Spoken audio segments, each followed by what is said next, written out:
Right at the mouth of the goblin's forest, a warrior braces himself because a slime is creeping toward him. His eyes lock in and his knife snaps forward, flashing like lightning. The gelatinous monster squirms the moment that razor-sharp steel lunges straight for its core. With a weak little quiver, the slime realizes its end is seconds away. The blade drives straight in, and just like that, the creature's simple life is snuffed out in an instant. His practice strike crashes into the monster's core with ruthless, unstoppable precision. He flicks his knife and slings the slime's remains flying off in one slick, clean move. He spots the acid already chewing through his blade, corrosion racing along the steel. Unbothered, he calmly activates his one-of-a-kind restoration skill and repairs it from the brink. In a burst of light, the blade flares back to life, shining so clean it looks brand new. He's got it. He finally snagged the 12th slime's fluid for his collection. His senses snap to attention. He blurts out a warning because someone's closing in fast. A violent surge of magic suddenly detonates from the nearby woods, lighting everything up in one wild blast. A reckless adventurer swings a spell, and in the blink of an eye, the nearby slimes vanish in a flash. He instinctively lunges aside, dodging the blast in a blur of pure reflex. He lands safely and snaps his eyes toward the chaos, hunting down exactly where the commotion is coming from. The blonde man seethes, roaring that the old man wrecked his spell. One guy in the group leans in and says, "I always hunt the weak slimes around here." The leader glares at him in disgust and spits, "Mud collector," like it's the worst insult he's ever thrown. Toru calmly taps their spotless gear and basically proves they hunt with pure, careful caution. They brush him off like dead weight, desperate to chase something bigger and better. He lifts that tiny glowing core he pulled straight out of the slime like it's treasure. He remembers the skill his village carved into him 39 years ago. His so-called skill can't save him in a fight, so it shoves him here, right at the forest entrance. His hunt is over, and now he strides straight up to the city gate of the town of Dayton. 2 guards kept watch just like always, the same end-of-day sight he'd come to know by heart. The silver-haired guard greets him with the same old, sarcastic jab, like it's become his favorite weapon. He flashes his G-rank badge, like he's got this whole passage ritual memorized. The guard tells him, "Quit the fight, retire, and just sit on the gate like a gatekeeper." The guard stares as he leaves, smirking like he already knows he's about to fail. He storms into the adventurer's bureau, his next stop in the same old routine. He dumps his tiny stash of monster parts onto the assessment counter, palms sweaty and hope on the line. The young receptionist stares down the hall, completely baffled. She asks, "Are you in the right spot for the subjugation turn-ins?" The blonde adventurer drops the truth. Mud hunting isn't just messy fun, it's technically subjugation. He declares loud and clear that they're taking the reward for all their trouble. His hand lunges out, snapping up the vials off the counter like he's stealing the moment itself. Toru rockets forward and slams the man's hand onto the counter so hard it snaps the moment in half. The blonde leader snaps with pure rage, screaming at the sudden, violent backlash. With a smooth, lightning-quick motion, he slams the bully, and his face wears an icy, emotionless mask. The impact slams him hard, and he crumples unconscious onto the guild hall floor. The poor young receptionist gets blasted with slime, sputtering guards, as she calls for help. Na, the senior receptionist, shows up and gratefully hammers out her thanks to Toru for all his help. Marika insists she's innocent, but Anna snaps back and warns her to be careful. Toru flashes Marika a confident grin, then reaches in to grab the spill, like he's ready to clean up every last mess. Black fluid rises off the counter on its own, freezing Marika mid-breath into complete silence. It all swirls together in midair, then snaps into a perfectly sealed vial sitting on the counter. Anna grins like she expected it, while Marika just freezes, her mind totally shattered by what she's seeing. His haul nets him a pathetic 95 copper pieces. He calmly pockets the payment, then wipes his hands clean because his business at the guild is finally over. Next up, he heads straight to the same familiar butcher shop right in the heart of the city. The butcher greets him with a grin and praises the spotless, clean kill on the mole. They've got a deal that's set in stone. Half the meat goes to him and the other half hits the market. The butcher slaps the wrapped meat into their hands and pockets the payment. He scoots in close and hisses a secret, some extra bonus the boss is hiding. The apprentice snaps into action, agreeing instantly as the boss's furious shout booms from the back room. Under the crescent moon, Toru strides through the silent city streets like the night is watching him. He veers into a shadowy alley, same old detour he always takes on the way back home. In the dead of night, he crouches in the dark and tears into the secret bundle he's been hiding. Inside the wrapping, there are fresh scraps of meat and pieces of bone. Following the scent, two stray cats burst out of the darkness. They welcome him with warm, familiar smiles, then dive straight into the meal together.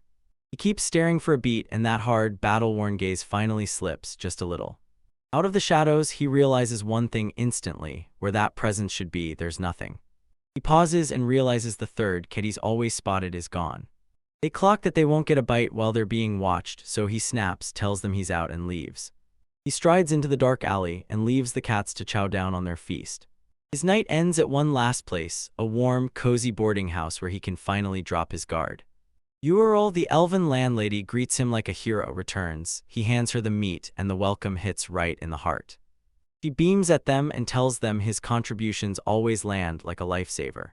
Alone in his room, he drops onto his bed like a lifeline just snapped, wiped out completely. He figures today plays out just like every other day, and he knows tomorrow's going to do the exact same thing. Then his eyes snapped open, and a brand new resolve flared up like fire. His eyes snag on a big plain wardrobe shoved in the corner. He snaps upright, eyes flying to the skill point tracker strapped to him. Fierce determination flares in his eyes. Yeah, it's go time. He springs out of the bed, and a brand new surge of power floods his body. After countless brutal subjugations, he finally raked in enough skill points to power up. He strides toward the wardrobe, a heavy key clenched in his fist. He shoves the key in and starts prying the massive doors open. With a quiet little click, the lock finally gives way, right when the moment hits. He clamps down on the handles and yanks those brutal doors wide open. Inside, a young woman stood there with dead-eyed silence, faint scars tracing her neck. He stares at her. She's the reason every single fight in his life ever happened. His mind snaps him back 25 brutal, grueling years in an instant. His quiet village was smashed by horrifying monsters that crawled up from the great abyss. Grotesque monsters tore through the village, snatching villagers one after another in a wild, bloodthirsty frenzy. Screams tore through the air while frantic breathing rattled like it couldn't keep up. Not a single person escaped that terrifying, swallowing wave of monsters. Everyone got caught in it. Sora, his grandpa, and the rest of them bolted toward the hidden escape passage, sprinting for their lives. A screaming, bird-shaped monster dove out of the burning sky like a living nightmare. The young Taru shot forward without fear, and the monster's focus snapped straight onto him. Pride surged through him. He was sure he'd just saved them all. He basked in his victory for a split second, then tragedy slammed the door shut. Sora screamed his name, her face twisted into pure, helpless terror. A colossal mantis monster burst onto the scene, and its scythe-like claw slammed downward with terrifying force. The blade bit down hard, and it slashed tore deep across the young girl's throat. His grandfather could only stare in frozen terror, trapped for that one horrifying, helpless moment.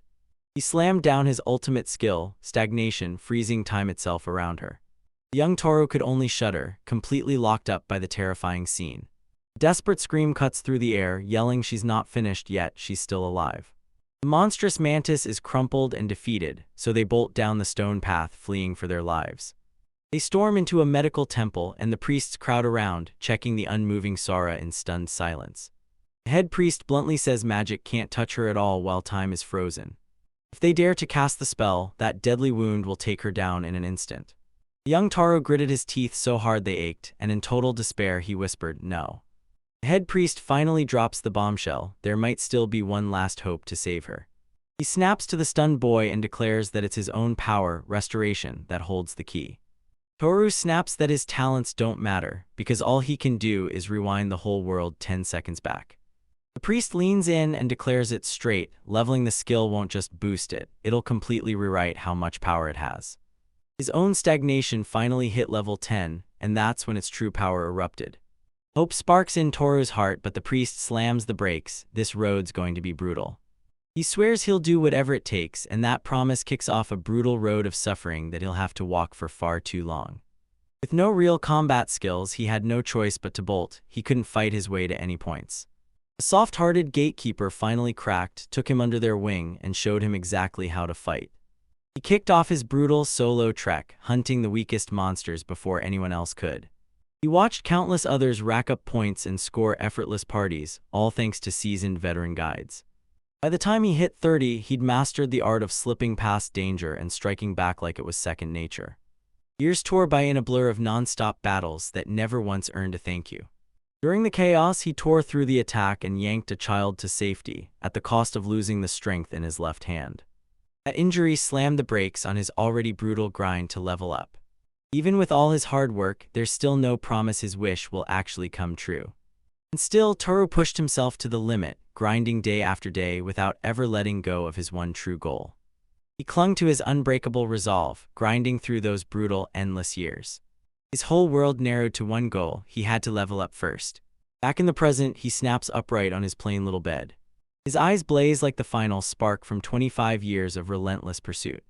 A mind-bending skill tree unfurls in front of him, and it lays bare the full power his soul could become. Every soul is born with this tree, its branches wrapped in miracles and each one packed with unreal skills. That pool water jug is cradling the 10,000 skill points he fought tooth and nail to collect. With a loud splash, he dumps all the stacked points onto the tree. A brilliant beam rips up the branch, pouring out raw, earth-shaking power. That flower bud, still frozen at level 9 for ages, suddenly swells like it can't hold back anymore. It bursts into a jaw-dropping level 10 flower, and its power surges, rewriting everything in its wake. Now the skill hits everyone tangled up in the fight, an absolutely game-changing shift. He mutters the word, and the huge meaning of that shift hits him like a wave. He finally clocks it: the restriction leveled up, and now it doesn't just hit items anymore, it targets everything. He tightens his fist, itching to unleash this brand new power. He clings to the priest's words, the ones promising that his real power is locked until he finds the key. His grandfather's ashes were still there, and that nasty, lingering stagnation skill wouldn't let go.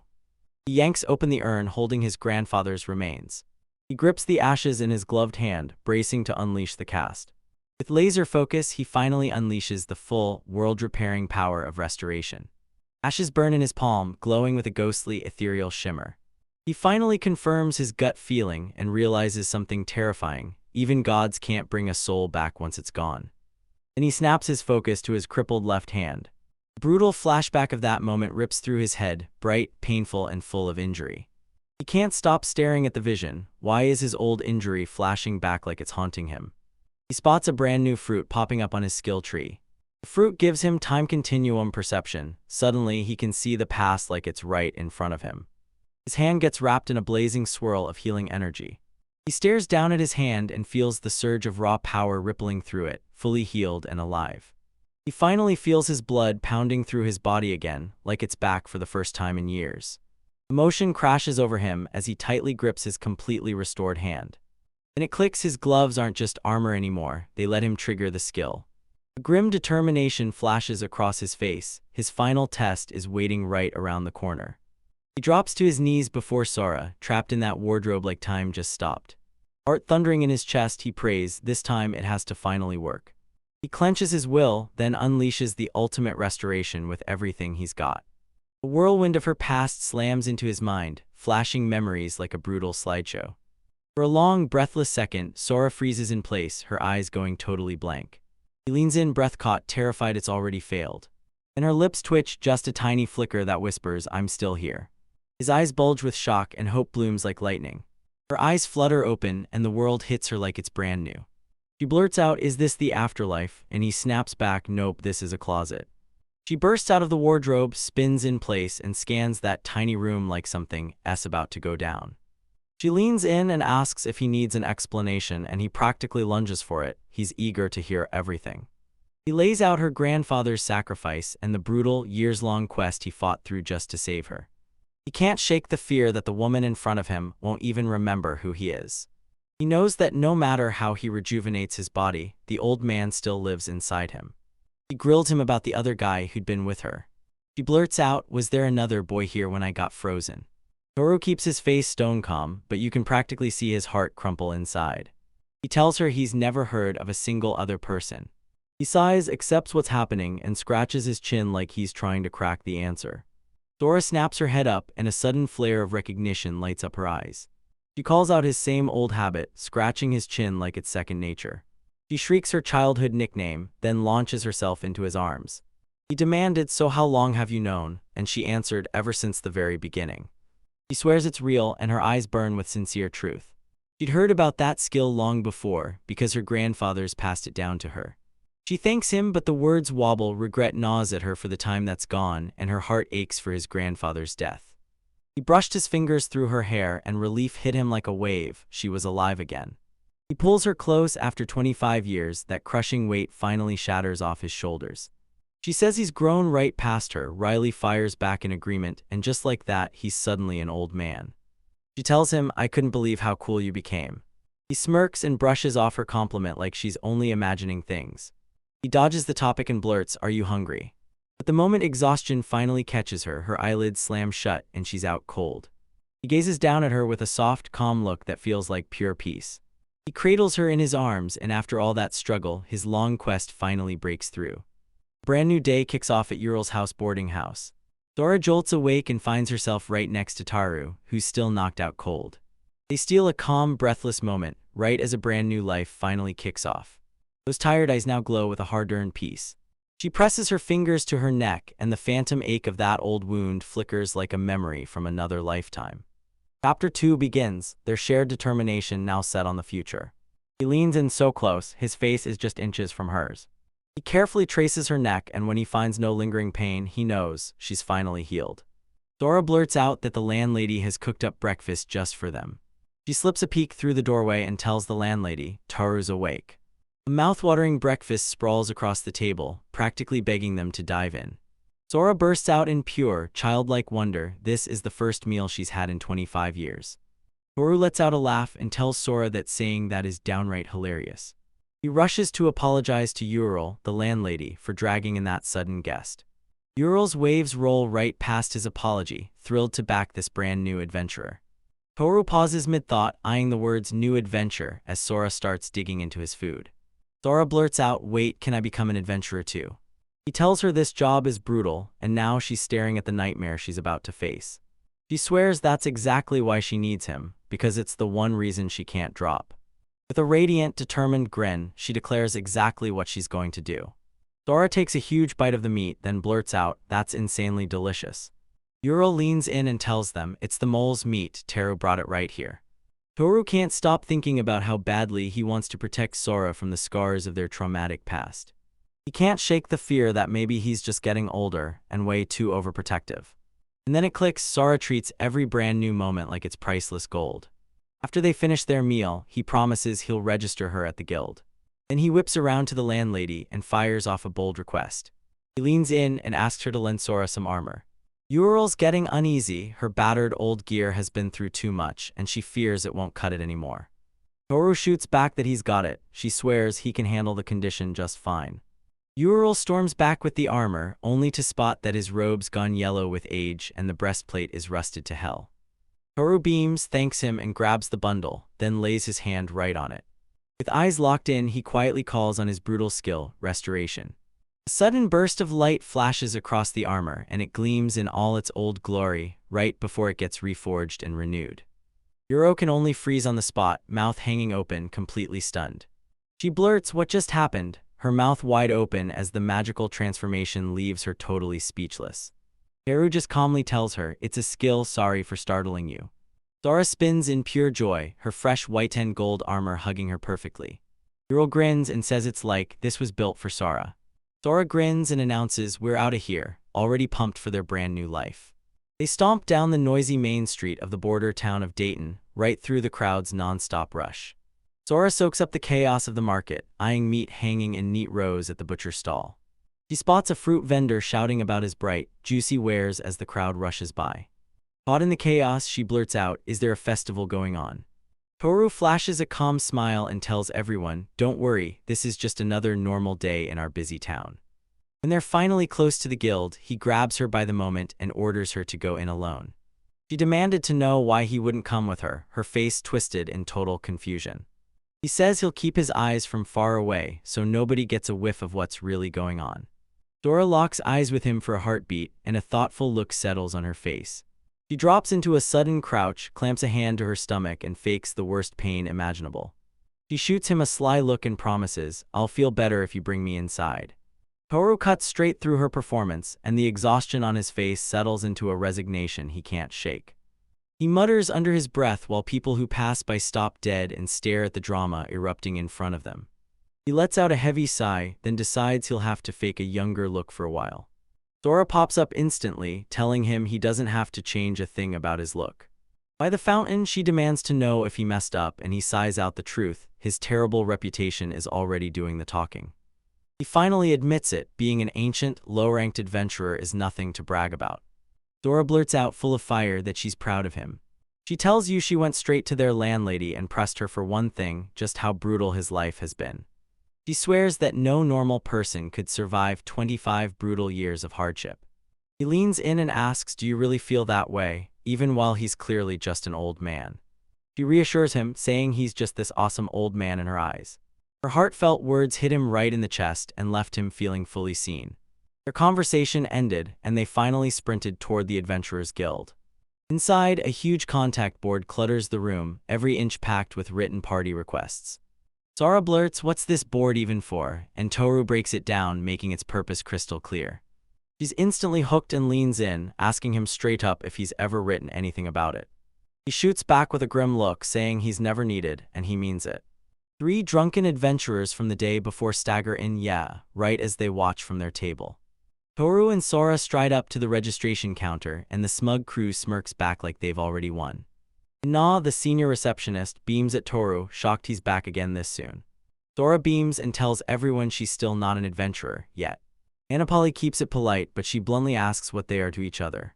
Toru lunges in and clamps a hand over Sora's mouth, blurting that they're engaged and set to get married. In her double-checks the registration form, she makes sure Sora really is 17 years old. Then she hands him the crystal orb, the soul analyzer, to dig into Sora's skills. Sora presses her palm onto the device's smooth, magical surface. She and Toru stare in awe as the ore starts to glow with a gentle, creeping light. The crystal's surface shimmers like it's alive, catching the pulse of her hidden, untapped potential. Toru realizes his own perception skill, zooms in on details way beyond what he ever expected. He suddenly locks onto a vision of her skill tree, one lone branch, the one that lets her undo it all. A skill info box pops up, laying out the power behind it. This one can flip an opponent's attack and undo its effect. Na's eyes widen. She can't believe it because she's never seen this magic move before. Sora tells them she can bounce back any attack thrown her way. She warns, if you move too fast, this won't work at all. A brutal flashback drags her back to the horrifying mantis monster that nearly ended her life. Toru listens to her explanation, but his face stays locked, like he's hiding every thought. All done, Sora grabs her brand new Shining Adventures badge. She lifts it beside Teru's, grinning like she just nailed the perfect match. A smug, drawn-out clap slices through their joy like a knife. Buzzed adventurers stumble up to her, toasting her like a legend, and swear they're hunting a female magician. One of them bluntly suggests she ditched the old man and slid right into their party. The blonde leader snarls that nobody was talking to the old crank. He lurches forward, drunk and wobbly, clawing his way closer to Sora. Toru calmly steps in front of him and snaps a gloved hand onto his shoulder. His eyes suddenly go dead, and he crumples straight to the floor without warning. His companions slam into him, demanding to know exactly what Toru did to their friend. With icy precision, Toru taps the other two, and they crumple to the ground. A tight close-up locks onto his gloved hand, the hidden conduit where his power quietly surges. He calmly tells a stunned Sora, "I got you back to being dead drunk." As they tear out of the city, Toru shoots Sora a worried look and asks, "You okay?" He tells her straight up, from now on, she's going to have to deal with more people just like them. Sora shrugs off everything and flashes a grin, insisting she's just thrilled to walk with him again. She grins and playfully asks what his dream is, then promises she'll help him make it real. After 25 long years, he finally admits he wants to vanish somewhere far, far away. She fires the question, "Do you regret anything?" and he shuts it down instantly. No way, not even for a second. With a cocky grin, he declares he's not done yet. He still wants to keep adventuring. Sora's face ignites with excitement the second she says yes, she's in, and you two are going on an adventure together. A horned mole bursts out of the ground like a missile, blasting rocks and dust into the air. Sora demanded, "Did it run?" but Toru snapped, "Use your skill next time." The mole shakes it off, snarls back into the fight, and charges again, horns straight down, ready to smash into them. With fresh determination burning in her chest, Sora vows, "This time I'm catching it." Toru swings his sword with brutal force, blasting the charging creature straight into the air. The mole yelps in agony as it gets blasted into the air and tumbles end over end. Toru and Sora stare in disbelief as the beast flails through the sky, trapped and helpless above their heads. From Sora's POV, that mole is frozen midair, hanging right at the very top of its arc. She unleashes her reverse skill, blasting that mole to pieces with a surge of dark energy. The creature slams into the earth, and its body gets torn apart by sheer, savage magic. Toru stares at the ruined corpse, then clocks it. The horn has been ripped clean away, like someone went way too far. Sora blurts out an apology for throwing too much force around, but Toru just shrugs and tells him he can handle it. He slaps his hand onto the mangled corpse and slams his restoration skill into action. With one magical sparkle, the mole's body snaps back to its perfect, pristine form. Sora asks if he revived it, but all he can do is bring back its physical body. He kneels to gather the shattered remains of that once mighty horn. With a fresh act of restoration, he repairs the shattered horn hole and seals it back to perfect. Sora smirks and calls him sly as he gingerly slides the restored horn back into place. He claims their family has ballooned, so now he has to jack up their income. As they walk, Sora can't help but stare. Toru's speed and agility are insane. She finally clicks, so that's why he kept fumbling with his body earlier. That thought hits her hard, and she blushes instantly as she steals a look at her companion. A sudden vision lights up, like a whole new branch is sprouting on that metaphysical skill tree. The text box pops up and unveils his brand new power, spatial perception. Toru finally clicks. Her eerie mole tracking wasn't luck at all, it was a brand new skill. Sora hums along, blissfully clueless that her brand new power has just awakened. Toru walks a few steps ahead and cuts the distance short, like she's daring him to keep up. He blurts out, "What are you doing?" and she immediately nails it. She says he's just got that chin-scratching habit. He keeps scratching his chin like he can't believe it, and he confirms she's read him spot on. He can't believe it, those hunts that once ate up 20 minutes now end in just 3. He declares they can plunge into the forest depths way sooner than he ever expected. The two of them finally stop and sprawl together on a log in the clearing, catching their breath like the fight can wait. Sora lays out a simple lunch, dried meat, cheese, and biscuits like it's no big deal. She tears into the dried meat and takes a huge, smiling bite like she's savoring victory. Her smile drops fast the moment that intense flavor crashes into her. She blurts out in shock that the meat is so salty it feels almost unbearable. Toru just smirks at her reaction like she already knew exactly how this would go. He shows exactly how it's done, slicing the meat paper-thin with a razor-sharp knife. He breaks down exactly how to wrap it in cheese and a biscuit, then goes, "All right, now you eat."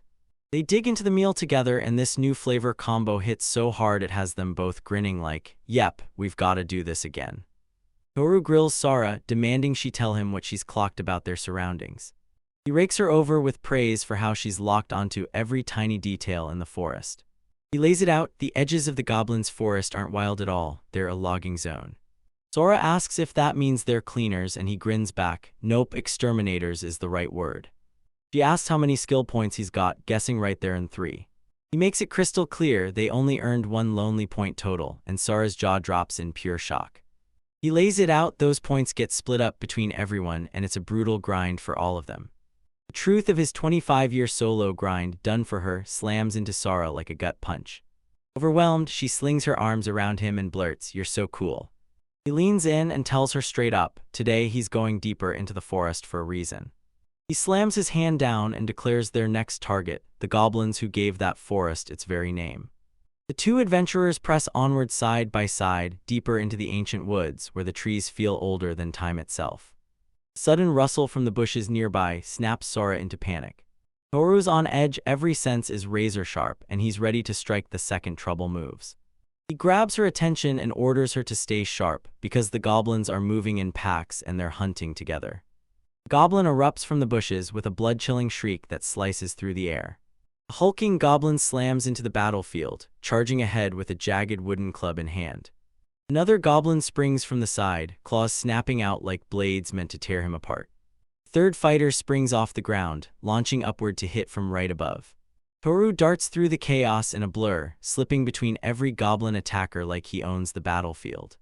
He snaps his sword up and blocks the strike with the flat, wearing a calm face like nothing even touched him. He plants his foot on one goblin's back like a springboard, then launches himself to kick the next one flying. He hurls a rock with laser-precise accuracy, whipping up a cloud of dust to throw them off. The rock slams down, one goblin goes blind, while another crumples defeated in the background. He swings his sword around and smashes another goblin with the pommel. The The strike smacks clean into the creature's eye and dark blood erupts everywhere. The blind goblin stumbles in panic as another leaps over its fallen comrade. Toru barks an order at the leaping goblin, jumps straight for him. He rides the goblin's own momentum, springing off its back with a lethal vault. The last goblin gets sent flying with a brutal, swift kick right to the head. Sora lets out a breath of relief, stunned at how fast and clean that fight ends. She leans in and laughs, saying the defeated goblins look downright hideous up close. Toru kicks off the lesson and tells her to start with her right ear. He teaches her to cut it off right there, so she has undeniable proof she's been subjugated. Next, he leans in and tells her to press her fingers for something hard tucked under her jaw. Sora obeys the command and her fingers dig into the goblin's neck, searching for answers. She snatches out a glittering crystal, the goblin seed aka the mana stone. In that border town, trading these stones keeps the whole economy standing tall. Sora asks if they're taking the meat and Toru smirks, saying she's going out to hunt even more. He straight up tells them nobody wants humanoid meat, it's too nasty to even chew. Sora winces at the thought, drool threatening to spill as he can't believe how wasteful this is. As dusk falls, they slam back into Dayton's massive stone walls. Sora breaks into a happy hum, proud as they roll up with their massive catch right at the gate. Gatekeeper Carlos greets the old man with his usual sharp mockery, like he's daring him to flinch. Sora beams at him and wishes him a good evening, thanking him for all his hard work. Flustered out of his mind, Carlos blurts out to Toru, "Who is that girl?" and insists it's just a coincidence. Sora thanked Carlos again because he never stopped looking after Toru. Carlos blurts out in pure disbelief, screaming, "When did old men get so damn popular?" He pushes Toru to speak up, but his partner Riken just shuts down and stays silent.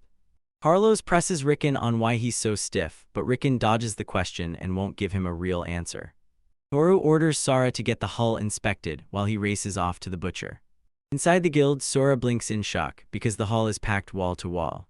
She catches an adventurer mid-conversation and hears all about a brutal battle they just barely survived.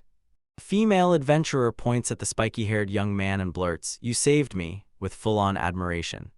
He keeps bragging, but his friend snaps back that it was his own fault for charging ahead. Sora just watches that rookie's usual bravado, wearing a deadpan face like he's totally unmoved. Spiky-haired adventurer Hink clocks Sora the second he sees her, and his face lights up like she's impossibly cute. His buddies start needling him, laughing that he never changes a single thing about how he does it. Hink closes in on Sora, already betting she's the kind of seasoned adventurer who's seen everything. Finding out it's her very first day, he can't wait. He eagerly invites her to crash their party with them. Hink's, Sora's short-haired companion, can't stop himself from questioning why Sora suddenly pulled him into that invitation. An aggressive Hank snaps at Toru to stop cutting, while Toru shoots Sora a quick question, "Are you done yet?" Hink's shock spikes even higher when his party member greets Toru with a warm, welcoming smile. With a calm, unstoppable confidence, Toru tells the whole group, "I'm with Sora." Hink's party can only freeze in shock as Toru and Sora stride right past them. The receptionist quizzes Sora about her first day, and she beams as she says she absolutely loved it. A mountain-high pile of goblin ears gets dumped in front of them like a trophy haul from the day's hunt. The rival party erupts in a single, collective gasp, pure disbelief exploding across their faces. The receptionist counted up their wild loot, 57 priceless goblin mana stones in total. As they step away, the awestruck girl turns to Toru and begs him to spill his goblin slang secrets. Hink's party stares as the receptionist snaps, "Next adventurer," and the next hero marches in. They flaunt their pathetic little haul, like conquering just 4 goblins is some heroic win. The chapter ends with Toru and Sora standing tall in front of the guild, riding pure victory. A brand new chapter kicks off as Toru rips through the forest, shouting a warning to Sora. A title card slams the screen. After 25 years, Toru has finally become the strongest adventurer. A flashback hits. Toru and Sora are deep in the forest, and Toru tears through a goblin with ruthless speed. Toru whips in and drops another goblin in a blink, while Sora watches from behind him, wide-eyed. With brutal efficiency, he snaps a goblin's neck, and his face hardens into something merciless. Sora stares at the carnage, chest heaving hard as she drinks in every brutal second. Ever since that first day, they've been laser-focused on hunting goblins, stacking up their hull bit by bit. Sora jabs a finger at a plant and demands, "Is this the bitter grass Toru was talking about?" He nods and confirms it's the real deal, the kind of ingredient that can stop blood in its tracks for that ointment. He tells her to slice off the stem so the plant can bounce back in just 3 days. A nasty crunch cuts the air as he leans in and explains, quick and brutal, that the harvesting season doesn't last long. Right as they near the city walls, a dark, unsettling presence snaps into view in front of them. A squad of soldiers, marched and led by a hard-eyed commander, slams itself in front of them and blocks the gate. That top-tier adventurer locks eyes and stares like he's trying to read Toru and Sora as they stride right past him. Sora beams about the awesome haul they scored today, and Toru nods right along. He grimly realizes their success is a beacon, and unwanted attention is about to come crashing in. They run face first into that hard-eyed, stern Barank adventurer, along with his 3 tough subordinates. Toru and Sora stare in tense silence as the legendary adventurer comes storming right toward them. The camera zooms in on his silver adventurer plate. Boom, it screams that he's Barank. Russell, the Barank adventurer, leans in and fires, asking Toru if he's the one he's been hunting for. At the gate again, Carlos snaps with rage when he realizes his partner Riken went and reported to Rue. Russell hurls an accusation at Toru. She's using a rookie adventurer as her guide, and he says she's doing it wrong. Sora's face tightens with worry, but Toru stays cool and promises it'll be over before long. Russell and his men escort the two out, while Carlos hangs back at the gate, staring them down. Carlos stormed up to Riken, seething that Riken had dared to run straight to the security department.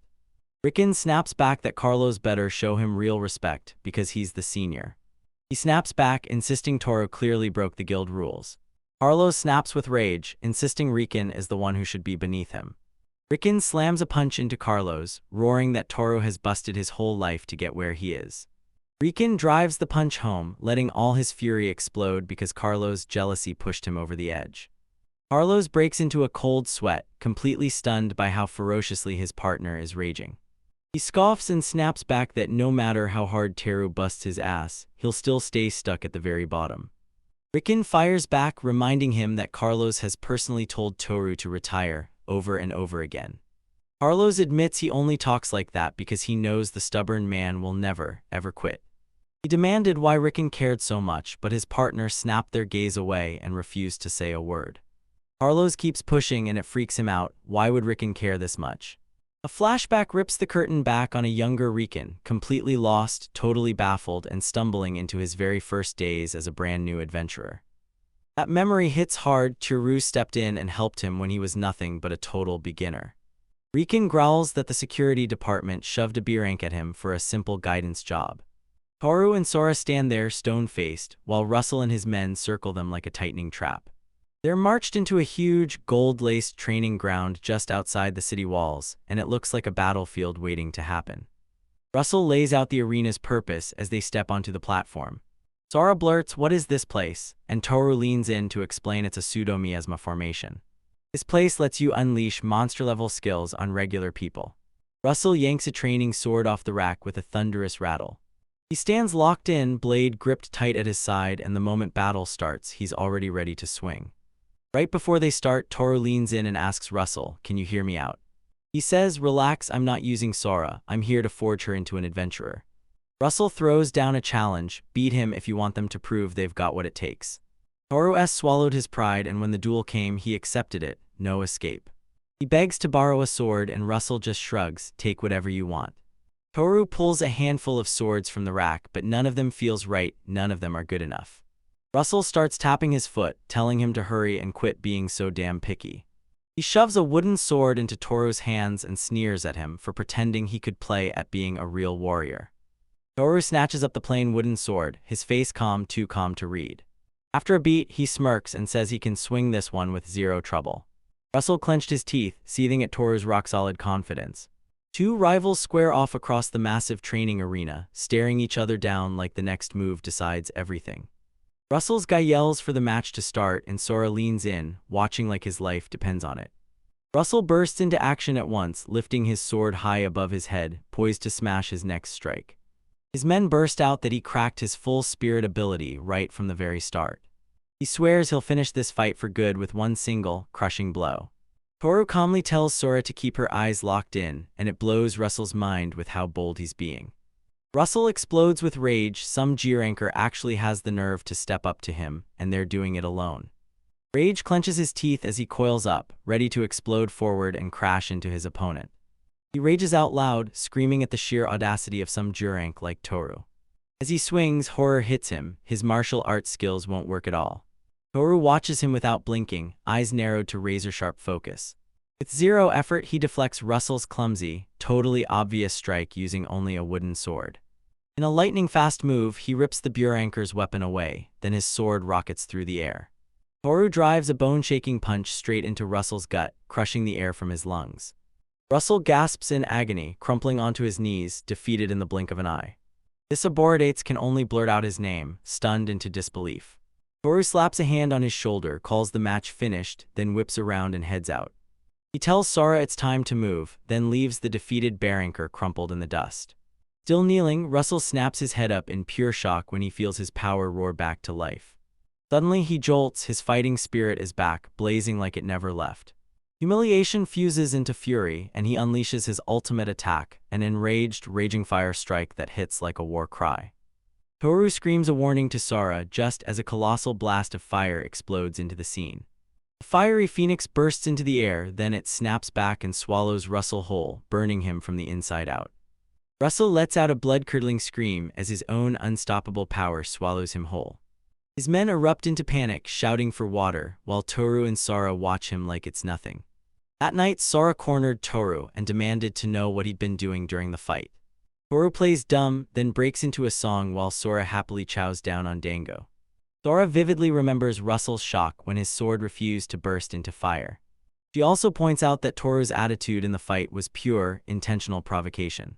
Toru finally cracks his plan. He blasts Restoration straight into Russell's skill tree. Seeing her skill tree lit a spark in him, and suddenly he had a clear drive to forge his own skills. In his head, he pushed to cut down the Restoration branch, and the skill points burst back into his spiritual reservoir. Sora asks if he can restore and extend the branches anytime he wants, and the answer hits, yeah, it's totally possible. And he leans in and warns the Dango-munching Sora that this ability has a huge, dangerous problem. With a grim stare, Toru drops the real bombshell: our skill trees only have one branch. That shocking revelation smashes Sora's spirit. He slumps in raw disappointment, while Toru stays cool, stone-faced, and unmoved. Sora realizes he purposely riled Russell up, just to pull him away from the trick he was setting up. Toru tells him, I locked away Russell's martial arts the moment I handed him the sword, then I brought it all back with a single touch. A razor-thin half-moon cuts across the night sky, casting silver light over the forest treetops. Sora heads down the road toward the city and his nerves scream, what if they come for us again? Toru tells them their boosted hunting success is the real reason, and that if they slow down now, they'll keep it under control. He tells them that in the world of adventurers, nothing stops trouble faster than a reputation so strong it scares bad guys off at the door. Sora panics, begging him to stop, terrified that once he becomes famous, other women will swarm him. Toru smirks at her plea and tells him she knows exactly who sent that Burank adventurer after them. While they walk, he blurts out his gut feeling that it was a woman, and he insists they've got to go confront her right now. Toru strides through a loud city alleyway at night, heading straight for a rowdy tavern up ahead. Inside, a crew of minstrels rocks an upbeat tune on their instruments, turning the whole room into a dance-floor for the patrons. The tavern roars with warm, hearty laughter as adventurers pack in for the night, clinking drinks and living it up. The lantern blasts the tavern's outside sign with warm light, shining over the choice bar like a beacon. Toru shoves the door wide with a loud, ringing clang, his face locked in pure determination. The chapter kicks off at a bustling bar packed with ruthless-looking adventurers, and you spot a few familiar faces in the crowd right away. Stracia, sporting an eye patch, and Anissa, a dark-skinned man, welcomed Toru with open arms and warm smiles. Toru effortlessly matches Ninus's beauty, sliding his familiar hand onto his shoulder like a perfectly timed spark. A tight close-up reveals a faint, jagged scar on Anise's collarbone, hidden right under that pendant. Anise keeps his drink in hand, and that scar on his neck is impossible to miss as he leans in, listening to Toru. Stracia from the A-Rank Platinum Flame crew grins and needles Toru like a love-hunting menace. Toru blurts out, baffled, asking why the top two members of Platinum Flame are still stuck in that place. And Nessa jabs the truth into his head. They're close now because every one of them trained under the same master. A gigantic barrel of beer comes crashing in with froth bursting everywhere, delivered like a victory trophy in front of everyone. Toru barks for a fresh round of potatoes and sausages from that gruff, towering bartender. A sizzling bowl of freshly cooked potatoes and sausages is piled up and ready to hit the table. Toru leans in and drains a long, satisfying gulp from his huge, heavy wooden mug of beer.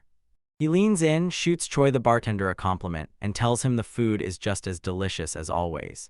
Dayton, the bald guy with that legendary beard, throws down a warning to Toru. His current tactics won't hold up for long. Stracia leans in close and whispers to Nessa that their master's fury is aimed at Toru. Dayton drops his gaze, face hard as stone, and weighs every word like it could change everything. Dayton, the Adventure Bureau's director, tears into Toru, warning him to stop wasting his money and start using it smart. Vice Director Saku storms up to Dayton and lays into him about the Bureau's terrifyingly broke condition. Dayton finally cracks we're out of money and bets everything on a brand new plan to lure in the big-shot high-rankers. Toru caught it mid-conversation and snapped, "Nansa, break down what this strategy really means." Stracia drops a cryptic hint, saying it's finally time to shine a light on the fallen ruins. Puzzled by her flowery words, Toru presses Nansa for the plain, no-mystery version. Nansa makes it crystal clear. Tomorrow, they're launching the mission to retake the fallen northern district of Basalia. Toru finally gets it. This morning's bureau was packed with elite adventurers for a reason. Dayton scoffs at his own plan like, "Nope, I can't bank everything on a gamble like this." Saku's like, "I'm all in for new talent," but then he drops one crucial condition you can't ignore.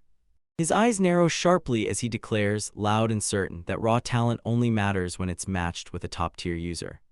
Dayton finally leans in and confesses to Toru that he was the one who started the whole fight with him. He snaps at Toru to answer right now, barking that this is the whole reason he showed up at the bar.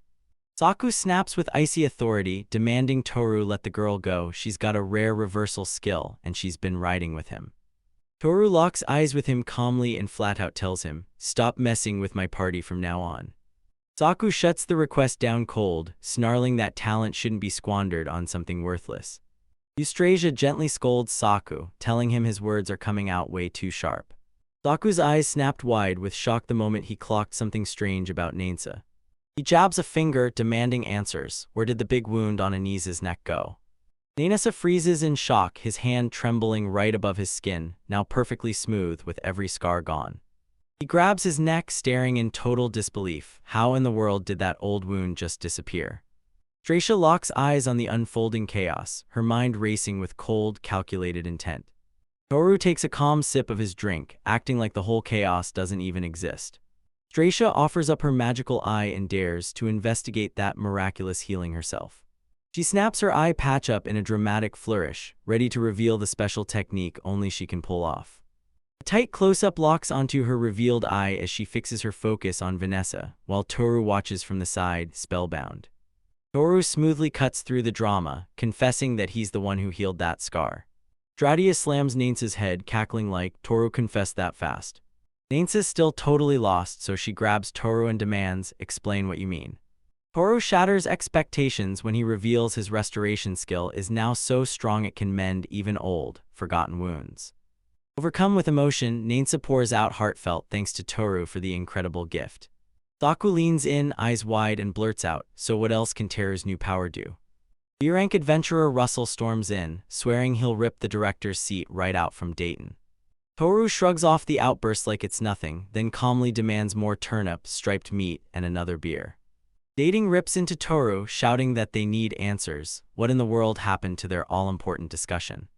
Russell and Dayton just locked eyes in pure shock, staring at something unfolding right off the edge of the frame. A huge pot of stew roars as it bubbles and boils violently over the fire.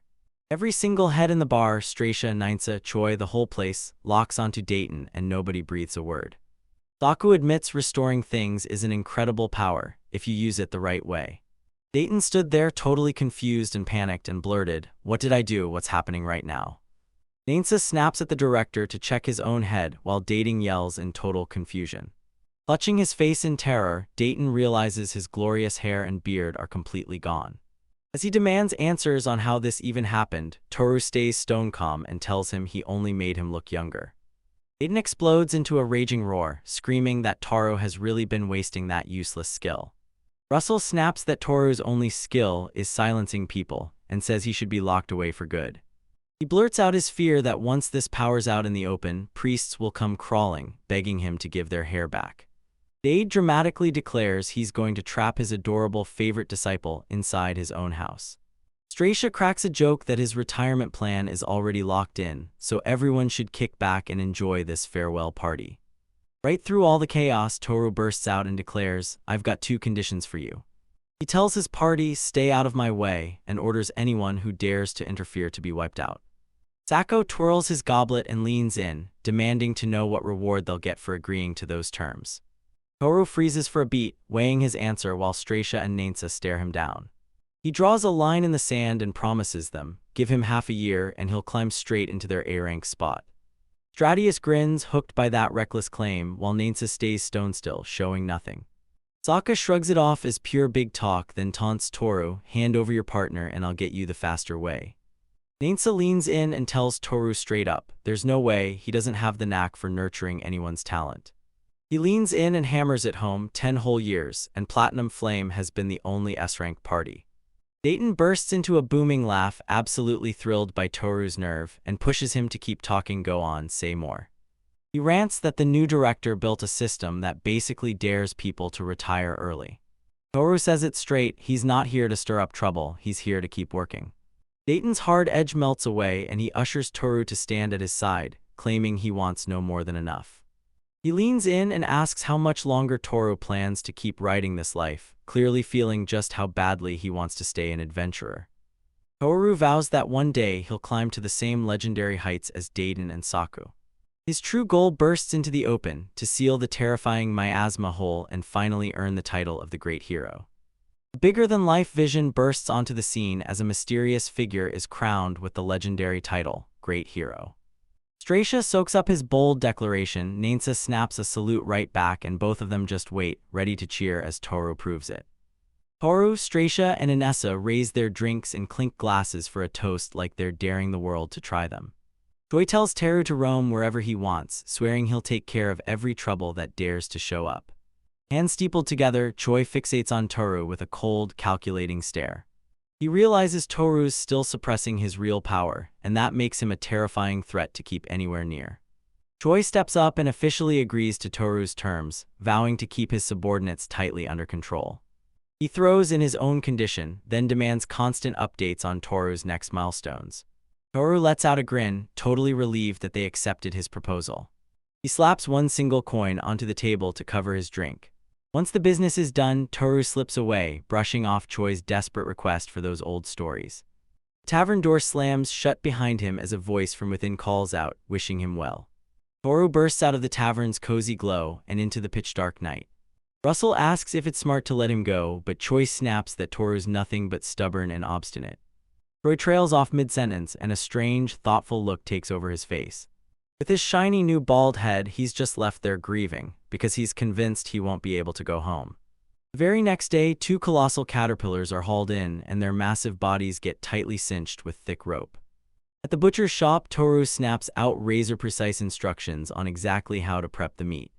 Sora's starving for a feast, but Toru slams the brakes, saying they've got a detour to hit first. He grins and tells them, "I've got plenty of meat for you," and you can practically hear their faces light up with delight. Their detour slams them into a crumbling alleyway, and just like that, a whole new chapter kicks off. Sora shouts his name, but Toru just calmly tells her not to worry, everything's totally fine. He drops a huge, cloth-wrapped slab of fresh meat onto the cracked ground. 2 stray cats, one black and white, the other a tabby, slip out of the shadows like they've been waiting for this moment. They waste zero time and start gorging on the mountain of meat like it's a feast meant just for them. Toru kneels and looks down at the cats, murmuring a heartfelt apology for keeping them waiting. Sora grinned and finally clocked it. The cats were exactly the ones he'd been talking about. She reaches out to pet one, but Toru snaps that they absolutely hate being touched while they're eating. But that cat is grinning like it owns the place, making Toru's jaw drop in pure disbelief. He dramatically complains about the grueling 6 months he spent patiently winning their trust, like, seriously, who even does that? Sora leans in and nuzzles the purring cats, laughing as he teases that they look downright delicious. From the shadows right nearby, a tiny, furious voice suddenly snaps into the air. It basically calls their scrawny meal a total disappointment, nothing about it is delicious. Sora froze, suddenly sensing a brand new presence lurking and watching them from somewhere unseen. She blurts out to Toru that someone's spying on them, then admits she's weirdly intrigued by the whole situation. Toru can't believe it. Sora bursts in and announces she snagged something. Sora bursts out of the rubble, gripping the hand of a tiny, feral child. Toru locks eyes and the whole world freezes. His mouth drops open, pure shock ripping through him. He jolts. Oh no, this is the third cat he's been missing. Mew, a tiny troublemaker, defiantly snaps that she's not delicious, while her stomach growls like it's betraying her. Mew glares at the meat with raw hunger, while the cat hisses like a warning guard, standing over it to keep it safe. She lunges for the food and it all goes chaotic. Sora and the cats jump back in shock. Toru scoops her up and shoots back, asking if she's really been living on cat food. He stares at that tiny, fierce kid and demands to know where their parents are. He can't stop thinking, I can't save every homeless kid I stumble across. Sora stares at him with teary, pleading eyes, like she's begging him not to leave. Toru's resolve shatters the moment he locks eyes with Sora's pleading stare. He lets out a crushing sigh, then admits they've got no choice. Now they've gotta go beg the landlady for help. Sora rushes to make friends with the little kid, slipping her even tastier food to win her over. She strides into Toru and introduces herself, insisting that Mew call her Sora-nachan. Mew blurts Sora's name again and again, jabbing a finger straight at him like he's calling out a secret target. Then she points at Toru and blurts Touchin', and you can practically hear his annoyance spike. Mew ignores the correction, hops onto her back and blurts out that she's starving. They roll back into the boarding house and Ural greets them with open arms. Ural can't stop gushing over their adorable evening guests as Toru scoops Mew up and carries him inside. He begged them to watch over him for just a little while. Ural grins and blurts that it's a huge help, then he offers to warm the bath right away. Mew demanded where's the food, and Toru snapped back, not yet, you've gotta clean first. In the bath, Toru freezes when she realizes Mew isn't a boy, Mew is a girl. Sora begs to use restoration, but Toru shuts it down fast. Those Moose skill tree records are totally blank. Mew clocks their determination and vows to give it everything she's got to get them clean. She breaks into laughter, swearing the soap bubbles tickle her all the way as they rinse her clean. Sora pins the giggling kid in place while Toru scrubs her back like it's mission time. Toru can't believe his eyes. Mew's got no fleas at all, and it's exactly the same with the cats. He can't help but stare at those faint, old scratch marks crawling over her body, like some past battle never really healed. After the bath, Sora can't help but gush, Mew, those violet eyes of yours are just too cute. Toru finally clicks, this is exactly how the Purple Eye Tribe operates. He raises a lantern high, urging them to stare, because her eyes hide the truth in plain sight. The light hits and the pupil instantly clamps down, shrinking into a razor-thin vertical slit. Toru tells her this gift gives her people razor-sharp night vision, even when the world turns pitch black. Ural tosses Mewsim some old clothes and without hesitation calls her Yumachan. Toru tells them the Purple Eye Tribe is known for repeating syllables and chanting names over and over. He breaks down the tribe's exact rules for naming their boys and girls, every last detail. They do it to snag Jijurasama's blessing from their patron god. Mew, fresh, clean, and dressed to impress, turns to Toru and asks, so, how do I look in these new clothes? She grins sweet as candy, and for a second she looks nothing like the child who should have been anything but happy. A massive feast is spread out on the table, ready to welcome their brand new guest. Sora laughs off her sheer exhaustion while Ural blurts out bon appetit and sends the whole crew into a playful mood. Mew stares at the food with eyes so wide they almost pop, then blurts out, wait, can I really eat this? Toru shot him a soft, reassuring smile and answered right back. Mew rips into a roasted chicken leg with pure, ravenous hunger, like he can't get enough. Right after that, she blurts out how yummy it is, and Toru shoots in a quick reminder for her to chew the right way. Sora grins and declares the thigh meat the best, then chows down with equal, fearless gusto. Mouth already brimming, she practically buzzes as she lays out their hunt plans for tomorrow. Toru just watches them chow down, wearing this quiet, thoughtful expression like he's locked in his own world. Ural takes a sip and quietly wonders if Toru should have crossed paths with these kids way sooner. Ural leans in and asks Sora if she's having trouble picking up on her deep, thoughtful expression. Sora blurts out that she just realized the landlady's ears are freakishly long. Ural grins and flat out confirms she's from the Ashton Ear tribe, right from another country. Toru teases them, joking that their ears are so long they can hear the whole snowscape coming. Ural cuts him off cold and says, you have to listen to the ice god's teachings. Sora finally admits she knows next to nothing about other countries because she grew up out in the countryside. Yuro finally starts spinning a tale about a powerful, tech-crazed country from the past. Sora, hungry for answers, leans into Yuro, the teacher, and begs to learn even more about the world. Yuro tells them this nation fell apart in a single night, gone in an instant, swallowed by a gigantic hole. She grips her goblet tight, eyes drifting off as she starts spinning that ancient tale. The refugees bolted from the chaos, sprinting straight for the frontier, and turning everything into non-stop panic. Then, like fate itself, people marked by the 6 great gods showed up in different places, one after another. The map lays out the whole continent, and right in the middle sits a huge base like the heart of the world. Yuro reveals that the central nation is no longer ruled by one side, it's now jointly run by these 6 powers. While they're all seated at the dinner table, Yuro leans in and teases Mr. Daddy, "So, what's your big plan for Mu?" Toru admits that at first he only planned to feed her, then kick her out and send her on her way. But he decides to stay and protect her, remembering someone else with those exact same purple eyes. Yuro shifts his mood and flashes a warm, knowing smile. Yuro keeps the vibe going, and with a warm smile, he pours Toriyuha into everyone's cups. The next day kicks off beneath a razor-bright crescent moon. They pull up to a towering building with a huge sign blaring the local armor shop. Ramu, the mustachioed owner, leans forward with a grin and asks Toru what pulled him back after all this time. With Mew riding high on his shoulders, Toru leans in and tells him, "I'm here to drop an order." Ramu snaps that adventurers only remember their gear after they've completely ignored it. He praises Toru to the skies, bragging about how he keeps his gear in spotless, top-tier shape every single day. Ramu leans in close and flat out confirms that Teru really did place an order for something brand new. Toru blurts out that the child is in desperate need of a brand new pair of shoes, like right now. He tells his crew to step up and greet the owner, and even with that scary look, he makes it clear the guy's got real skill. Sora's bright, cheerful welcome as his fiancée steps away leaves the tough armorer staring, completely dumbfounded. Ramu goes completely speechless, rubbing his chin like his brain can't wrap itself around what just happened. He yanks Mew over for a foot measurement, and Sora cuts in to make it crystal clear she's a girl. With chalk in hand, the craftsman meticulously sketches the exact outline of Moose's tiny foot. They huddled over the shoe details, because Toru is dead set on making them so soft they'd feel like a cat's paw. Ramu grumbles through it, then gives in and agrees to use a lighter material for the custom order. Then Toru leans in and demands answers about that hippoleather cape Ramu tried and failed to sell earlier. The cancelled order still haunts him, and it sends the shopkeeper into pure, simmering annoyance. Ramu blurts in pure disbelief, "So you're really dragging that kid along on your adventures, Toru?" He whips his gaze back over his shoulder at the little girl, and doubt tightens across his face. Mew blurts out what that even means, and Sora calmly spells it out, going outside.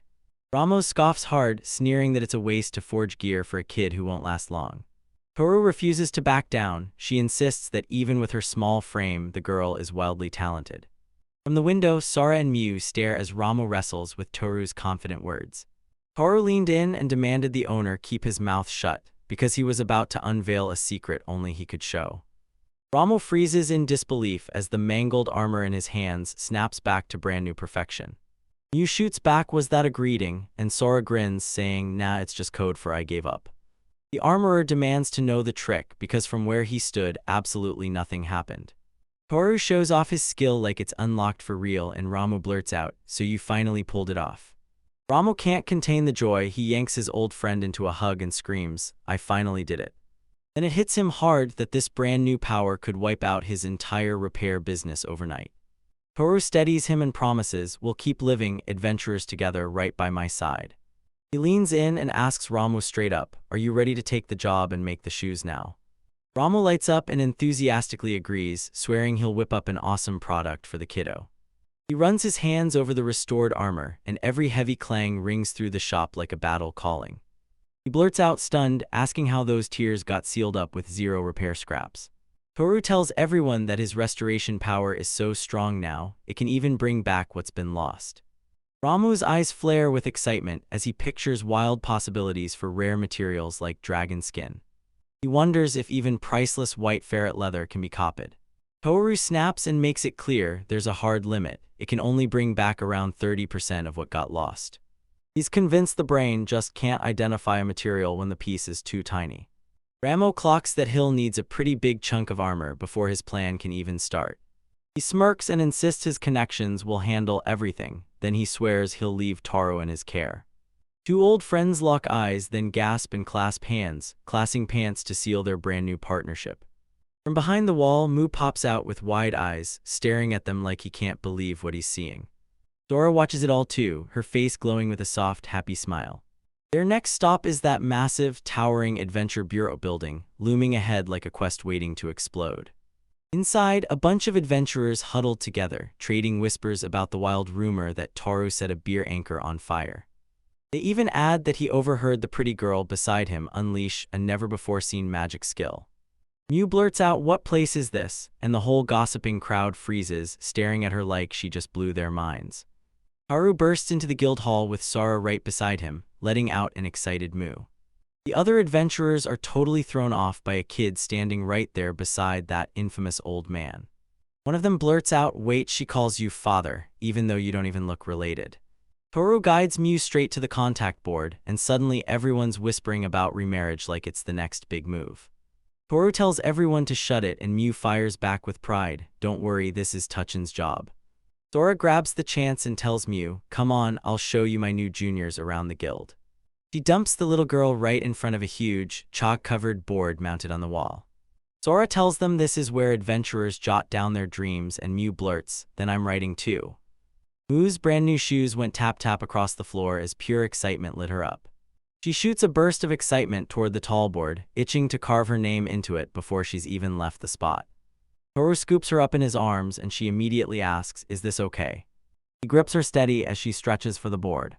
Her finger drags through chalk dust, carving a drawing into the air as the lines scratch and fade. She slaps the last stroke onto her crude drawing, leans in and asks, "So, what is this supposed to be?" She beams as she proudly shows off the figures of herself and her Tuchan.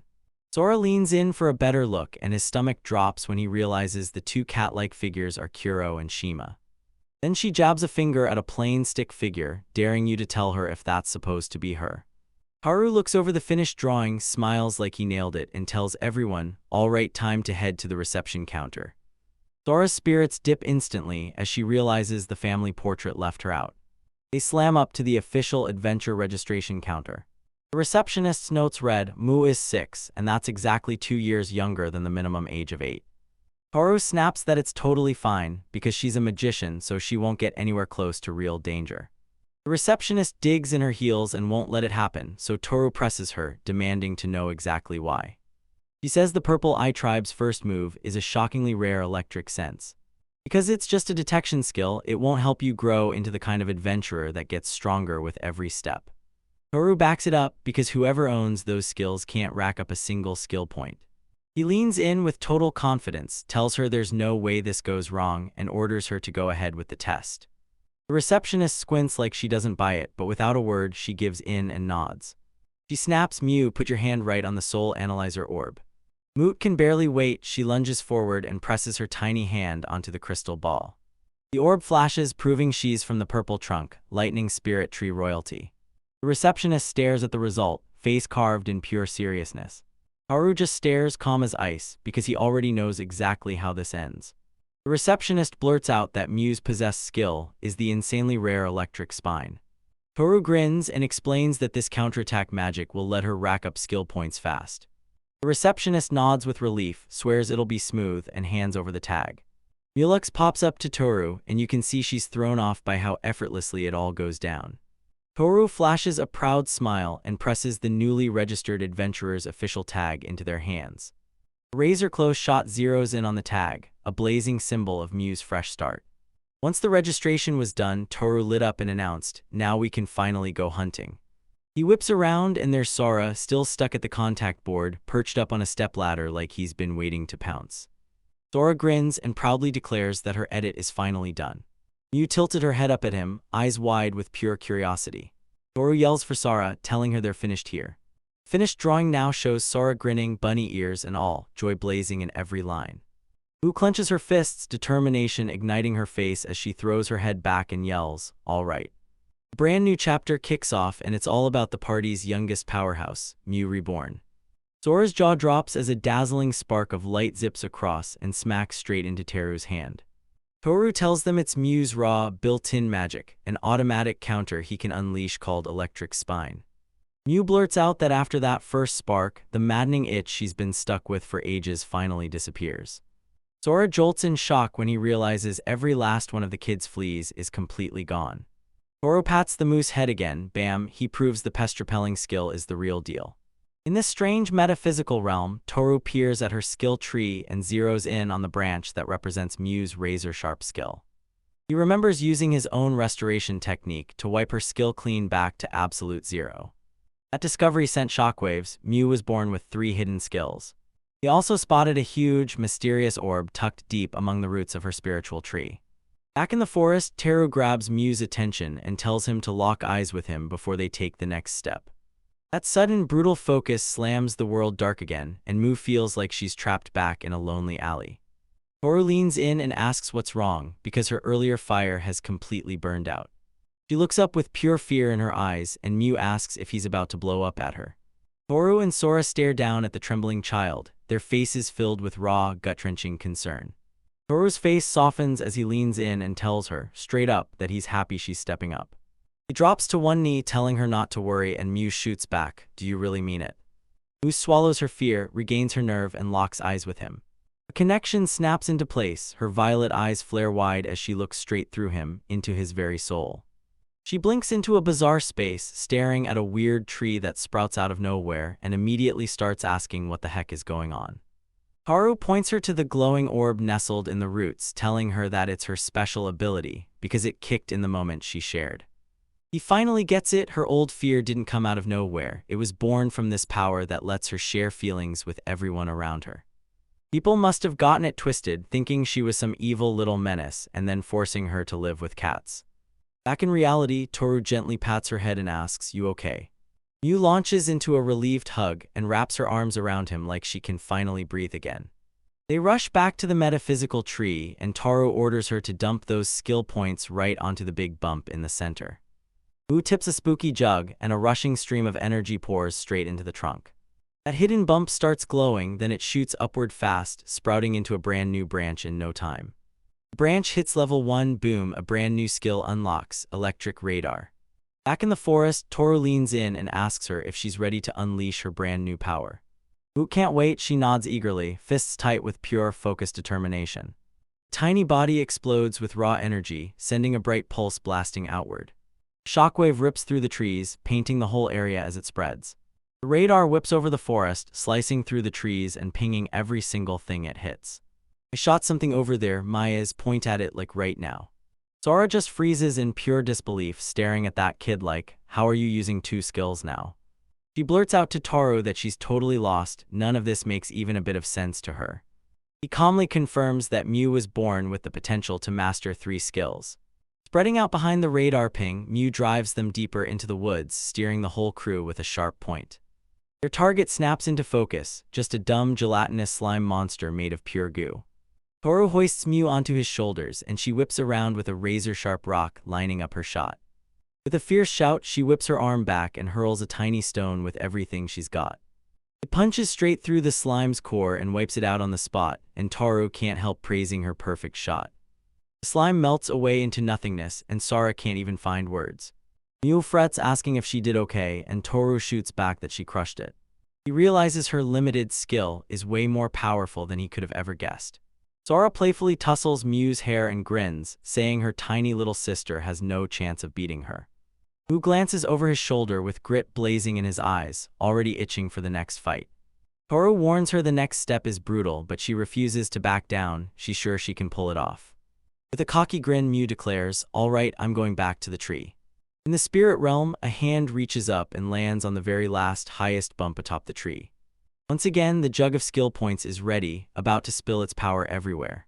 Toru tells her to crank up the top bump even bigger this time, and Mew nods along, totally on board. That tiny bump blossoms into a level 1 branch, then bam asterisk, it unlocks her 3rd skill, Thunder Needle asterisk asterisk. Deep in the forest, Mew spits crackling electricity as Toru leans in and asks if she wants to give it a try. She drops into a crouch, screams like thunder, and unleashes her brand new power. Sora's nerves hit the ceiling as he watches the crackling energy snap and burn, and he blurts out, "Is that even safe?" Mew stands in harmless lightning, and with a straight face he insists, "It's not scary, feels just a little weird." To sharpen her brand new reflexes, Toru grips a handful of pebbles and dares herself to dodge them. The second the test starts, one deadly stone rockets straight at her face. Then he hurls the whole handful at once, letting it scatter in a chaotic volley. Pebbles pelt the little girl from every side, raining down like a storm. Mew explodes into motion, weaving through the chaos so fast that all you see is a blur of dodges. She stands like nothing can reach her, and the stones crash down all around, harmless, pointless, just falling away. Toru snatches the last pebble out of the air, and his face flashes with sheer, jaw-dropping amazement. He stares at her, eyes wide with real amazement at her flawless display of pure agility. Sora screams with joy that the threat slipped past every last one, while the child laughs as she revels in her brand new power. Toru beams and praises him, then admits he absolutely crushed her expectations, way more than she ever thought he could. Overwhelmed with joy, Mew barrels forward and wraps her mentor in a crushing, tight hug. Then he leans in and begs her to share that unbelievable power with him. He's convinced she's never once tried to flip sense sharing into reverse. He links it right back to the stray cats too, because those poor things were flea-free as well. He's sure she wasn't even trying, her repellent magic was slipping out of her and washing over them without her noticing. He shot her a question, would she let him share her power with him right now? Her eyes narrow in fierce focus as she braces to try. She tilts her head toward Toru, and her entire attention locks onto him like nothing else exists. He tells her to shut her eyes, cover her ears, and pour the thunder needle effect straight into her transfer, nothing else. She obeys him instantly, clamps her hands over her ears, and locks her focus on what matters. Toru gets hit with a sudden jolt as power finally surges into his body. "That was spot on," he said, and you could feel the rush of power flooding through his body. Now taking the same crackling lightning, Toru darts forward like a blur.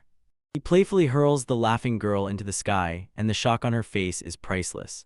Mew perched on his shoulders, both of them crackling with power, and Toru roars that the hunt is officially on. Mew fires back, "Then what about me, if I'm not one of them?" She whips her head towards Sora and tells her big sister, "Nope, it's still way too early for you." Sora begs Mew to share, but Mew turns to Touchin and blurts that she's starving. Toru grins and thrusts a huge apple into Mew's hands so he can snack while they go. Sora just stands there, totally shut out of the power-sharing deal. Later, they burst into the Adventurer's Bureau Assessment Office. Monster horns pile up into a mountain, blanketing the submission counter. Na, the receptionist, watches Toru pull in bigger and bigger hauls every single day. He cradles a sleeping Moo in his arms, grinning as he thinks about how her fresh skills have shot their success through the roof. They're getting paid a massive stack of silver and copper coins for the day, pure, sweet fortune. Na watches them vanish into the distance, eyes narrowed like she's plotting her next move. She flips through her records, baffled as their subjugations suddenly explode upward, more dramatic than anything she expected. She can't stop thinking, how does a tiny crew of 3 pull off hunting 50 monsters in just one day? That night, Sora couldn't help but point out just how brutal that day must have been for Mew. She admits her magic has a hard limit, while Mew is a total beast, learning new skills on the spot like it's nothing. Toru tells you that magical stamina isn't just luck, it's shaped by a whole bunch of things, especially the way you're built on the inside. He theorizes that Mew supercharged her power by non-stop blasting herself with her flea-repelling magic. Toru tells everyone that Sora's powers only really kick in when monsters come swarming, but once they do, his potential is absolutely insane. Sora volunteers to carry the sleeping Moo, but Toru shakes his head and tells her he's not tired yet. With a determined grin, Sora insists she can help, pushing for a real shot at bonding with Mew. Haru can't shake the weird feeling that Mew doesn't just dislike Sora, it's like Sora is the one thing he can't stand. He suspects that Mew once got hit with a brutal trauma after using her powers on a girl just like Sora. He kindly urges Sora to slow down and stay patient, and she lights up, thanking him for the way he truly thinks before he speaks. Sora abruptly drops a request, her face lighting up with eager excitement as she locks eyes with Teru. With a sharp, knowing stare, Toru asks if she was out there sleeping with the cats all night. A flashback slams us into Sora in bed, all frazzled, insisting the cats had turned the room way too warm. He grins and tosses out a cheeky idea, trade the sleeping kid for the 2 stray cats. Sora finally admits it, those cats had been clawing at her door, desperate to get to the moon. He smiles and nods like, yep, her fresh tale about the cat sound is totally spot on. Sora suggests they swap sleeping spots, but Toru shoots the idea down on the spot. Sora teases him like, liar, because she knows he can drop off to sleep anywhere anytime without even trying. Bordertown Dayton's grand main gate towers over everything, bold and unstoppable, like it's daring the whole city to try and stop it. Villagers, loud, wide-eyed kids included, cheer and wave as everyone streams through the city's main gate. Chapter 8 begins, titled Sign, showing a group of dynamic adventurers in action. They say the top-ranked adventurers all crowd into the famed choice bar. In the middle of a brutal clash, Mew snaps that the Thunder Needle power just hit its limit and is gone. A giant caterpillar hammers its leg down with brutal force, one heavy, dangerous smash you can feel in your bones. The monster's sharp, furry leg slams straight into Toru's arm with brutal force. The caterpillar snaps back in panic, its body trembling while venomous sparks spit from its poisonous fur. Sora blurts out a desperate warning to Toru, screaming for him to dodge the poisonous fur.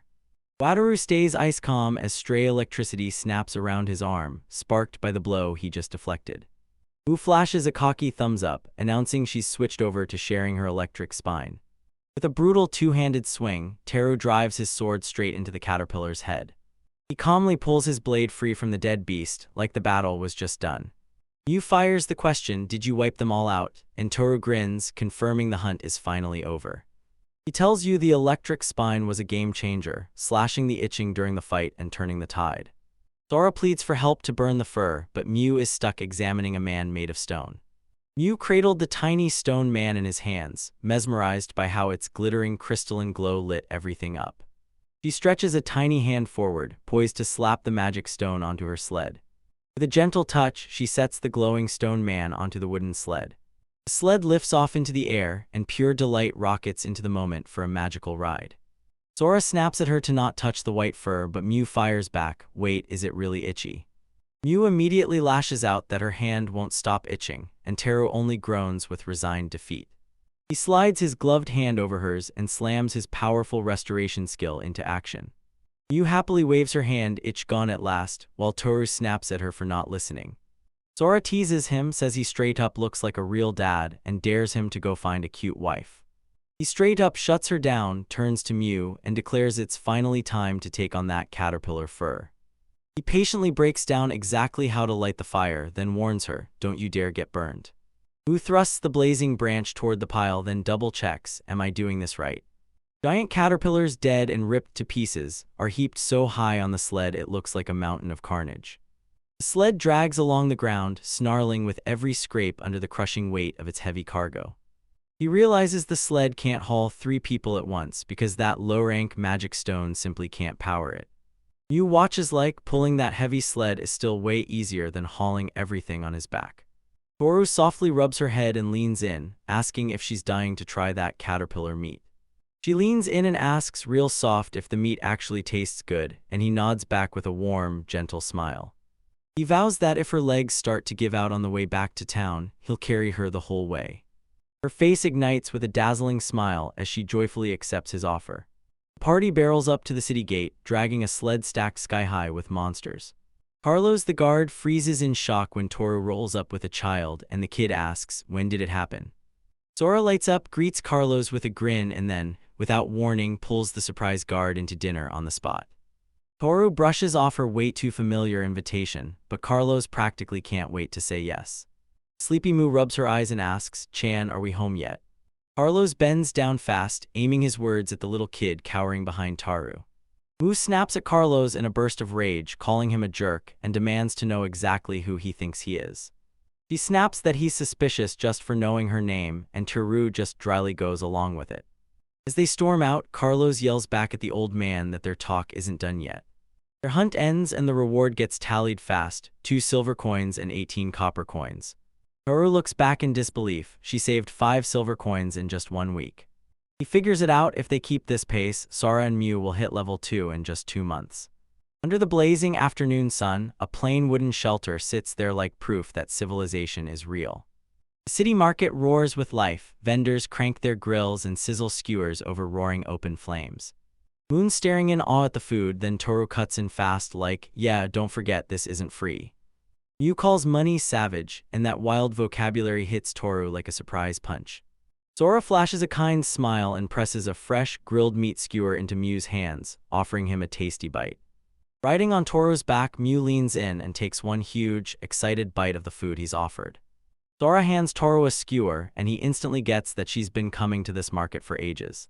Mew tells Chan the food is insanely delicious, and Sora lights up, happily agreeing like it's the best thing ever. Mew keeps tearing into the skewer like it's nothing, while Sora just stares, caught off guard by how fast she devours everything. Toru pitches a trip to the bathhouse, but Sora snaps back that she isn't ready yet.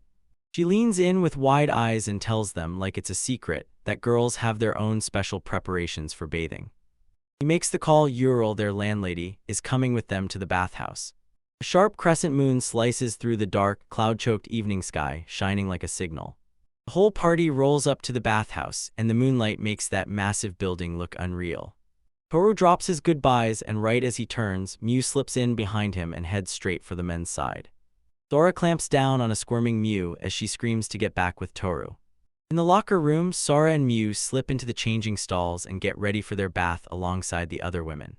Ural softly tells the younger women, "Wrap up in towels before you step in," and the message lands before anyone moves. Sora whips around to Mayatao, only to find the kid is already gone, like he never existed. Mew stands tall in the steaming air, smirking as he insists the bathhouse really is that bad. The bathhouse glows with ornate tiles and towering windows, and hot steam billows out like it's breathing fire. Magical lanterns dangle from the ceiling, bathing the thick steam in a cozy, golden glow. Mew stared at those steaming, giant eyes in the pool, weighing her next move, jump in or walk away. She slowly lowers one toe into the water, checking the chill with a nervous little test. She recoils on the spot, hopping on one foot like she's burned, and blurts out that it's way too hot. With fear nipping at her heels, she clings to pure resolve, screams that she won't lose, and braces herself to launch into the jump. Her face wears a grin of pure, childish grit as she steels herself for the plunge. Sora catches her midair and fires back, insisting they wash their bodies before they even think about bathing. The huge tiled bath stretches forever, and the water sits there calm and cozy, like it's begging you to climb in. Sora starts scrubbing a stubborn Mew that keeps puffing its cheeks until it finally caves and lets Sora clean it. Soon, Mew gets buried under a towering heap of bubbles, and her pout flips into a big, joyful grin. Sora grins and pours water over Mew's head, washing off the mountain of soap suds in a splash.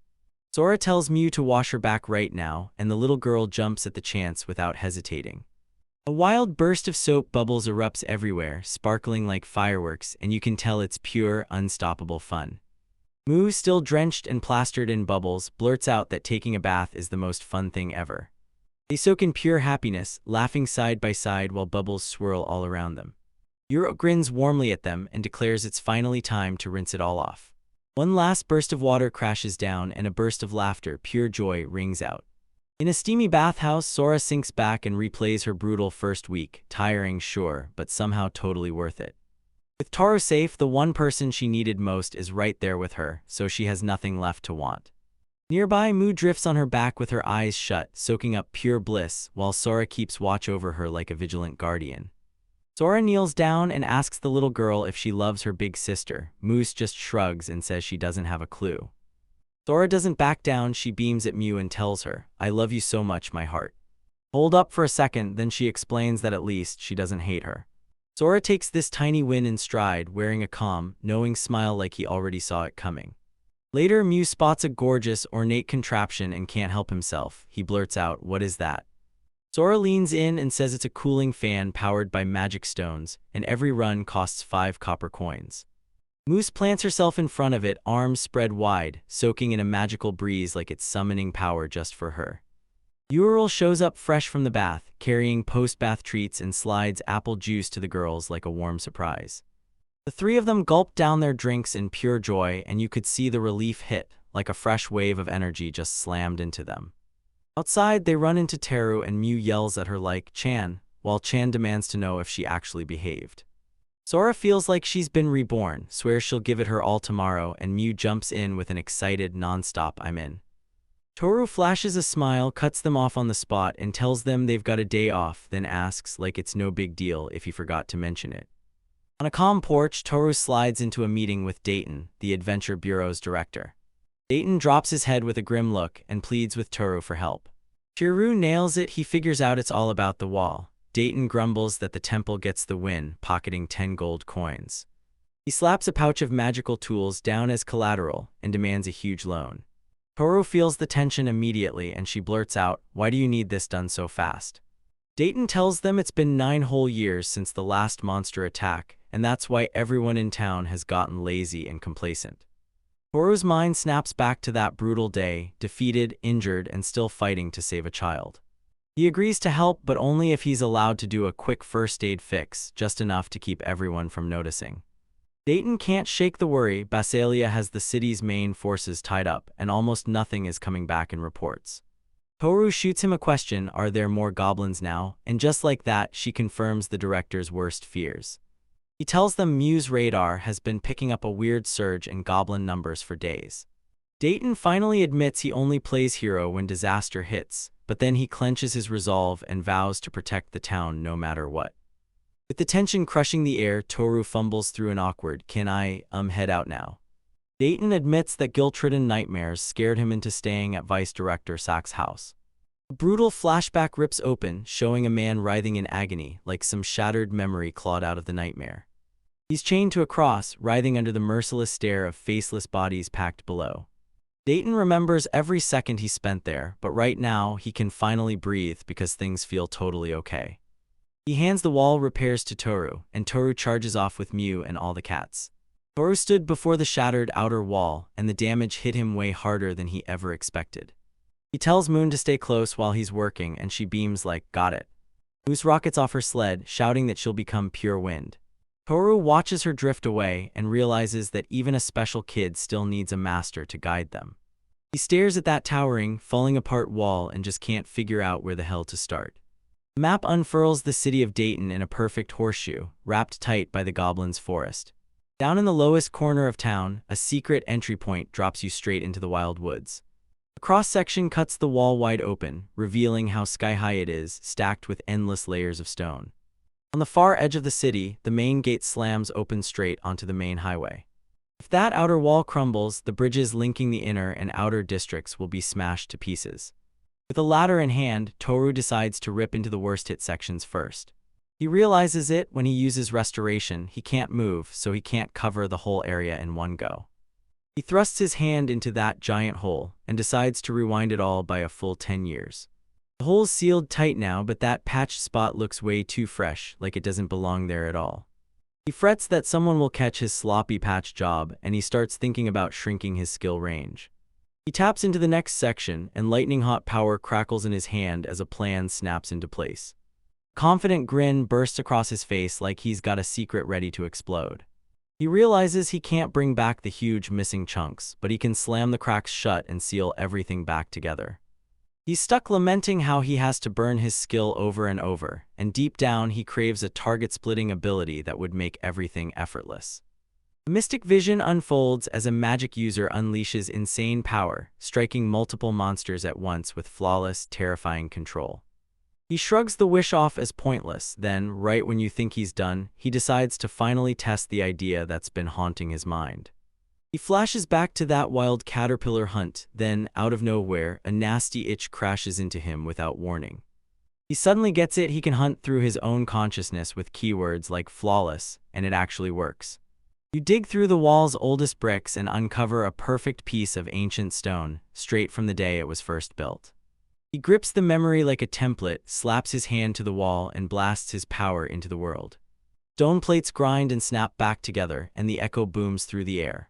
He stares on, grinning hard as that massive 50-step section of the wall clicks back into place, perfectly, like it was never broken. Mew charges up to him, breathless, and asks if he's done yet. He snaps back that he's got to wait because his skill isn't recharged yet. He grins and tells her to go, and she rockets off with the cats all over again.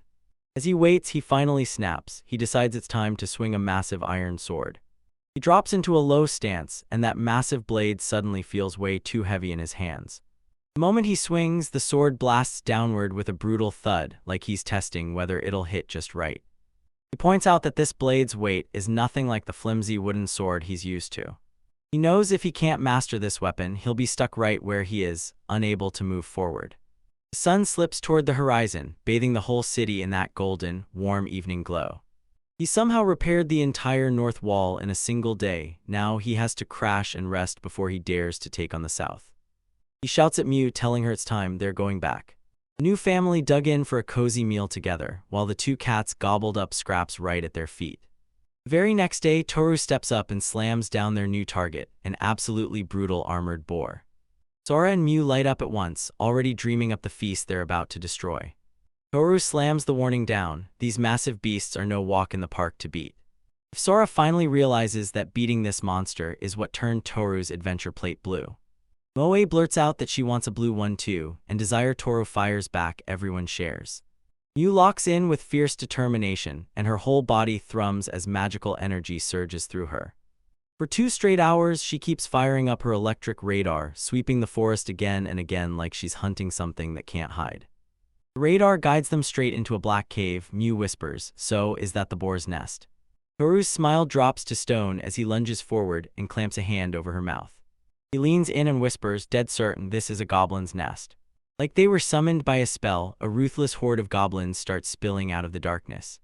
A hulking, way more muscular hobgoblin crashes out of the cave, and suddenly the real nightmare is in front of everyone. Sora's jaw drops. Toru leans in and explains that this is a subspecies you almost never spot out on the surface. When the hobgoblin shows up, you can basically hear the next wave of monstrous destruction snapping into place. Chapter 9, the outbreak slams onto the page, and then the dungeon erupts as goblins surge out in a screaming swarm. Mew and Sora stared, totally clueless, then blurted out, "Wait, what even is a dungeon?" Toru leans in and tells you the truth. This place is an underground hole where ruthless monsters are living, right below the surface. He claims it looks just like the Great Abyss, the bottomless source that spawns every monster in their world. Every dungeon has a black hole at its heart. People swear it's the doorway to the abyss.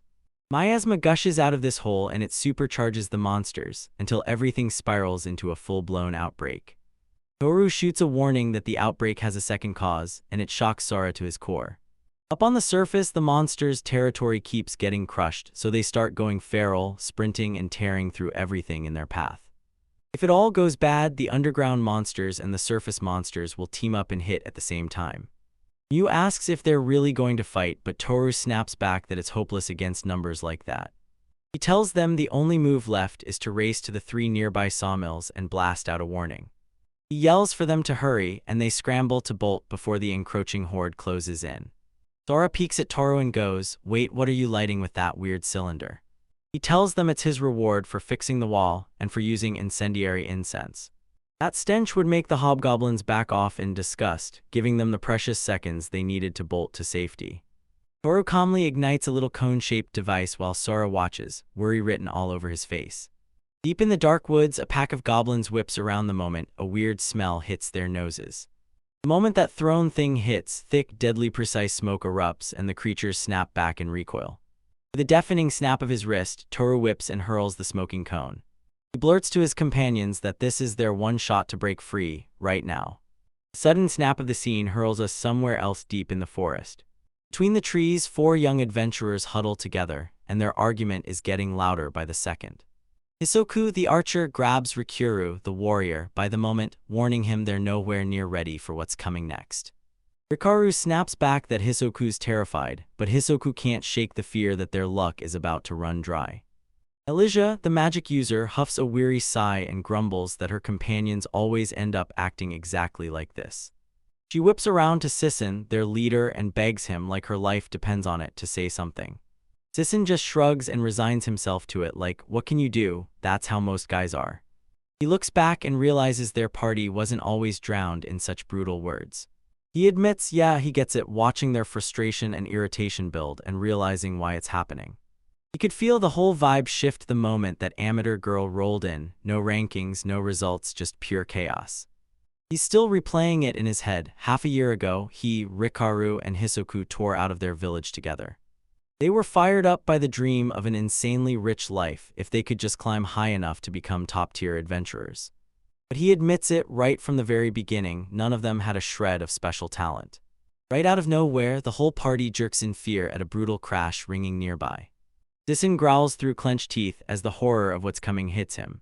A monstrous, overgrown armored boar comes roaring through the underbrush, smashing everything in its path. Its snarling face is a grotesque mask of pure rage, all jagged mutated tusks bared like weapons. The beast's body is twisted wrong, too many legs, and the proportions feel totally unnatural.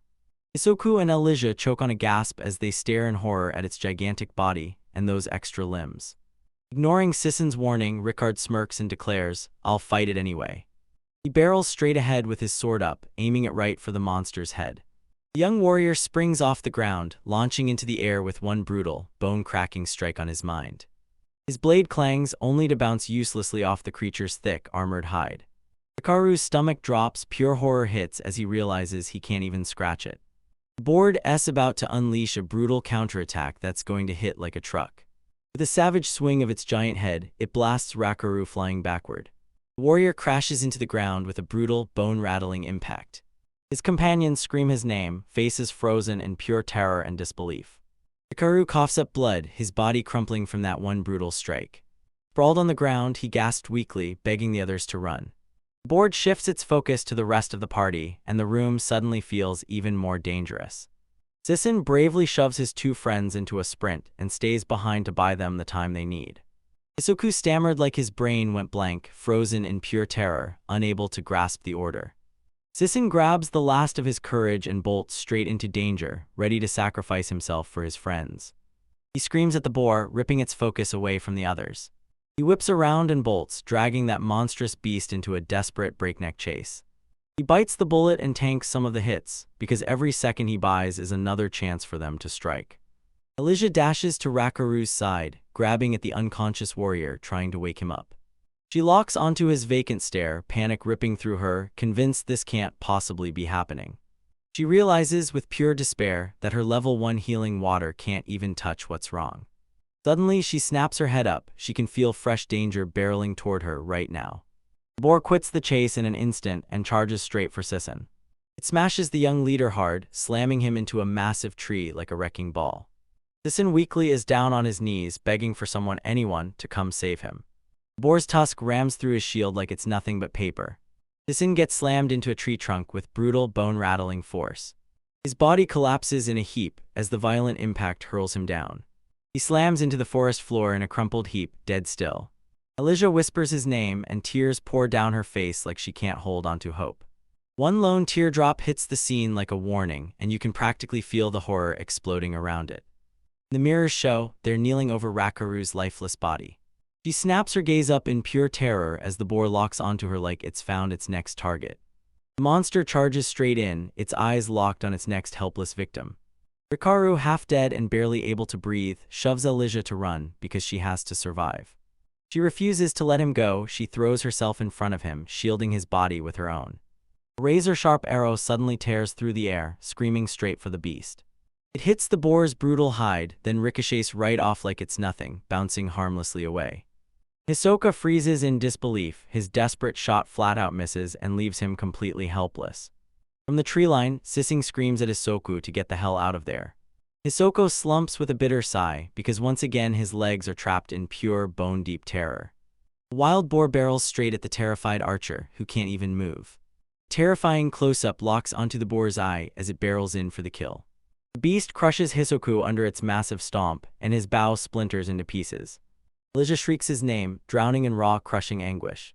Clearing erupts as the brutal impact lands, and the echo keeps screaming through the air.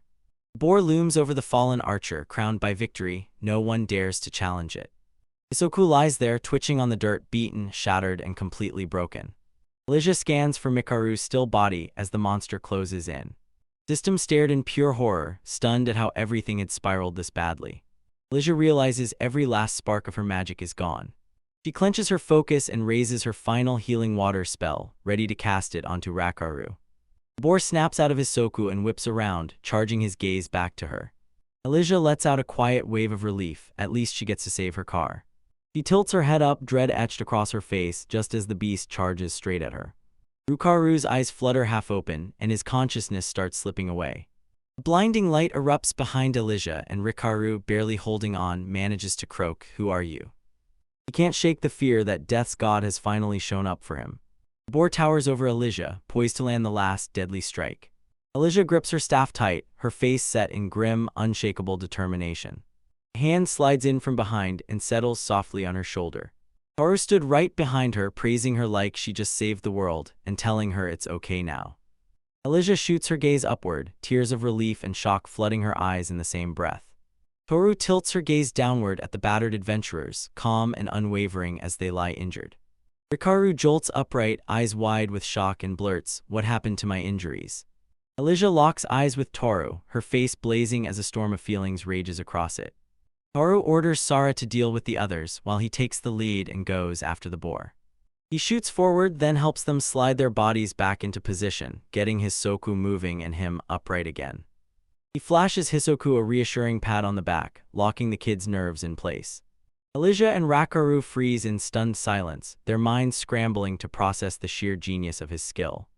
The boar snorts hard, steam billowing from its nostrils as it locks eyes with its brand new challenger. Wrapped in crackling lightning, Toru rockets toward the monstrous beast like his life depends on it. From the boar's POV, Toru comes charging in, helping the fallen scissor up like it's the most urgent thing in the world. Sisson snapped his gaze upward, and as soon as he did, he recognized the powerhouse who'd just come to their rescue. Toru yanks free his massive iron sword, his face set in cold, unbreakable determination. He lashes out with a lightning-charged blow, slamming the mutated boar before it can react. Reeve's explanation hits the air, and Toru rockets through the sky to slam his strike into the armored boar. His sword slams into the beast's hide with a bone-jarring screech of metal. He roars in pure frustration as his crushing punch skitters off the armor like it's made of stone. Dread crashes over him as he realizes Mew's Thunderneedle technique is about to run out.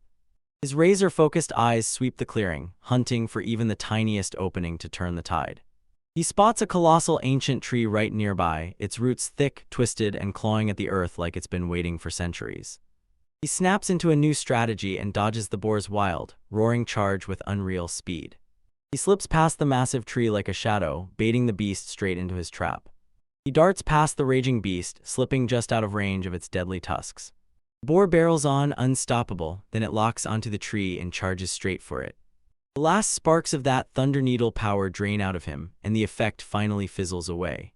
With adrenaline roaring in his veins, he readies himself for the one move that will decide everything. He rockets out of the beast's charge with a desperate, flipping leap that screams, "Not today." The boar barrels forward, then slams its head first into the ancient tree's trunk again and again, like it can't stop. The hit is absolutely cataclysmic, spitting deadly splinters through the forest air where everything's still cutting through. Those colossal tusks slam into the wood, pinning it down so hard it can't move at all. Fresh rookie adventurers freeze in shock, staring up at the old tree's ruins and begging the same question, what in the world happened to it? They're drowning in pure, shaking relief after that sudden rescue hits them. Sisson whips his head toward Elijah, demanding an answer, his voice shaking with pure disbelief.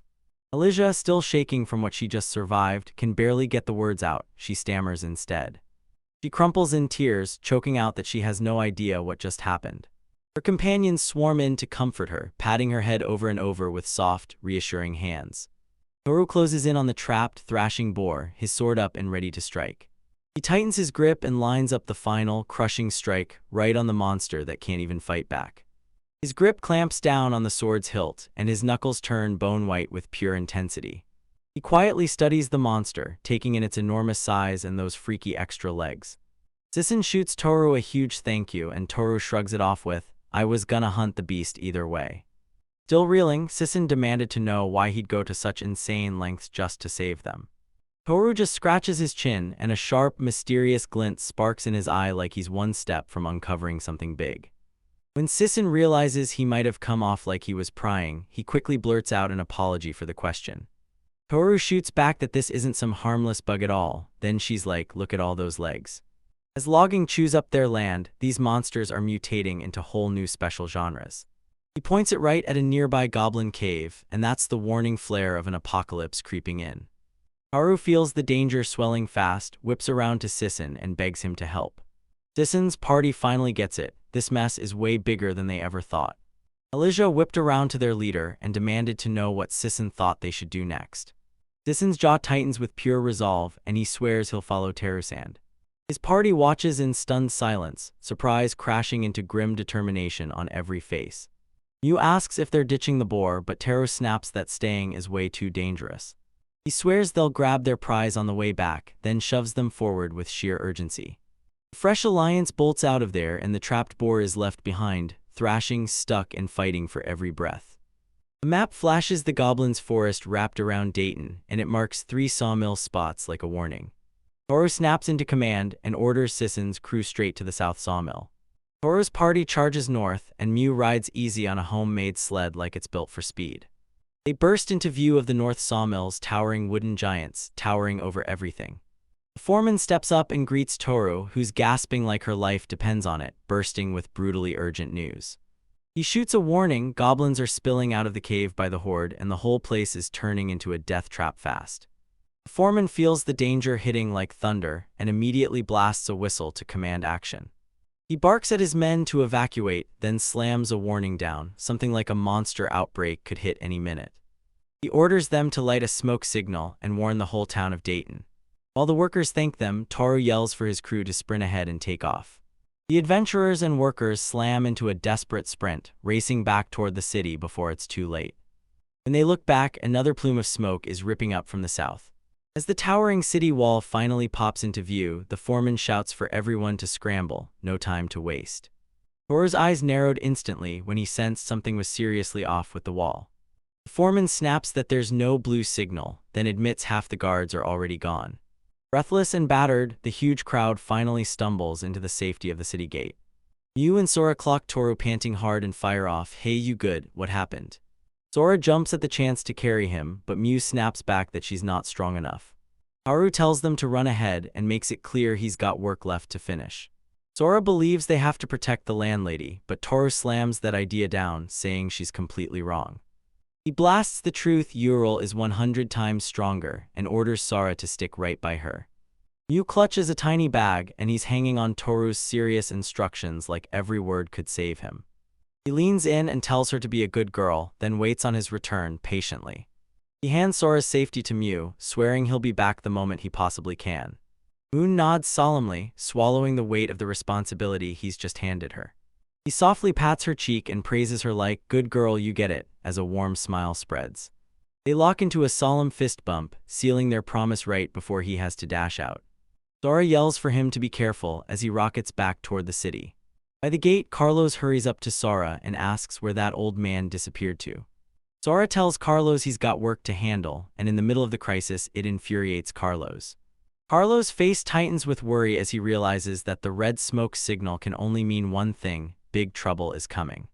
Suddenly, a blue smoke signal rockets up from the south, screaming distress to everyone watching. Mew whips a kick into Carlos and snaps at the suspicious jerk to back off, leaving her sister alone. Sora fires off the details fast. There's a whole horde of goblins pouring out of that cave.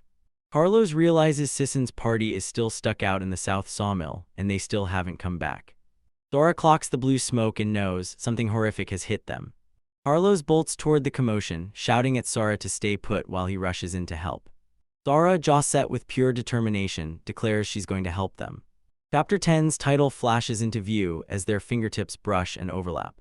Carlos lunges to stop her, insisting she's way too inexperienced to handle an outbreak. He adds that Toru would rip into him the second she found out he dragged her into danger. Sora insists she can at least lead anyone who's still lost in the forest back to the right path. She whips around to Mew and asks if that kid can really make it home alone. Mew shuts her eyes and declares this whole debate is pointless. She snaps her eyes open and says, "Toru handed Sora to me, so I'll keep her safe." Deep in the forest, Sora spots terrified workers, grabs their attention, and shoves them toward the gate. Workers dart past her in total panic, shouting, "Move, hurry up." Sora snaps around to one of the men and demands to know what happened to them. He glares down at her Jurank adventurer badge like it's worthless trash. He snaps at her to get inside right now, because that massive boar is still out there, lurking for a strike. One more worker finally breaks down and admits it was their fault. They never trusted that warning. They bolted the moment they spotted that smoke signal clawing its way up from the north. A monstrous boar tore in, and Sisson's party had to scramble into the role of living bait. Sora asks what happened next, and the worker just shrugs off her worry like it doesn't matter. He shrugs and says being an adventurer is the job, and if you want to blame someone, blame us.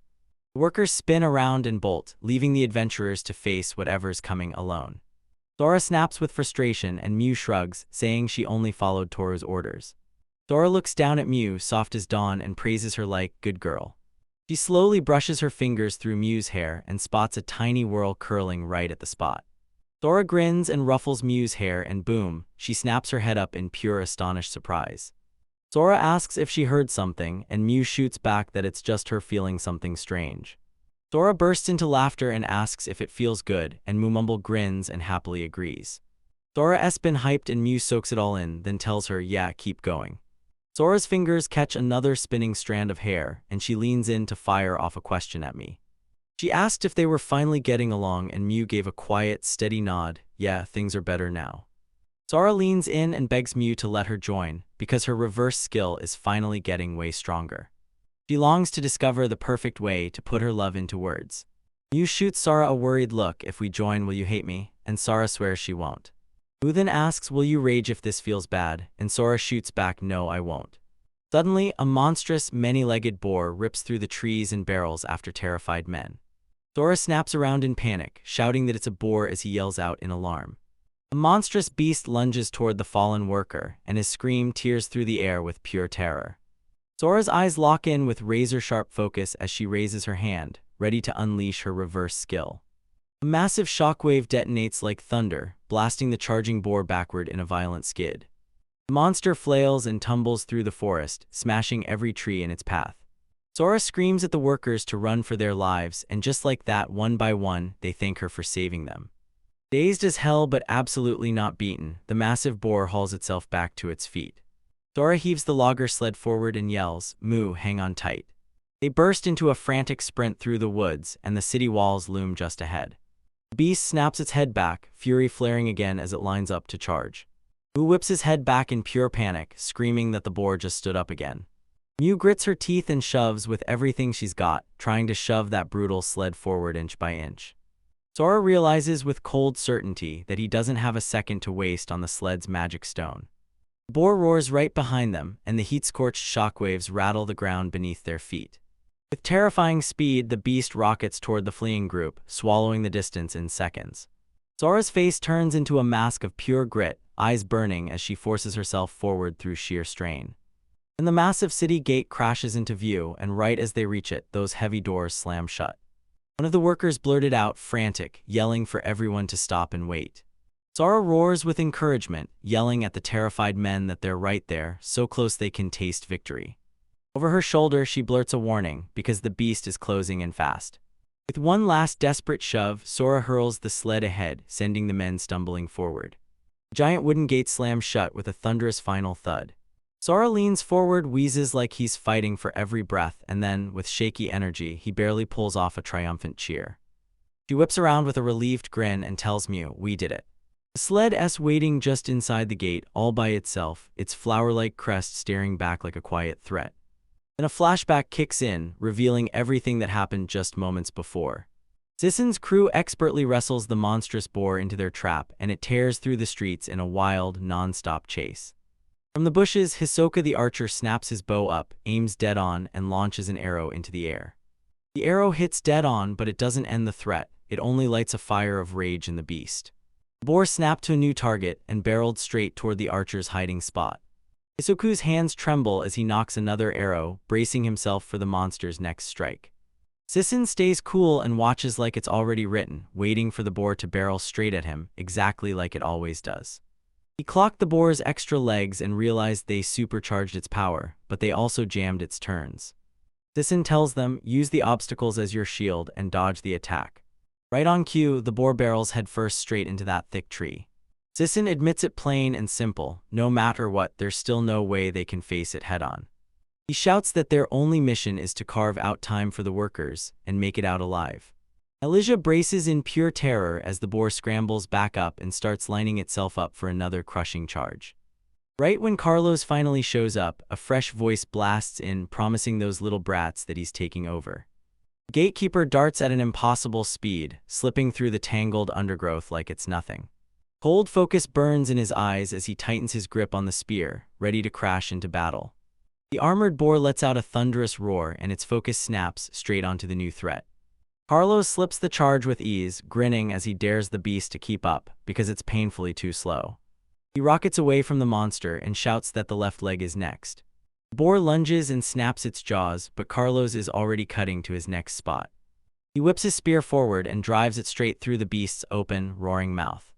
He taunts the boar, sneering that now is the worst possible moment to open its big mouth. With 2 razor-precise strikes, he shatters the monster's legs and leaves it fully crippled. Carlos circles the fallen beast, circling closer as he lines up the final blow. With a cocky smirk, he snaps out, "The fight's over." A massive bolt of lightning crashes down, swallowing the boar in a violent burst of electric light. The monster's head gets blasted into pure vapor, annihilated by a surge of overwhelming magic. Carlos lands like a master on the burning corpse below, and the fight is still raging. Sisson's crew can only freeze in shock, because they've finally clocked the sheer power of the gatekeeper standing there. Carlos tilted his head up toward the city wall, wearing a look that screamed, "I've got this," pure, satisfied confidence. He shrugs off the whole outbreak like it's just gossip and practically orders the party to rush back right now. Right now, Sora stares at the empty gate entrance, totally baffled, like something just vanished in front of him. She whips back to the locked gate and shouts Mew's name at the top of her lungs. Her desperate screams thunder through the sealed city gate, echoing into the silence. She fired off a frantic question to the workers, "Have you seen a little girl?" and they all flat out denied it. Dread suddenly blooms across Sora's face, filling him with gut-punching horror. She slams herself against the gate, fists hammering the wood as she howls Moose's name. The gatekeeper snatches her in a rage, barking that she's trying to get them all killed. He slams her to the ground and spits, "I don't care." He swings his back to her and shuts her out, brushing off her desperate pleas while the other workers stare. He hammers shut a heavy padlock with a brutal chain, sealing that gate for good. He tells Sora she can die, but she can't take them down with her. He coldly declares the kid's been dead for ages, then laughs it off, so opening the gate is pointless. A furious worker slams into Rikin, the gatekeeper, and warns him, "Watch your mouth." He fires off an accusation at Rikin like, "You're trying to shut the gate while we're still out here." Rikin swears he's saving the city, but the worker fires back, his job isn't hero work, it's to fight. One of the men shoots up and declares that Sora saved them in an absolutely extraordinary way. The workers hauled the former adventurer aside and snapped at him to get back to doing his job. Overwhelmed, he lets out a reek in waves, then bolts away from the furious crowd. Sora watched him disappear, and her face twisted into pure shock and gut-wrenching despair. Suddenly, a soft crackle of thunder crawls in, one she recognizes instantly. She shouts Mew's name again, and hope snaps back to life in her chest. A tiny voice rattles around in her head like a promise, one meant to protect her no matter what. She still remembers Moose telling her that Taru had put Sora's life and safety in her hands. She gasps because Mew just leapt off to make the sled lighter. She rips into herself for ignoring Taru and dragging her feet back to the city. She clenches her fists so tight her knuckles go white, guilt and determination roaring through her. Staring at the gate like it owes her answers, she blurts out a desperate plea to be allowed through. She begs him just for a little while because she wants to become one with her. She starts slamming her fists against that unshakable wooden gate. She screams that Mew is still alive, stabbing forward with her thunder needle to keep herself standing. She rattles off every last thing they've got left to do, from grabbing food to getting through a bath. She sobs, screaming that she'll never be able to search for any more hair worlds again. A tiny hand shoots through a crack and Mew leans in, asking about that rub thing. Sora nods and agrees to Mew's request, promising she'll rub her until Mew's satisfied. Kneeling by the gate, Sora blurts out, "If I become one, will Mew finally stop hating me?" Mew leans out from behind the gate and shoots Sora a question, will he grow bored of her or snap into violence? The memory of Mew's mother flashes back, she always sobbed while her violence raged on. Mew drops into memories of her past, and the only comfort she finds is tucked beside 2 stray cats in the alley. Sora swears she'll never turn violent or even speak about it to Muchin. She can still remember how Taru always showed up like a shield, saving her whenever she needed it.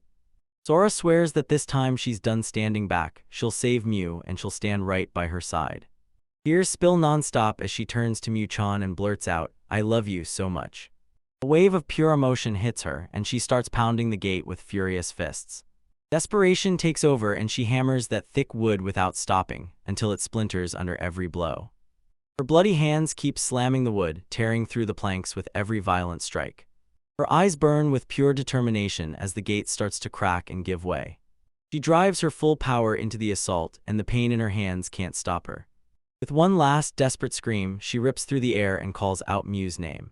Through the jagged hole in the wall, a small hand shoots out, and Sora grabs it tight. He keeps shrieking Miu's name, hauling her straight through the shattered gate. Their hands clasped right as Chapter 11 kicked off, like two hearts daring loneliness to strike first. Title card blasts onto the screen. Sora stands there, braced and ready to throw down. Beyond the walls, a fresh wave of monstrous armored boards barrels straight at Sora and Miu. Sora plants her feet and unleashes a devastating reverse skill. The boar's own wild charge backfires, its momentum cracks its tusks in one brutal snap. The beast's massive hooves screech to a stop, biting into the grass as it skidded. It rockets backwards, stunned and battered as the reflected force slams into it. The monster fights back and Sora gets shoved into using reverse again, right when he can least afford it.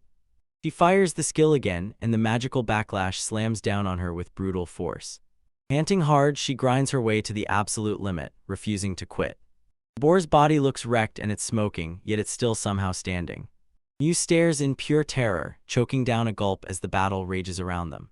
With one last surge of raw power, Sora slams the monstrous beast down and finishes it for good.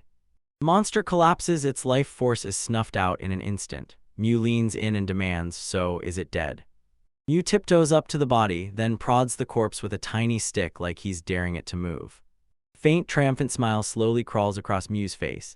She flashes a proud grin and blurts out that Miu wins again, then backs it up by claiming, loud and fearless, "I'm super strong."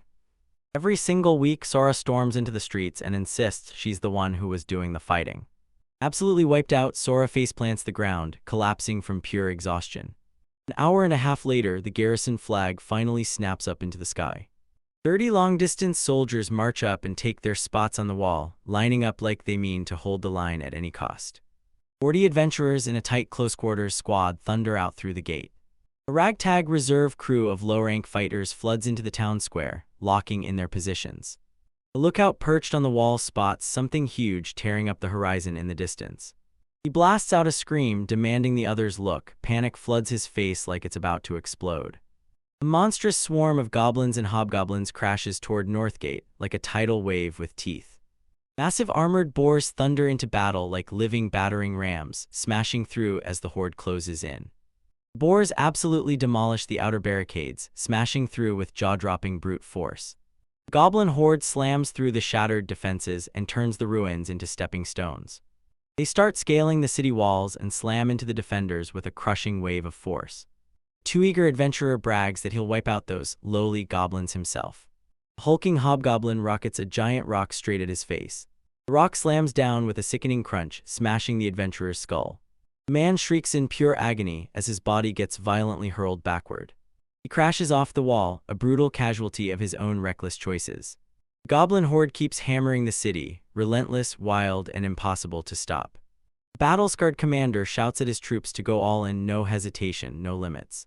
The goblins fire back with a brutal volley of their own thrown stones. The Earth Mage snaps a magnetic earth shield into place, hurling up protection to stop the incoming projectiles right in their tracks. They snap the opening archers onto the wall and unleash a storm of arrows straight into the horde. The support squad blasts the Song of Valor to light everyone's spirits on fire.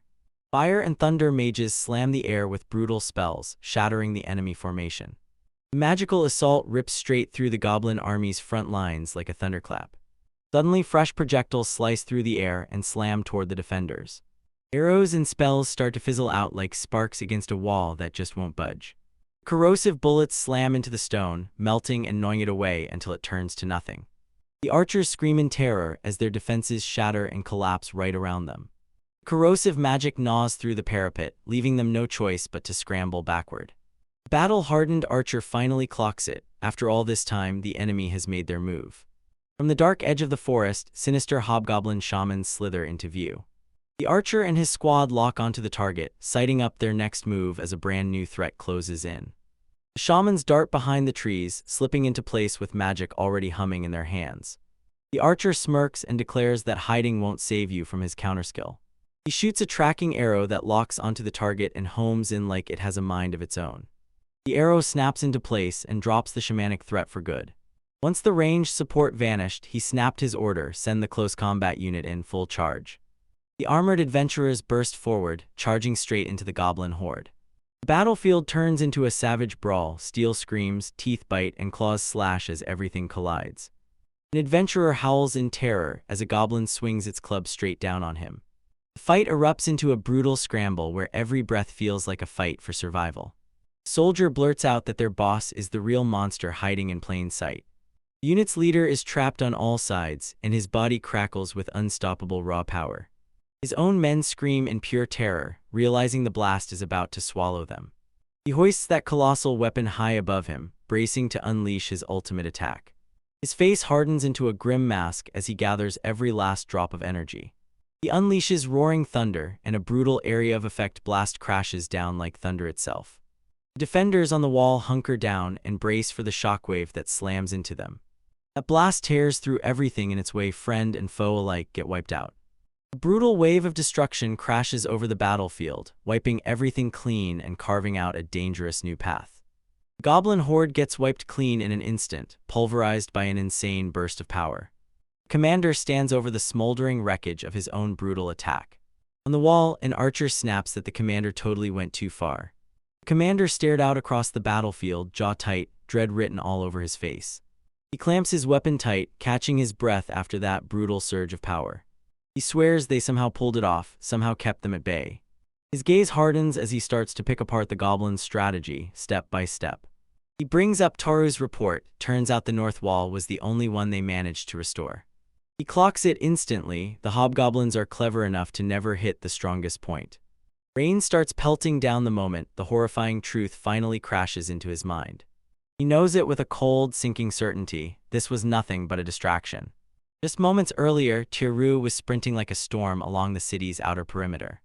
He knew he had to tear into the south wall and repair as much of it as he possibly could. He spots the trees shifting and knows with dread that his worst fears are real. A sudden crack from the woods jolts Toru, and he launches into action. He pushes his way through the thick foliage, eyes locked in as pure focus hardens his face. Out in the distance, silhouettes slip through the trees, heading your way like they've got a mission. A jolt of alarm hits him. These aren't just enemies, they're hobgoblins. His eyes narrowed hard, snapping into focus as he instantly read that weird tactical mess. He can't stop staring at their footprints here, miles away from the battlefield, and it just doesn't make sense. Why are goblins that always throw themselves at you headfirst suddenly lurking in a place like this? He snaps to a realization: the fight at the north wall has officially kicked off. There's zero time to chase help. He already knows it's way too late. He's still haunted by the chaos of that past attack because he managed to save a little kid in the middle of it. Fists clenched tight, he swears no matter what that it'll never happen again. He locks in on his new family, ready to defend that dinner table with everything he's got. He hides in the shadows, eyes locked on the hobgoblins as they finally launch their real assault. A grim look tightens his face as he watches them move in perfect sync. The monsters start smashing into the weakened southern wall, ripping it apart with their brutal tools. They slam through the ancient stone with heavy picks, pure brute force punching a path ahead. He stares at the truth and his worst fear confirms itself. The northern attack was never the real threat, it was only a distraction. He has to cut them off right here, before those wall forces even catch a whiff. He remembers that razor-fast burst of speed the second Moose's spell vanished. His hand clenches the sword's hilt, and steel-hard resolve locks into place. His eyes blaze with pure determination, and he steels himself. He has to try. He burst out of his hiding spot and sprinted straight at the startled hobgoblins. He slices through them at impossible speed, weaving a blur of motion that's impossible to track. He swings his sword not to kill, but to drive them back like they're herded from the danger. Panting hard, he spots it. They've already smashed through the outer wall. He crashes his palm into the stone and blasts his restoration skill into action. The wall slams shut, sealing everything, yet he tilts his head up, worry carved deep into his face. He thinks that if he keeps this pace, he might actually be able to take them on. Suddenly, a terrifying dark presence crashes over him, freezing him in place. He whips his head around in panic, feeling that crushing power looming right over his shoulder. His eyes snap wide with pure horror as his mind races to figure out what that presence even is. He gets it, this isn't just any monster, it's the Hobgoblin Chief, the real mastermind behind the whole attack. Dread hits him as he realizes their strongest member is already on the move. With a thunderous crash, the wall finally gives way, fully shattered open. Hobgoblins slam through the stone he just painstakingly rebuilt. They bellow that this city is doomed, there's no way it can survive a two-front war. Toru's face was carved into a mask of unbreakable determination. He digs his heels into the ground, ready to unleash his final stand. Hobgoblins flood through the opening, and in seconds they've got him totally boxed in. It lunges forward, and those cruel blades whip through the air in a razor-deadly arc. A massive chunk of the wall rips off and slams straight toward him. He dodges, weaves, and slips through at the last second, barely escaping the lethal projectiles. The monsters slam in with relentless fury, pinning him so tight he can't even catch his breath. A deep, low growl rolls out of the chest of that massive hobgoblin like thunder. Grim count 10 hobgoblins slipped past the defenses. Two beasts lunge together, their blades tearing through the air in a savage double strike. He ducks under a furious swipe, and his silver streak cuts across the chaos. A hobgoblin bursts out of the shattered wall and dives forward, lining up a deadly downward strike. He darts out of the way, right as that blade crashes into the dirt. He snaps back with a brutal punch, blasting the monster clean through the air. With clenched teeth, he gasps through the strain of battle, barely holding on. His hand shakes from sheer, desperate effort, like the fight is burning straight through his bones. The hobgoblin lunges forward, and its face is a mask of pure fury. The blade slips clean past his guard, tearing open a deep gash across his side. He stumbles backward, and his sword clatters as it smacks the loose stone. His weapon gets ripped from his grip and spins off into the void, leaving him totally defenseless. His eyes flare wide with shock as his enemies surge in from all sides. With panic screaming in his chest, he snatches two of the charging hobgoblins. Teeth clenched against the burning agony, he steels himself and launches the attack. With a thunderous roar, he slams their heads together with ruthless, crushing force. The hobgoblin lets out a brutal groan as the crushing impact slams into him. He lets out a blood-curdling scream, straining with everything he's got as he hauls them in by sheer force. The two monsters crumple into a brutal heap on the blood-soaked ground. He drops to his knees, utterly spent and bleeding out, while his enemies lie sprawled all around him. He spits up blood as the last hobgoblins surge in on him. Two more monsters surge closer, their eyes blazing with pure, venomous malice. Their jagged teeth bared, they grit their way toward the final blow. His face hardens with grim certainty. He knows every door has just slammed shut.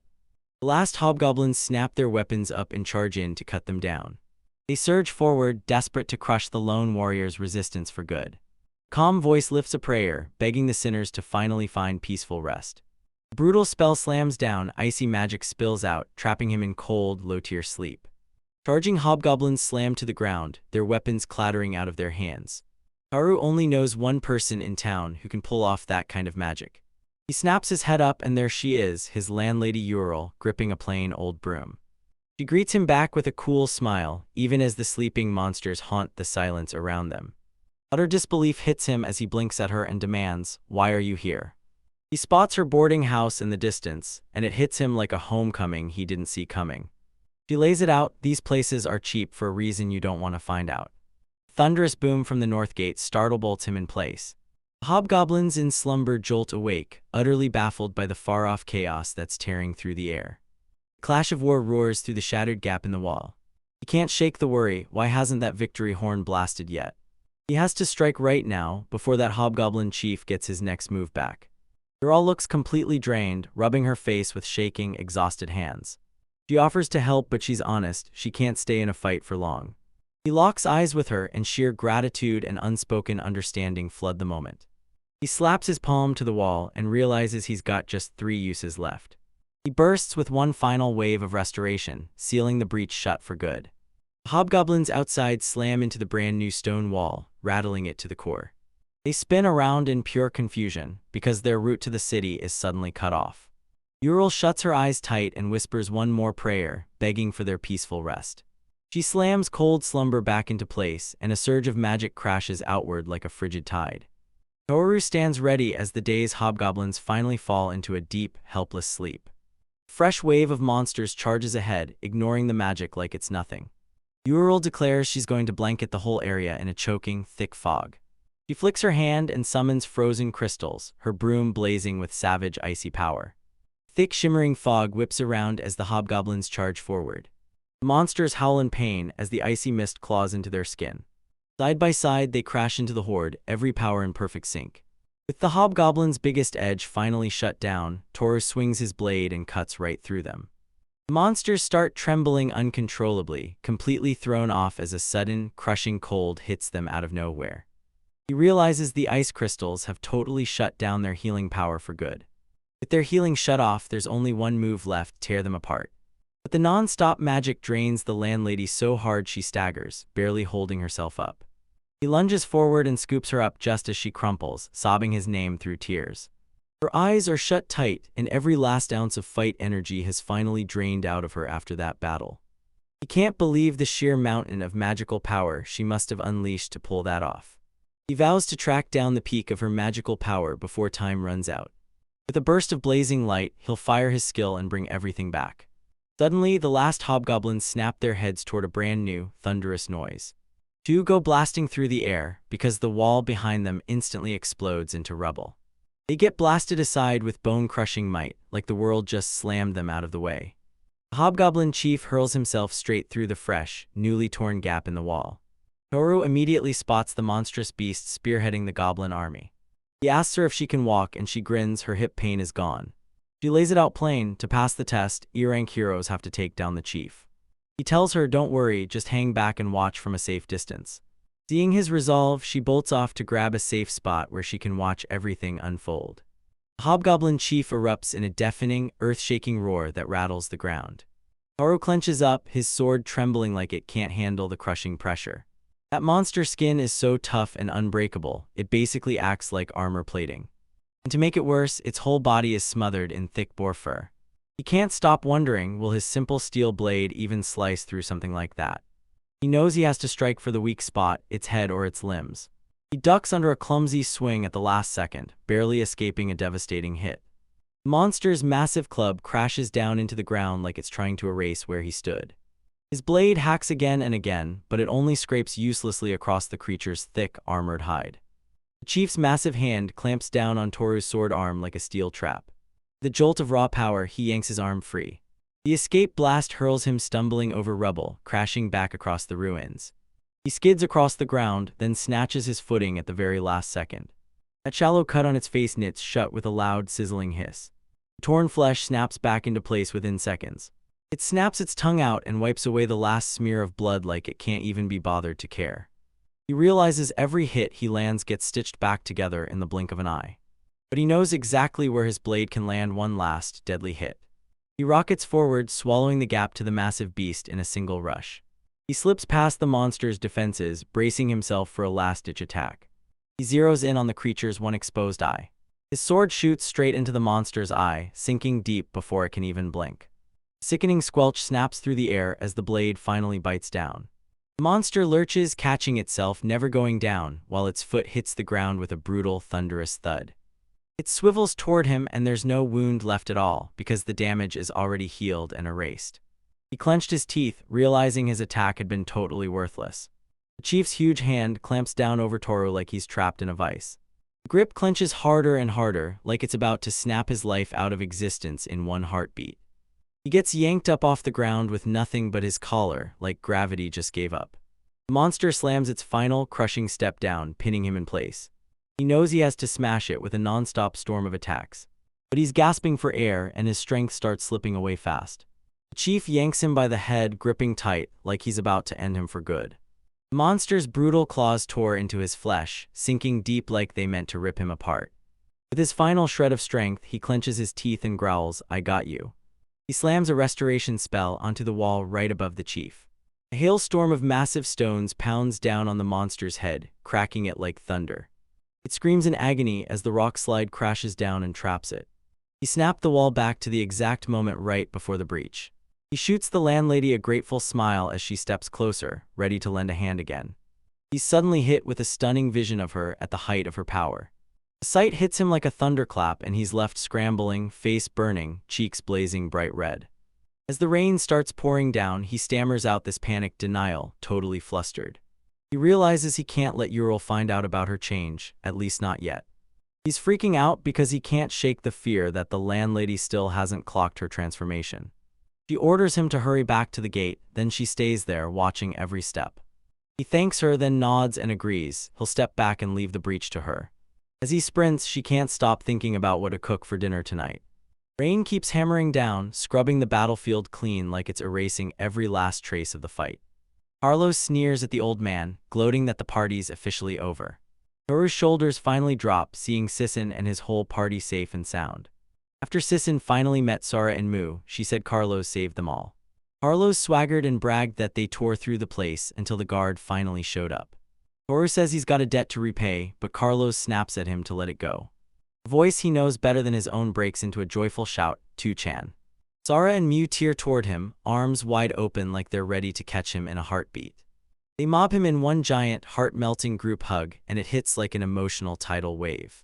Sisson's party just watches, grinning as the reunion hits everyone's hearts. Mu and Sora cling to him like they won, their faces blazing with pure joy.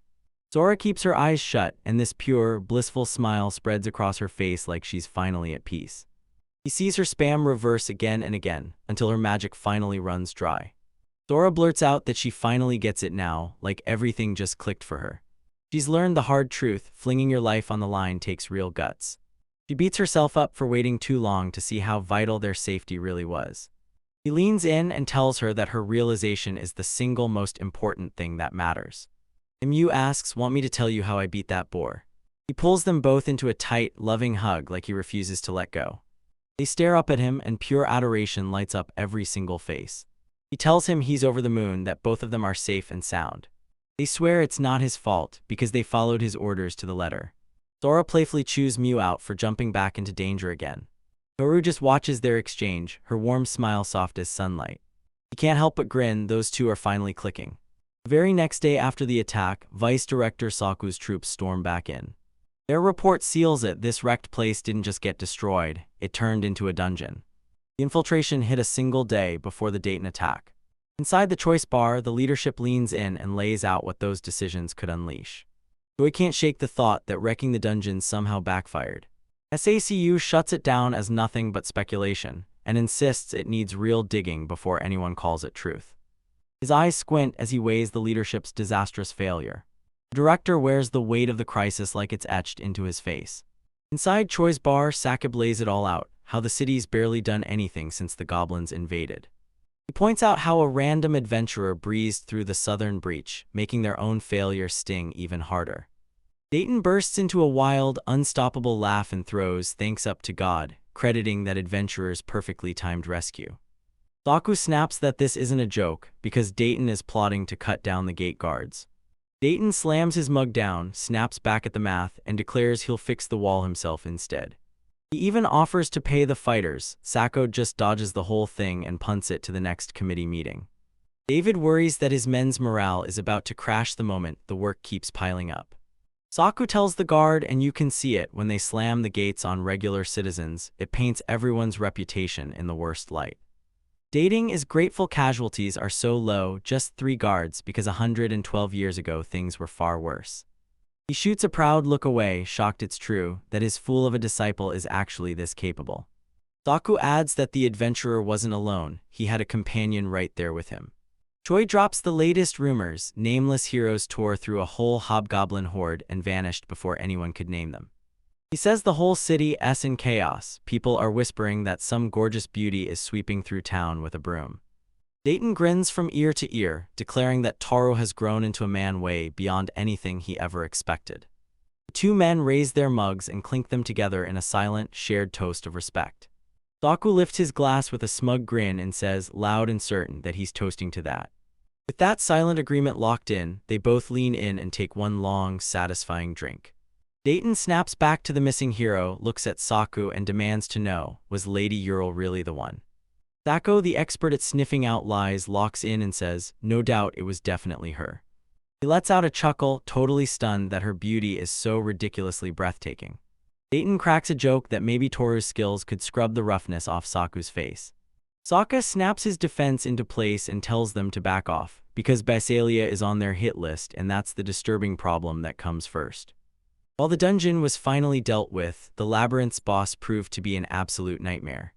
So that's why he's dead set on it, he wants that guy to level up, grow stronger, and get even more terrifying. At the city gate, Carlos braces himself to finally tell his old friend goodbye. He drops a total bombshell on a shocked Toru, he's quitting the Guardians and running off with Riken. For daring to shut those gates for selfish reasons, Rickon is thrown out, exiled from the city for good. Carlos tells them he can't just ditch his hopeless partner after all these years. He grabs Taru and tells him to apologize to Sora, and then hit the pipsqueak with the message that he's totally cool. Toru smirks and deadpans that he has zero intention of teaching the kid a single lie. Carlos shrugs off the jab with a knowing little smile, like he already gets the joke. Toru raises his fist in a silent promise, friendship one last time, then goodbye. Carlos's eyes widen, he's genuinely moved by the gesture, and a soft blush creeps across his cheeks. Two old buddies lock into a hard fist bump, then trade one last goodbye before they part ways. Toru snaps in clothes and gives him a parting gift, her grip tight on his battered, well-worn spear. A blazing light crashes over the weapon as his restoration skill kicks in and brings it roaring back to life. In the blink of an eye, the spear flashes like it just left the forge, scoured clean and restored to perfect glory. Every weapon looks brand new, no scratch, no dent, just a razor-sharp shine that screams power. Taru lets out a humble remark, this is all his skill can do. Carlos stares down at the gift, and a deep, silent gratitude hits him so hard it shows on his face. Choked up with emotion, he starts to cry, shouting that the skill isn't useless at all. He grips Toru's hand tight, blaring that it's an unbelievable skill, straight-up proof he's an amazing man. Toru watches, a tiny smile on his face as his old friend kneels, then that moment rips away and he's gone forever. A heavy goodbye finally breaks and joy rushes in, right into a blazing, sizzling giant steak feast. Sora and Mew stared at the massive slab of meat, then blurted, wait, are we at some kind of meat party? Chapter 13, Feast, slams onto the screen beside a peacefully satisfied Toru. Ural simmered a blazing hot pot packed with boar ribs, chickpeas, potatoes, and onions. He lined up skewers of tenderized ground meat, still sizzling hot fresh off the grill. Ural slides the food onto the table with a warm grin and practically urges them to dig in as much as they want. Toru sits alone and admits quietly that he accidentally rewound the landlady's youth. When he finally asked her about it, he realized straight up that flipping the whole thing back would feel painfully awkward. When he saw that flustered yet glowing smile, he knew she was loving the change. With a deafening cry, Idikamasu shoved Sora and Mudig straight into the mouthwatering feast. The food hits like pure heaven, and the second they take a bite, satisfaction washes over them like they're floating in the middle of a choir of cherubic angels. Toru carefully picks her food with a calm little smile, savoring every bite like it's the best thing in the world. He gulps a long draught of black beer and instantly grins, because it tastes like it was made for that juicy meat. Even Kuro and Shima, the two stray cats, get their own share of the boar meat too. The new family crowds around the table, and for once everything feels warm, safe, and totally at peace. After the meal, Sora and Mew realized they'd stuffed themselves so hard they couldn't even take one single step. Sora grins and points at a pile of empty plates, teasing Mew like, look, 5 of those were yours. Toru gratefully thanks the lamb lady for that mouth-watering meal, then leans in with one last hope, I really hope you liked it. He clutched his mug and thanked her from the heart for the amazing food and the warm hospitality. Uriel snaps that the pleasure was hers all along, a reward for wiping out those 2 boars. So yeah, a blue-tag adventurer basically ordered her to do exactly that. Boopats are stuffed to the brim, grinning with pure pride, and they're basically shouting, yep, this is the real deal. Ural can't believe it. After everything he's done, they still shove his promotion back and call it a day. Toru's just relieved it all ended before he drew attention, even if it cost him a skill. He can't believe it, he crushed the invasion, cashed in his pay, and now he's steadily climbing toward the next win. Ural leans in with a soft, understanding grin, hanging on every word and genuinely valuing his point of view. Teru slams his mug onto the counter and tells the landlady, I've got something big to ask you. With a heartfelt look in his eyes, he asks her to come along on their adventures. Sora freezes at the shock of the sudden invitation, and Mew watches on with wide, hopeful eyes. Ural's warm smile drops away, and a heavy, thoughtful gloom settles over his face. She thanks him for the invite, then shoots back that an old woman like her would only slow them down. Toru can't shake it, there's another reason behind his hunch, and she presses him hard to prove he's right. He suddenly snatches her hand, his focus razor-sharp and crystal clear. He tells her he might be able to help, then asks right then if she'll let him take a look. His consciousness slips into the metaphysical realm inside her soul, and there he studies her skill tree. He rips through her entire personal history, hunting for the exact root of her problem. His perception showed nothing weird, nothing that didn't match what she'd already seen before. Baffled, he pushes deeper into the truth, convinced the whole thing is rotten at its core. And he spots it dark, thorny growth crawling up her tree's trunk, pulsing with pure malice. The curse gets named as a growth blocker, it's stopping her from earning skill points. Ural realizes Toru can read people's skills just by looking, no measuring device needed. With a heavy, sad gaze, she admits the cursed fruit is exactly what drove her to quit adventuring. Flashback snaps on years ago, a carriage rumbles into a forgotten remote village. Far younger, far more regal Ural watches the carriage roll up to her doorstep. The ornate carriage jolts down the dusty road, rattling like thunder and blasting thick clouds of dirt into the air. The local elves can't believe it. Why did the leader of the quest temple just show up in their village? The villager blurts out that the leader has shown up to meet Uraluriel, the cursed witch. A nearby villager snaps her into silence at once, warning her not to blurt things out so carelessly. Ural lets out a sharp, disdainful snort as the carriage rolls up to her cottage. Her face turns cold and unreachable, like even a hero can't breathe under the world's non-stop demands. Inside, she bows and thanks the temple leader with real respect for going out of his way to come all this distance just to see her. She politely but with steel in her voice shuts down the offer to become a teacher, choosing new adventures instead. The temple leader demanded to know why this hero candidate would suddenly drop the quest and quit adventuring. She calmly swirls her tea, eyeing every sip like it might be the clue behind the mage killer. Ural's stoic face shuts the temple leader's doubts down, confirming the dreaded curse is real. She tells you that when you beat a labyrinth lord, you usually get handed a brand new skill fruit. But a cursed labyrinth marks down any magic user who dares to plunge into its depths. The temple leader snaps off the gossip like it's nothing, saying it's all just rumor and lies. He shrugs off her whole explanation, dismissal, or pure burnout, like none of it even matters. He flashes a gentle smile, cups the drink in his hands, and makes his formal request right there. The younger Uro leans in, fires off a question, and straight up calls her by her title as he drinks in every bit of her knowledge. Ural leans in and tells Taro, "I became a teacher by betting everything on my dreams and trusting the youth to carry them." Toru tells her how the curse quietly drains her skill points and sucks away her magic power as she gets older. He admits he totally panicked, then shoves her back into the past, right when the curse was still wrecking everything. With bright hope blazing in his eyes, Sora asks if restoration can just erase the curse like it never happened. He says his power can't pull a fruit off the main truck's tree in the first place. Sora's got a plan. He asks Ural if she can see the skill tree too. Sora yells for Moo, only for her to groan that she's stuffed from dinner and can't even move. Sora teases the lazy Moo, daring her to slack off, because if she keeps it up, she's going to turn into a big, fat cat. Hiro and Shima, the two stray cats, stare back with wide, startled eyes. All four adventurers lock hands in a tight circle around the old wooden dinner table. Mew kicks things off by sparking the link and announcing to everyone that now, Touchon has them all connected.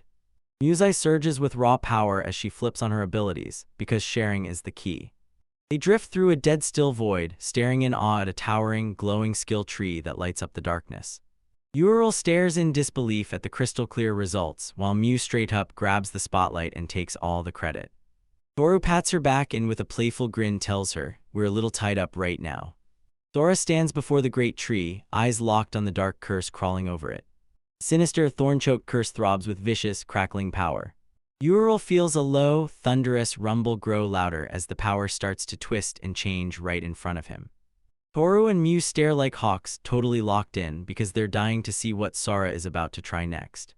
Sora's eyes narrow to a razor point, and you can practically feel her plan snapping into motion. Sora blasts out her power and hurls a brand new skill fruit straight at the dark curse. Two massive opposing forces crash together, blasting out a brilliant, total chaos explosion of raw power. Her brand new skill, *growth acceleration * turbocharges the way her magic and abilities level up. Sora's eyes widen in shock. She realizes she's flipped the curse's power backward. Sora bursts into laughter and admits she'd had a gut feeling it would actually work. Ural freezes in silence for a heartbeat, completely slammed by the shock of what just happened. Sora shoots the landlady a worried look and asks if she's really feeling okay. Overwhelmed with emotion, Ural yanks Sora into a tight, grateful hug. Tears of pure gratitude pour down Ural's face as she clutches her savior like they just saved her soul. Sora flushes pink and a soft, happy smile blooms across her face. She clamps her grip on Sora's hand with all her strength, pouring out pure, overwhelming gratitude.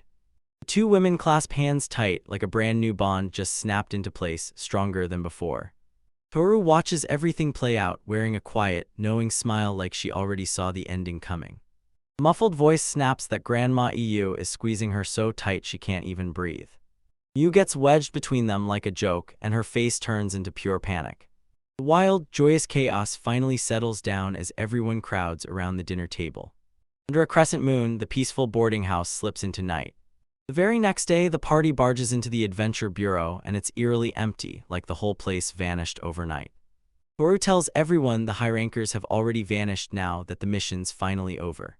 Sora tells Miu, "You and I will draw, just don't go overboard," and promises they'll keep it under control. Toru and Ural gear up to register, and they rely on his steady guidance to make it count. At the registration counter, Marika, the young receptionist, stands ready to take care of everyone. Toru can't believe it, this place feels dead silent, yet some people are still screaming their heads off. Toru flicks his hand at the landlady and beckons her to follow him to a particular counter. Marika flashes a polite smile and asks if they're ready to sign up for a brand new adventure. The receptionist freezes in stunned silence, completely blown away by Ural's radiant, young beauty. Marika lets out a shaky welcome, totally rattled by how gorgeous the elf is. Ural greets Marika with a soft, warm smile, and you can tell she's genuinely thrilled to meet her. Ural beams because the form is crystal clear, no glasses needed. Toru cuts in and tells them, "Don't forget, you need the sponsor's tag to register." Marika scans the form, and right there she marks it. She's 22 and she's from Stola. Marika presses her long ears to the air of her homeland and gives the form her full approval. He tells them how he registered her as his own granddaughter, using a shorter name. Marika demands she press her hand onto the soul analyzer for the assessment. Ural presses his fingers to the orb, and Toru just watches, smiling like she already knows what's coming. A surge of mind-blowing magic blasts from her hand straight into the orb. Toru gets hit all over again by just how strong and grown-up her skill tree's power is. He realizes 4 of her terrifying skills are already fully maxed out.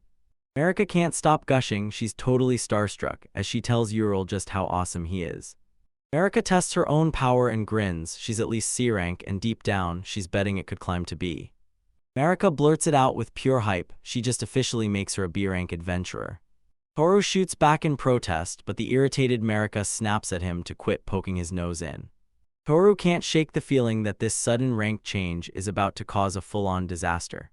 The diagram lays out the rule in plain sight: if there's a 2-rank gap, you can't form a party. Toru whips his eyes to the next counter, and there, a noble woman is throwing a full-blown fit. Na, the senior receptionist, keeps her manners razor-sharp, polite on the surface, firm as a lock underneath. Toru slams the brakes on everything, demanding Marika pause the registration process. Marika can't wait to say yes, she eagerly agrees to hold the fort, thrilled to play along with that beautiful elf. Marika's face burns as she asks, can she touch Ural's gorgeous hair if she gets to?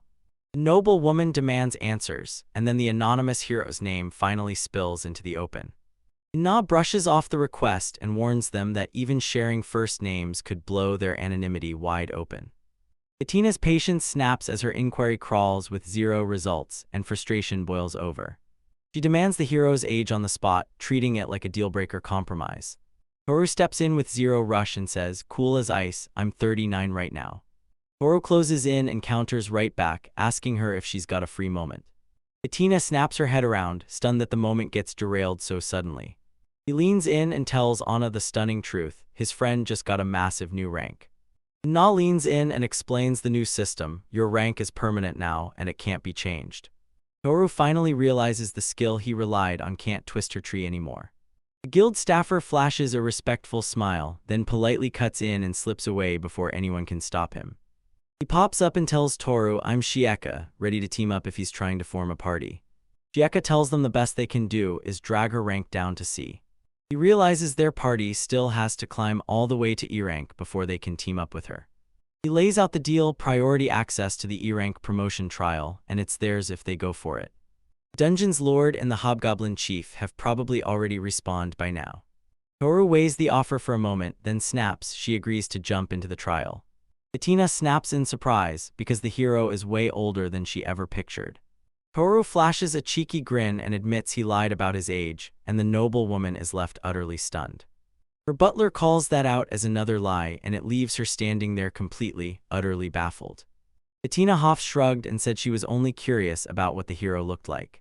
Just as Toru starts to walk away, she snaps that she's far from done talking. She jabs a finger at him and dares him, beat the dungeon lord first or else. Her butler leans in and warns her, that tiny dungeon seats only one party at a time. She finally gives in, nodding to Toru like, go on, take the first try. Goten snaps her back to reality, reminding her they're not even registered, so they can't try it. She jabs a finger at the retreating Toru and snaps a warning, watch your back. Mew grabs Toru's armored arm and with a totally innocent grin, asks if her touchin is about to go take a bath.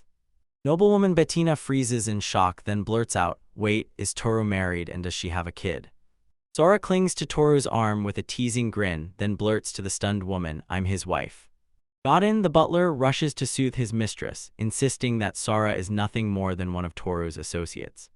Sora pops in, introduces herself to Mew, and then, bright as a sunrise, cheerfully tells the shocked noblewoman to hop in with them for a bath. Bettina strides in and introduces herself, then drops Godin right in front of him, while Teru silently prays he can dodge this whole awkward meeting. Godin hands Mew a tiny candy as soon as they meet, and she snatches it up with a bright, happy smile. Bettina delivers a dramatic goodbye, urges Mew to savor every sweet bite, and vows to see them again someday. As the pair slips away, Toru just watches them vanish, quietly chewing on one burning question, what's their whole deal? A tight close-up catches a beautifully carved comb sliding through long, silky hair like it was made to glide. Marika, the guild receptionist, can't help but gush over Ural's hair, praising the sleek boxwood comb she's using. Ural grins and swears the comb treats your hair with kid gloves, even if it costs a pretty penny. The guild official named Shieka bursts in, breathless, then apologizes to Yuru-sama for the delay. On a wooden tray, he unveils a brand new adventure tag, black frame blazing like it means business. Ural blurts her thanks as Sora praises the tag's grown-up vibe, and her mood practically soars, because her adventurous grandma is out there doing what she loves. Ural clutches the new tag like a lifeline, proof she's back, while a calm, thoughtful stare settles on her face. Toru keeps watch over his party, his adventurer tag swinging on a chain around his neck, a faint smile tugging at his lips. Toru blurts out an apology for making Yuru wait, but Yuru smiles and swears it wasn't his fault.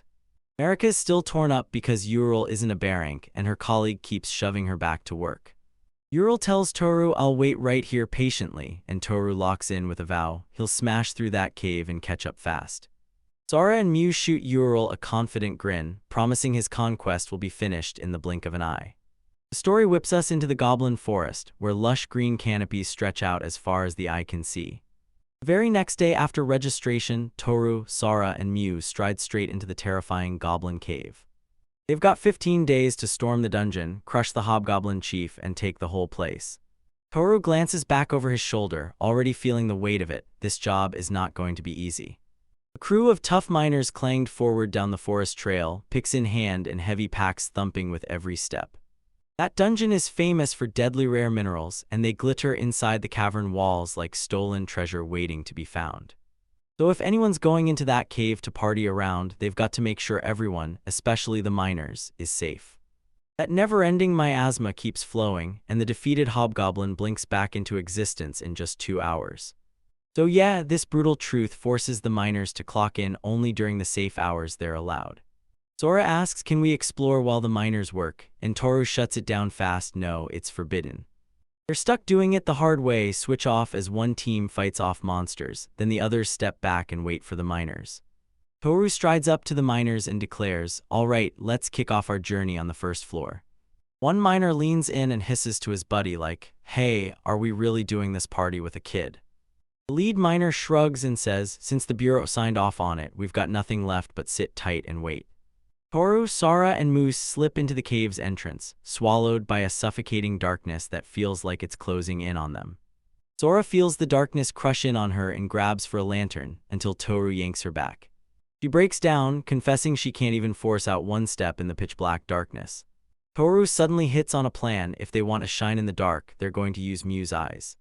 Mugen confidently claims, just trust me, I'll handle everything. Suddenly, the cavern's twisting rocky corridors snap into sharp, crystal-clear focus. Sora's jaw drops as he's blown away by Mew's insane power, and the little girl puffs out her chest like, yeah, that's right. The glowing rock crackles with light, powering that sketchy little lamp, and it blasts bright through the gloom like it owns the night. Toru slams his sword into the glowing rock, and sparks explode into the air like fireworks. He can't believe it, the monsters are here way sooner than he ever expected. Goblins thunder onward in heavy, shuffling steps, their eerie footsteps echoing through the dark cavern. Toru snaps orders to Sora and Mew to tail him from a distance, and Sora immediately confirms, got it. He whips the glowing rock into the darkness, blasting a distraction for the enemy closing in. Sword in hand, he tenses up, readying himself as the goblin charges straight at him. Two snarling goblins, wielding crude blades, burst out of the shadows and launch straight into the attack. In a split second of steel, Toru whips one brutal slash and rips the heads off both monsters. Another goblin hurls a massive rocket at him with shocking speed and brutal force. Toru snaps up the projectile and hammers it straight back into the goblin's face. The goblin gets blasted backward, and its skull caves in with a sickening crunch from the impact. He drops another attacker instantly with a perfectly aimed, bone-crushing kick right into the chest. Out on the site, the miners crack jokes about how this job's going to take forever, so they might as well break for lunch. The miner's jaw hits the floor when he spots the party already bursting out of the cave. The miners snap, "Did you already quit?" But Toru calmly grins and says, "We're finished giving up, we're done." He tells the stunt crew, "The first floor is spotless, go on in." He lifts a huge, bloodied bundle of goblin ears like a trophy, flashing it as dead certain proof of what they've done. The whole crew of miners just freezes, mouths hanging open in pure, stunned disbelief. One of them blurts, "Are you sure it's really safe?" And Toru wastes no time, confirming, "Yeah, you're good." Sora and Moot beam with pride as they brag that they cleaned everything up perfectly. The head miner slams his crew back to reality, screaming that it's go time and they've got work to do. Now fired up, the miners slam into the cave entrance, clutching their tools and charging forward. Sora whips her gaze to Toru, and her eyes lock onto his waistline. She spots his sword belt drooping, and he grimly admits it's old and worn out. When she asks if he can fix it, he grimly tells her his power won't touch combat gear. While the miners are busy, Toru steels himself. He decides they'll wipe out every monster lurking around the area. Move Spender grinned and spent every second joyfully playing with the miners, stacking rocks into a perfect little pile. Toru snaps, "What's Mew doing?" And Sora grins as she tells him Mew's just having the time of her life with her new friends. Mew storms up to Toru and snaps that she's sick of repeating the exact same thing day after day. As the days roll on, more miners keep joining in, and their trust in the party hardens into something unshakable. Several days later, a brand new party shows up at the cave, fresh guards stepping in to stand watch. Sissin's party welcomes Toru and Sora with open arms, and their old rivalry is wiped clean in an instant. Toru shoots back a greeting and asks, "So you'll guard the miners on the way home too, right?" Sissin's party members straight up credit Toru with helping them dig up their courage and sharpen their skills. They grin and roast each other nonstop, hyping up how their teamwork is sharper than ever and how hard they're hitting in fights. Toru watches their friendly back and forth with a small, proud smile tugging at his lips. A massive wide shot sweeps over the forest, and that sky packed with endless clouds stretches on forever. Sissin and his crew closed in on Toru, and they hit him with a serious, heartfelt request. They raise their mining picks high, teasing right through the air which side they're about to favor. Toru nods in agreement and points out, yeah, they've already given up their mining rights for this trip. Sissin's party whoops it up and mood jumps in too, everyone's trading wild, enthusiastic high fives. Mew shouts that she wants to dig too, but Toru shuts it down hard. She swears that smashing piles of rocks is wildly fun, but Toru just doesn't buy it. Toru rubs his chin, locking in on those kid-level destructive tendencies and thinking, yeah, that's not normal. He strikes a deal on the spot, swearing he'll help her dig, right after they finish wiping out the goblins. 5 days into the hunt, they crack open a massive wooden crate, and it's packed wall-to-wall with priceless crystals. The lead miner cracks a confession, no expectations at all, and yet progress has sprinted ahead in the most shocking way. Yet here's another tiny joke that's so adorable, you can almost see people falling for it, like Sora and Mew couldn't possibly be anything but cute. The lead miner leans in and asks Toru straight up if he's planning to try the second floor tomorrow. He offers a heartfelt apology for doubting them. After all, they saved the lumberjacks, and he finally gets it. Toru waves off the apology with a tired grin, like he's heard it all 1,000 times. With only 10 days left, the sun sinks low and paints the entrance to the goblin cave in burning orange. The whole crew charges to the armorer's shop to snag fresh gear for the second floor. Ramu the armorer barrels into the scene with a booming shout, clearly stunned that they've come back so fast. The whole party swarms him with warm smiles and Mew dotes on him, giggling, "Gramps." Ramu grins at Mew, then asks her right there if she wants to try on her brand new outfit. Locked into their brand new gear, Toru, Sora, and Mew brace themselves for the last day, the day they're going to conquer. Sora spins in her brand new custom winter gear and leans toward Toru, practically begging, "So, does it suit me?" Ramu the armorer breaks down every adjustment and Sora nods like, "Yep, I've got it," locking in the fit. Mew leans in and asks Ramu what warm, fuzzy thing he's plopping on her head. He pulls out a hat stitched from a red hippo's skin, and when she stares in stunned amazement, he drops the answer like it's nothing. He asks if she likes it and she blurts, "It feels so weird," then immediately admits she loves it. Mew suddenly snaps with raw energy and starts shadowboxing with wild, unstoppable gusto. She fires off a string of playful punches at the startled Sora, and you can practically see him flinch in real time. Her whirlwind momentum keeps rolling, smacking harmlessly into an unmoving Toru.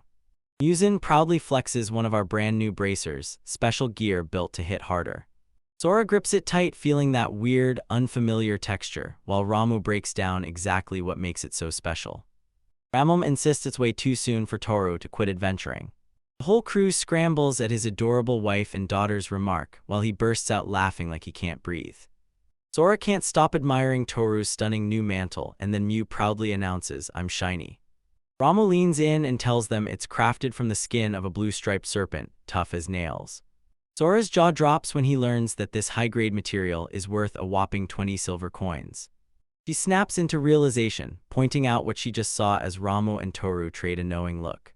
Ramu spills the secret. They used Taurus restoration to slice out the extra stuff and polish the repair clean.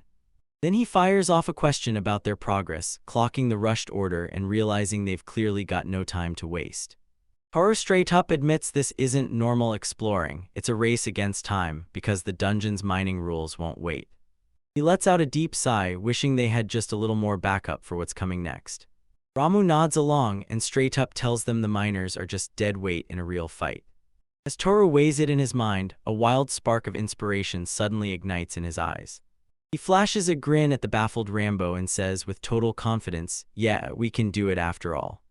Mew barges in, thrusts a tiny glowing pouch at the armor. With a bright, cheerful smile, she thanks him for the pouch. Ramu can't hold back her curiosity and blurts, "Show me what you've got in there." He's totally dumbfounded, because this place is packed with powerful, valuable magic stones. Not a clue what they're for, he shoots Mew a question, begging her to explain. Sora blurts out that those stones are the fuel for Mew's prized floating sled, the Hanamaru. She adds that Toru was absolutely fuming. Mew had been using the sled way too much. Now she's raking in the stones as pay for all the brutal grind she's put in as an adventurer. Ramu erupts in laughter and ruffles Mew's head, just as Toru announces they're finally leaving. The party bursts out of the shop and Ramu stands in the doorway, waving a bright, cheerful goodbye.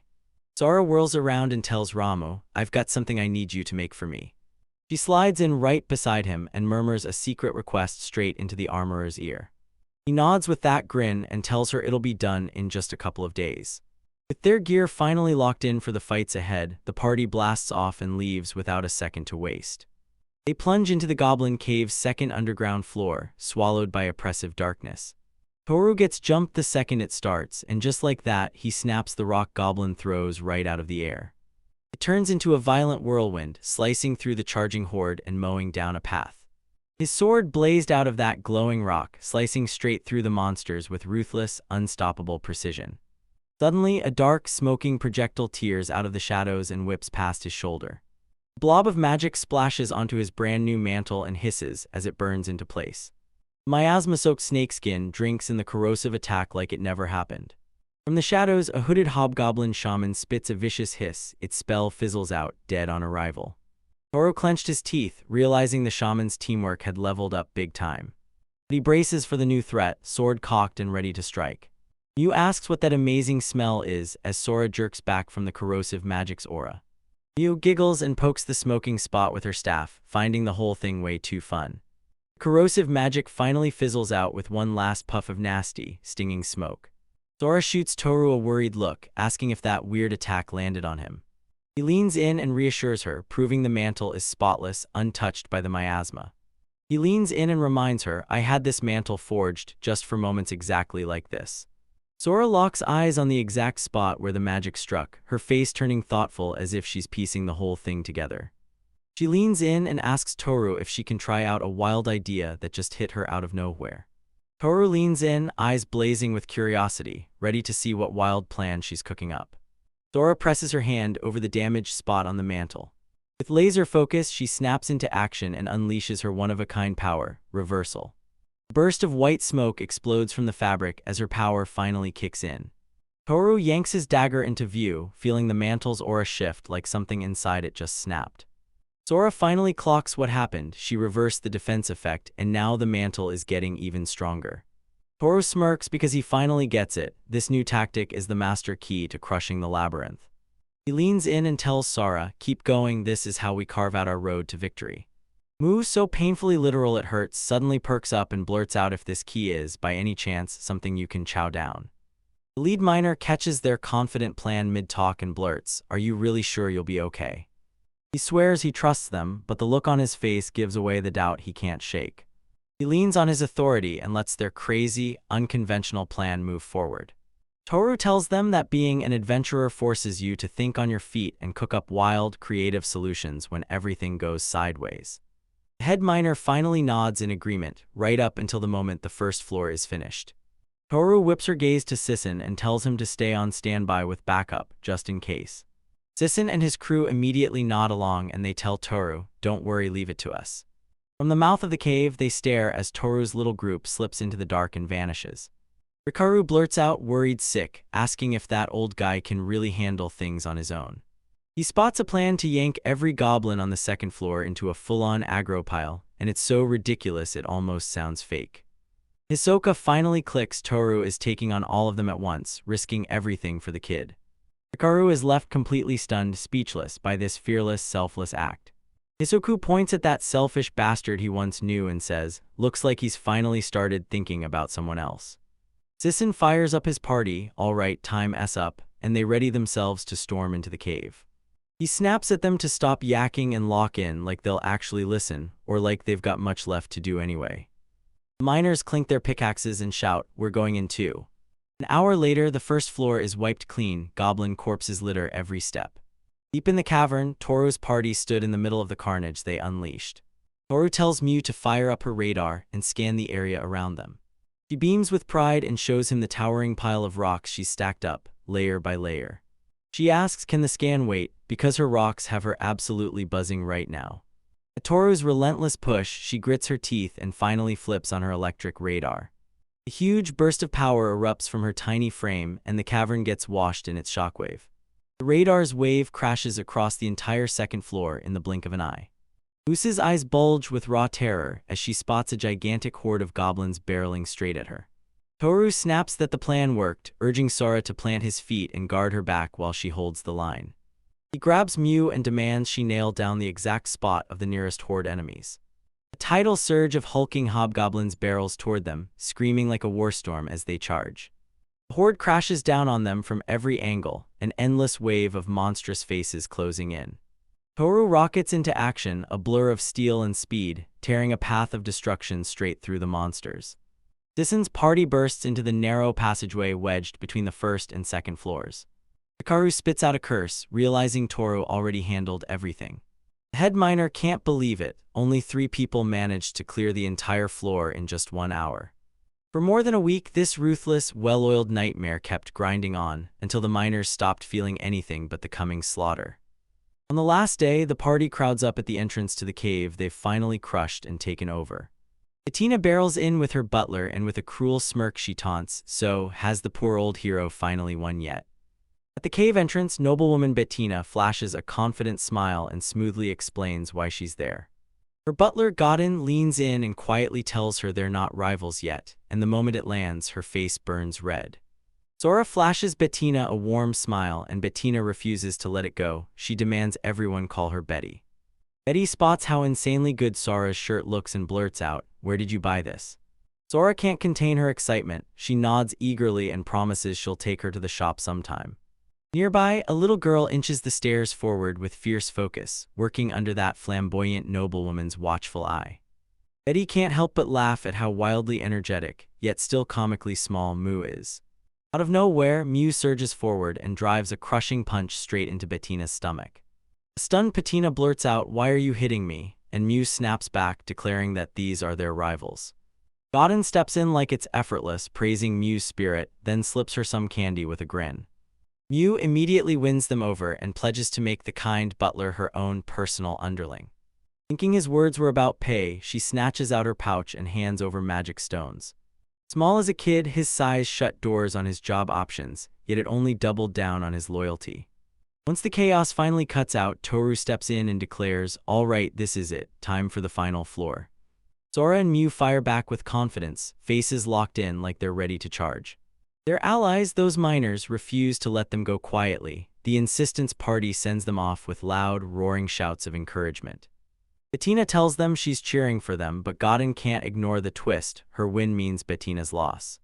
After sweeping the first 2 floors clean, the party plunges straight into the dungeon's heart. They push deeper into the pitch-black, rocky passage, every sense screaming at them to watch their backs. Sora stares at the 3rd floor and realizes it's basically one huge room, stretching out like it never ends. A massive cavern yawns open, and at its heart, a swirling black hole churns and pulses like it's alive. Mew jabs a shaking finger toward the darkness, warning Toru that something is lurking in the shadows. The monstrous hobgoblin chief surges upright, muscles bulging and primed to smash straight into battle. Far away, a quiet boarding house just sits there, peaceful as can be, while the cloudy sky hangs overhead. Inside, Yuro starts cooking up dinner while Kuro and Shima, those 2 stray cats, sit there watching him like they're on the edge of their paws. She drops a small plate of juicy meat slices right onto the wooden floor. She tells the cats, "That's it, this is all you're getting, until their family comes back." The clock's about to strike. This final showdown, used as planned, is getting ready to explode. Toru leans in and tells Mew, "I'm counting on you," while she chants to trigger her power. Toru's face hardens with pure resolve, and crackling lightning coils around him like he's about to unleash something huge. He can't stop thinking about how Mew has crushed the last 15 days of training, and the progress is absolutely unreal. Sora clamps her staff in both hands, eyes locked, serious, fierce, and seconds away from tearing into the fight. Toru grins and taunts Sora, calling him way too fired up now that he's pumped up. He shoots her a confident, calming look, then whips around to face the monster head-on. With a surge of light in his wake, he charges headfirst to face the dungeon's lord.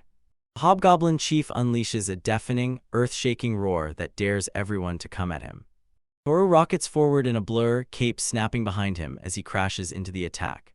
Their first collision rips the cavern floor open, cracks spiderweb, then the ground shatters beneath them.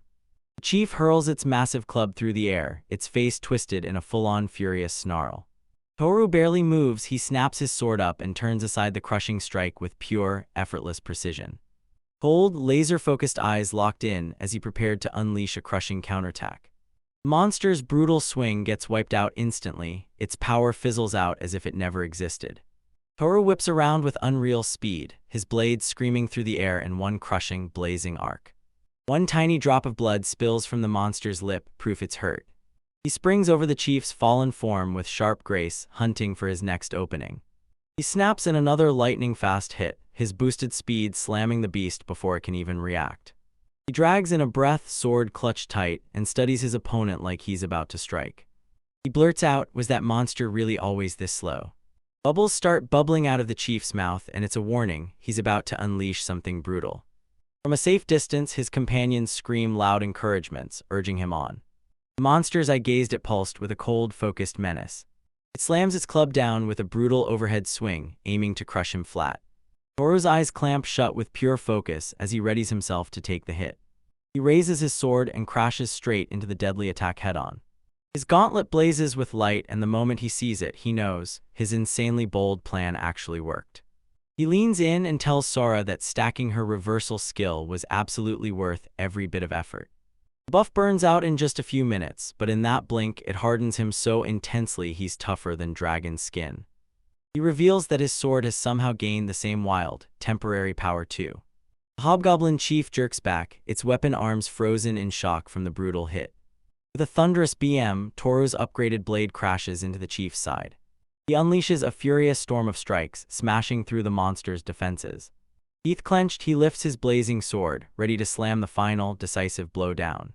He slams the blade down with bone-crushing force, slicing straight through the beast. The chief gets hurled backward, and its body crumbles into a roaring cloud of dust.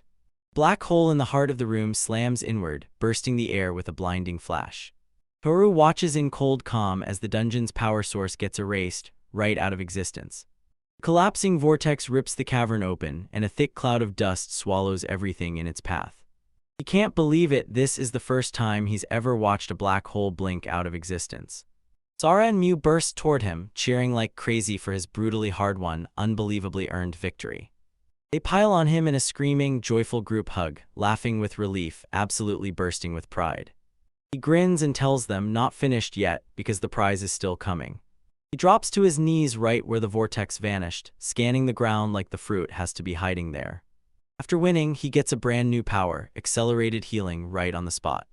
He shrugs, thinking it's a little redundant, but admits it might come in handy for the little guys. He yanks Sora and Mew over and orders them to grab the skill fruit. Two girls inch forward, hands trembling in midair as they hover over the prize like it might vanish any second. Mew gains physical strengthening, an insanely useful skill that turns him into a real monster out in the field. She gets it, stronger legs aren't just helpful for her job, they're the key she can't afford to ignore. Sora's about to get the fruit's next gift, skill pain relief, and the moment it hits, he's ready to endure anything. She's totally lost, but Toru cracks it right open, telling her it's a killer skill for the Vanguard. He makes it crystal clear, this only works on wounds so bad they'd drop you into fainting. Sora grits her teeth, cursing the skill she got, because it doesn't fit her role at all. Haru grimly realizes that, tragically, not a single one of them lands a rearguard skill. Sora locks eyes on the empty space, and a heavy silence drops around her like a curtain. She realizes the dungeon walls aren't collapsing like they're supposed to. She asks if they're done, panicking that the roof might have caved in on them. Haru leans in and dares her to test whether her reverse skill can flip that fruit's fate. Sora clenches the fruit in her hands, but her power doesn't do a thing to it. A strange, pulsating skill fruit is cradled in her hands, throbbing but refusing to awaken. She's like, yeah, it only works on real attacks. If it's not an attack, it won't do a thing. The moment the pedestal was empty, the party started backing away, like the danger was already stalking them. Toru abruptly halts, his boots scraping hard across the cavern floor. A wild vision detonates in his mind, ripping open the stone slab's whole history like a secret film. A sneaky grin snaps onto his face as he cooks up a bold, jaw-dropping plan. He whips around to Sora and Mew and orders them to step back. He points them to a safe spot far from the room's center. He launches into the air and shouts his ultimate move, Restore. Sora unleashes a terrified scream as the whole world whips backward around them. The Hobgoblin chief pops back into view, and with one brutal swing, its massive arm lashes out to snatch her. Mew snaps into action on the spot, ready to unleash a deadly counter against the resurrected dungeon lord. The Hobgoblin chief lunges and viciously yanks Sora back by her long hair. Sora is totally blindsided, and the monster clamps onto her so hard she lets out a sharp cry of pain. Toru screams her name, and his face turns into a full-on mask of raw, gut-punch terror.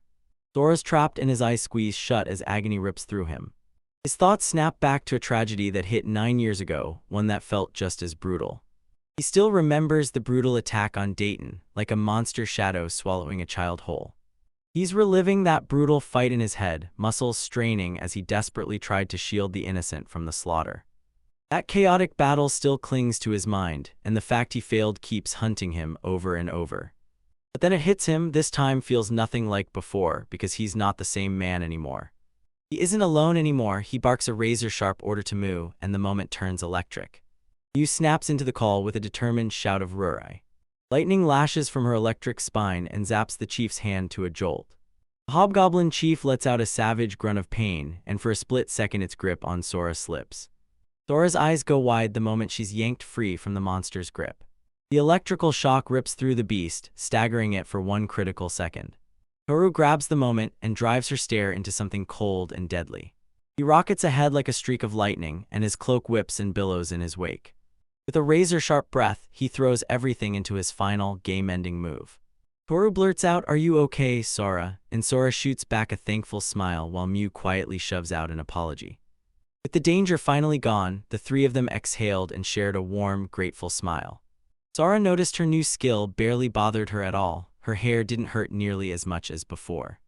Mew points to the ground and spots a brand new stone slab nobody noticed.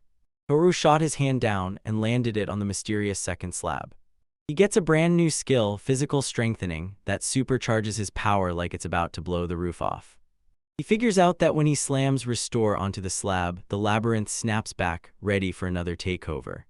He tells Sora and Mew, touch the stone too. Sora taps it and instant accelerated healing kicks in, so he recovers way faster than before. Mew unleashes a killer new skill, Magic Power Strengthening, and it supercharges him, making him even stronger than before. Sora leans in and brags to me about how awesome it feels to land such an amazing skill. Toru stares on with a sharp, calculating look in his eyes, like he's already piecing everything together. He checks his stats and realizes he's got exactly 6 Restore uses left for the rest of the day. He figures out they've got enough breathing room to run this whole process 2 more times, safely. Sora and Mew press him, demanding to know what he's going to do next. He tells Mew to unleash her skills and orders Sora to stay right by his side. With a violent flash, he slams the stone slab back to life, just like before. On their third run, they finally unlock Pain Relief and a whole stash of other game-changing skills. Their fourth conquest hands them the full magic of the world, power surging through them, growing stronger with every step. Toru strides in and declares, everyone's got all 4 of the new passive skills now. Sora fires off, do you really need the chief's ear as proof of the kill?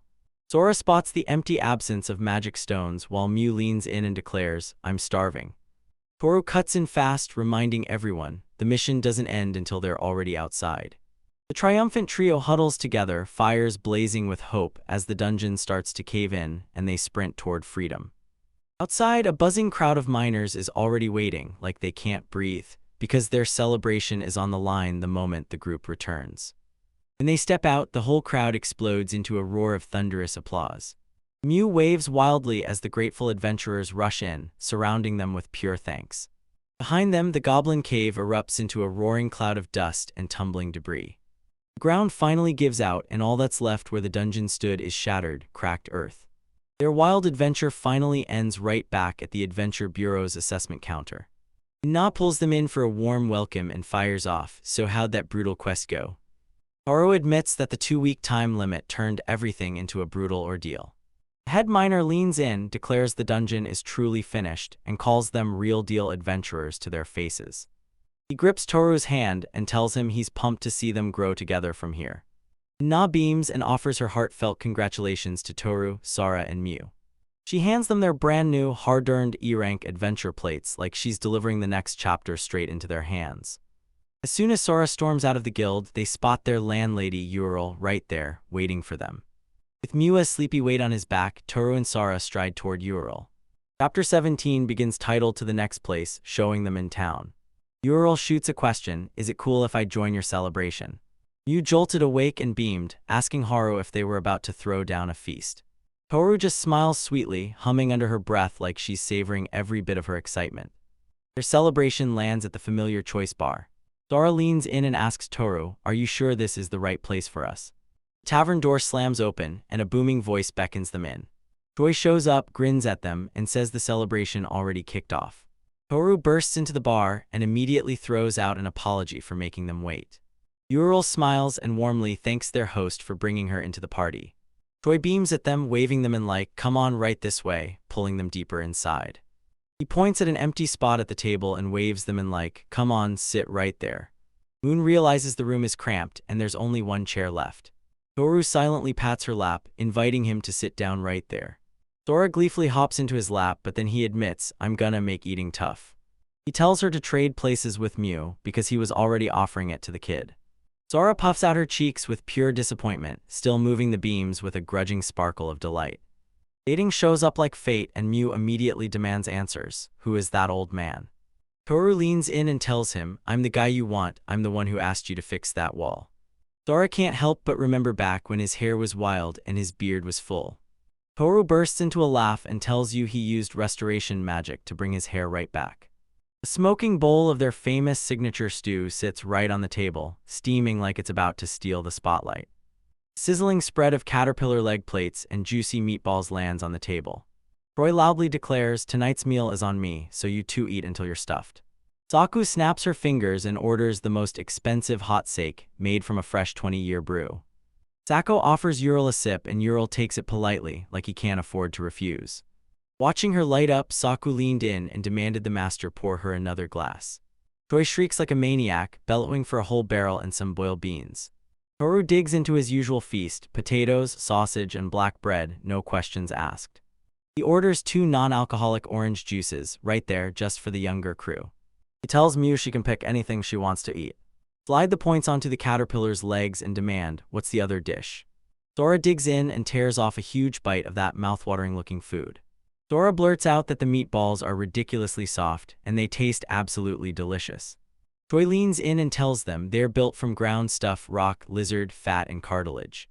Mew and Sora dig into the meatballs and instantly agree, each bite is pure delicious perfection. Sora freezes mid-bite, food still in her hands, and that quiet, thoughtful look settles across her face. She blurts out, stunned, how something can taste this impossibly good. Troy is begging, please, can you buy her real appreciation with his cooking? He hands her a spoonful of his special steaming hot stew, letting her taste it. Sora blurts out that the stew is absolutely mind-blowing. She asks how he made the broth and he smirks like it's classified, because the recipe is a secret. He leans in and tells you the secret, its killer flavor doesn't come from luck, it comes from how you prepare it. Sora finally gets it, no matter what you want to master, you've got to start with the basics. A delightfully weird, upside-down shot lets you see Moo's face peeking out from inside his bowl of food. Moo points at a meatball and says it looks delicious, and Toru instantly snaps back, careful, that one's spicy. She barrels past his warning that it'll sting, and grins as she plunges the meatball into the sauce anyway. With a thunderous chomp, she sinks her teeth into something huge, savoring every last bite, eyes shut tight in pure bliss. The spiciness slams her the second it touches her tongue, and massive tears rip straight down her shocked face. She screams in unbearable agony as Toru just sighs, like he warned her all along. Tears spill as she shoves her face into Ural's chest, blaming that stupid touch-on for everything. Toru watches and Riley leans in, saying, "See, that's exactly why you've got to listen to me." Her tiny hands grip Ural's robes with desperate strength as she keeps sobbing, unable to let go. Mulet shouted it out while sad wails filled the air, her face vanished completely in Ural's lap. Toru realizes he can rebuild a broken mouth, but he can't patch up her mood. Ural scoops the hiccuping child up and tucks them into a warm, soothing hug. Dayton and Saku watch it all unfold, nostalgic smiles tugging at their hearts as they're reminded of their own stubborn kids. Toru clocks how selfish she's been lately, and Dayton tells her that, yeah, it's a flaw she needs to grow into, not hide. Dayton keeps the lesson rolling, then hits his point hard. The most important thing is to give love. When Toru asks what to do, Dayton snaps back, no scolding, just stick together and lean on the company. He leans in and tells you that this selfish craving is just motivation's dark twin, the flip side of the same coin. Dayton decides Toru should just let it all out, then listen like a calm rock while she vents. A year-old pours him a drink and Dayton beams so bright he feels brand new again, like her presence just unlocked the fountain of youth. Sora watches that sweet moment unfold, shock flashes across her face but warmth fills her all the way through. Trying to save the moment, Sora points out something to the still glowing moon. She practically bursts with excitement and yanks Mood's attention to the ornate crest sitting on the mister's chest. A jaw-dropping close-up zooms in on a metallic flower crest, twisting and swirling like it's alive. Mew's eyes blaze with excitement as she blurts out, "That looks exactly like my sled, Ohana Maru." Toru takes a slow sip of his drink, and a faint smirk curls on his lips as he listens. Troy leans in and explains that the crest comes from a multi-headed snake, the labyrinth's terrifying boss. Mew finally clicks and realizes what's going on, so yeah, he has to be Mr. Flower. Dayton gently pats the lovely child's head, chuckling at the sweet, innocent nickname she's earned. Saku needles Dayton to his face, claiming Flower Grandpa is a name that just doesn't fit him. Moe swivels her attention to Saku, teasing him for those eyes that look half asleep all the time. Dayton erupts in laughter, smugly saying that even that terrifying Saku is getting spoiled too. Saku glares straight at Dayton and the teasing just doesn't land, she looks completely unimpressed. Moo cuts in saying she's slammed too, her job is brutal and it never lets up. With a firm thumbs up, she promises she'll grind, work her hardest, and stack those stones higher and higher. Toru and Ural included, the whole crew soaks up that warm, celebratory vibe like they're in the middle of their biggest win. Toru beamed at Sora and quietly thanked her, praising her for spotting the crest. After hearing her, Sora leans in and tells him, "Don't worry, I'm gonna make the finest broth you've ever tasted." Toru frowns and admits he's not fully getting it yet, but he's got big, burning hope that she's going to pull it off. The very next day, dating sends the results, and the count of recovered rainstones is shockingly low, ringing every alarm bell. The whole scene slams to the towering, intimidating front of the Adventurers Bureau. Moot beams at Dayton, laughing that she hasn't laid eyes on Mister since yesterday. Dayton grins and asks, "So we're heading out to the new hunting grounds already?" Ural straps into a brand new white adventuring outfit and gets ready to launch into the journey. Dayton's cheeks heat up as she tells Ural her new outfit fits her like it was made just for her. Moog grabs Dayton's attention, and right then Ural and Sora turn to him with heartfelt thanks for his help.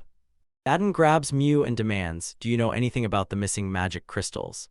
Saku clenched her jaw and guessed they were yanked to a new city and quietly sold off there. Dayton clenches his fist, and he's sure the Wind User Company is behind it. Moe giggles and clings to Dayton's leg, mumbling under her breath as they get ready to leave. Dayton lunges to pry the little girl off, but she clamps on even tighter, refusing to let go. Saku rockets to catch Mew as she stumbles, and she insists his hand just slipped. Mr. Sleepyhead got a round of thanks. He tapped his cheek, and his subordinates stared in stunned silence. Sako flicks his hand and shuts his worried men down in one sharp motion. Move Bids tears through the farewell to Mr. Flower as they finally get ready to bolt for departure. Dayton ruffles Mew's hair one last time, then promises he'll catch up with her later. Toru taps Dayton on the shoulder, yanks his attention in seconds, and then they're off. Dayton fires back at Toru, reminding him that the non-interference period is over, now that he's been promoted to the air-ranked level. Toru shoots back to that crazy promise he made. He swears he'll reach the A-rankers in just half a year. The party's locked in, standing at attention, then proudly shifts into place right between Toru and Saku. Saku drops one last deadly warning because the next hunting grounds aren't just different, they're dangerous in a whole new way. The wagon jerks and spins as their journey kicks off with a loud shout. A horse-drawn carriage rumbles out of the city, blasting a dusty cloud into the air behind it. They pile into the open-air seats, soaking up the sights as the town slides farther and farther behind them. Their wagon rumbles across a massive, empty wilderness, grinding north for the full 4-hour stretch. Under the blazing sun, Mew, still buzzing with excitement, starts to fight his sleep and slowly dozes off. Sora leans out and watches the scenery blur by, then tells Toru she's bored out of her mind. He tells her, "I've got guard duty, stay sharp," while she shrugs and gets to finally crash and sleep. Sora leans in and insists she wants to talk, reminding him that even adventurers need to rest whenever they can. Ural shifts Mew's sleeping weight on one leg, then stretches his other leg out toward Toru. Toru and Mew are dead asleep, curled up in a safe little bundle with Ural and Sora, breathing easy like nothing in the world can touch them.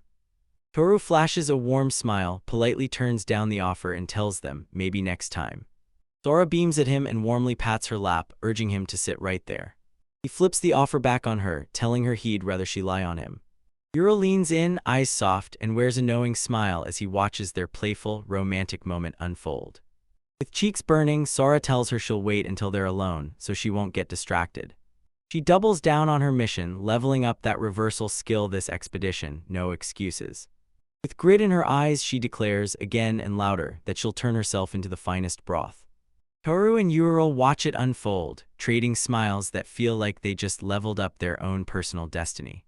Their wagon jerks to a halt right before a rugged log cabin by the river, rattling all the way to the doorstep.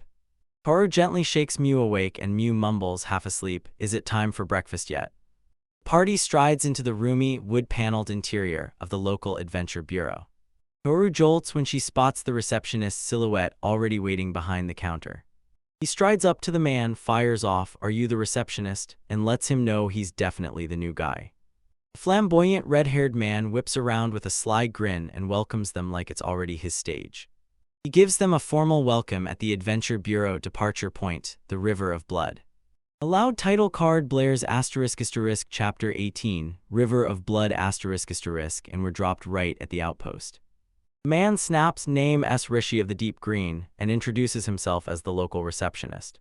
At the party, Mew barrels in and demands meatballs, no yellow stuff, while everyone else introduces themselves, ready for whatever chaos comes next. Rishi grins and tells them, "All right, first, I'll break down the whole transportation situation." He breaks down the one wagon that runs every day and tells you to lock in reservations for the weekends fast.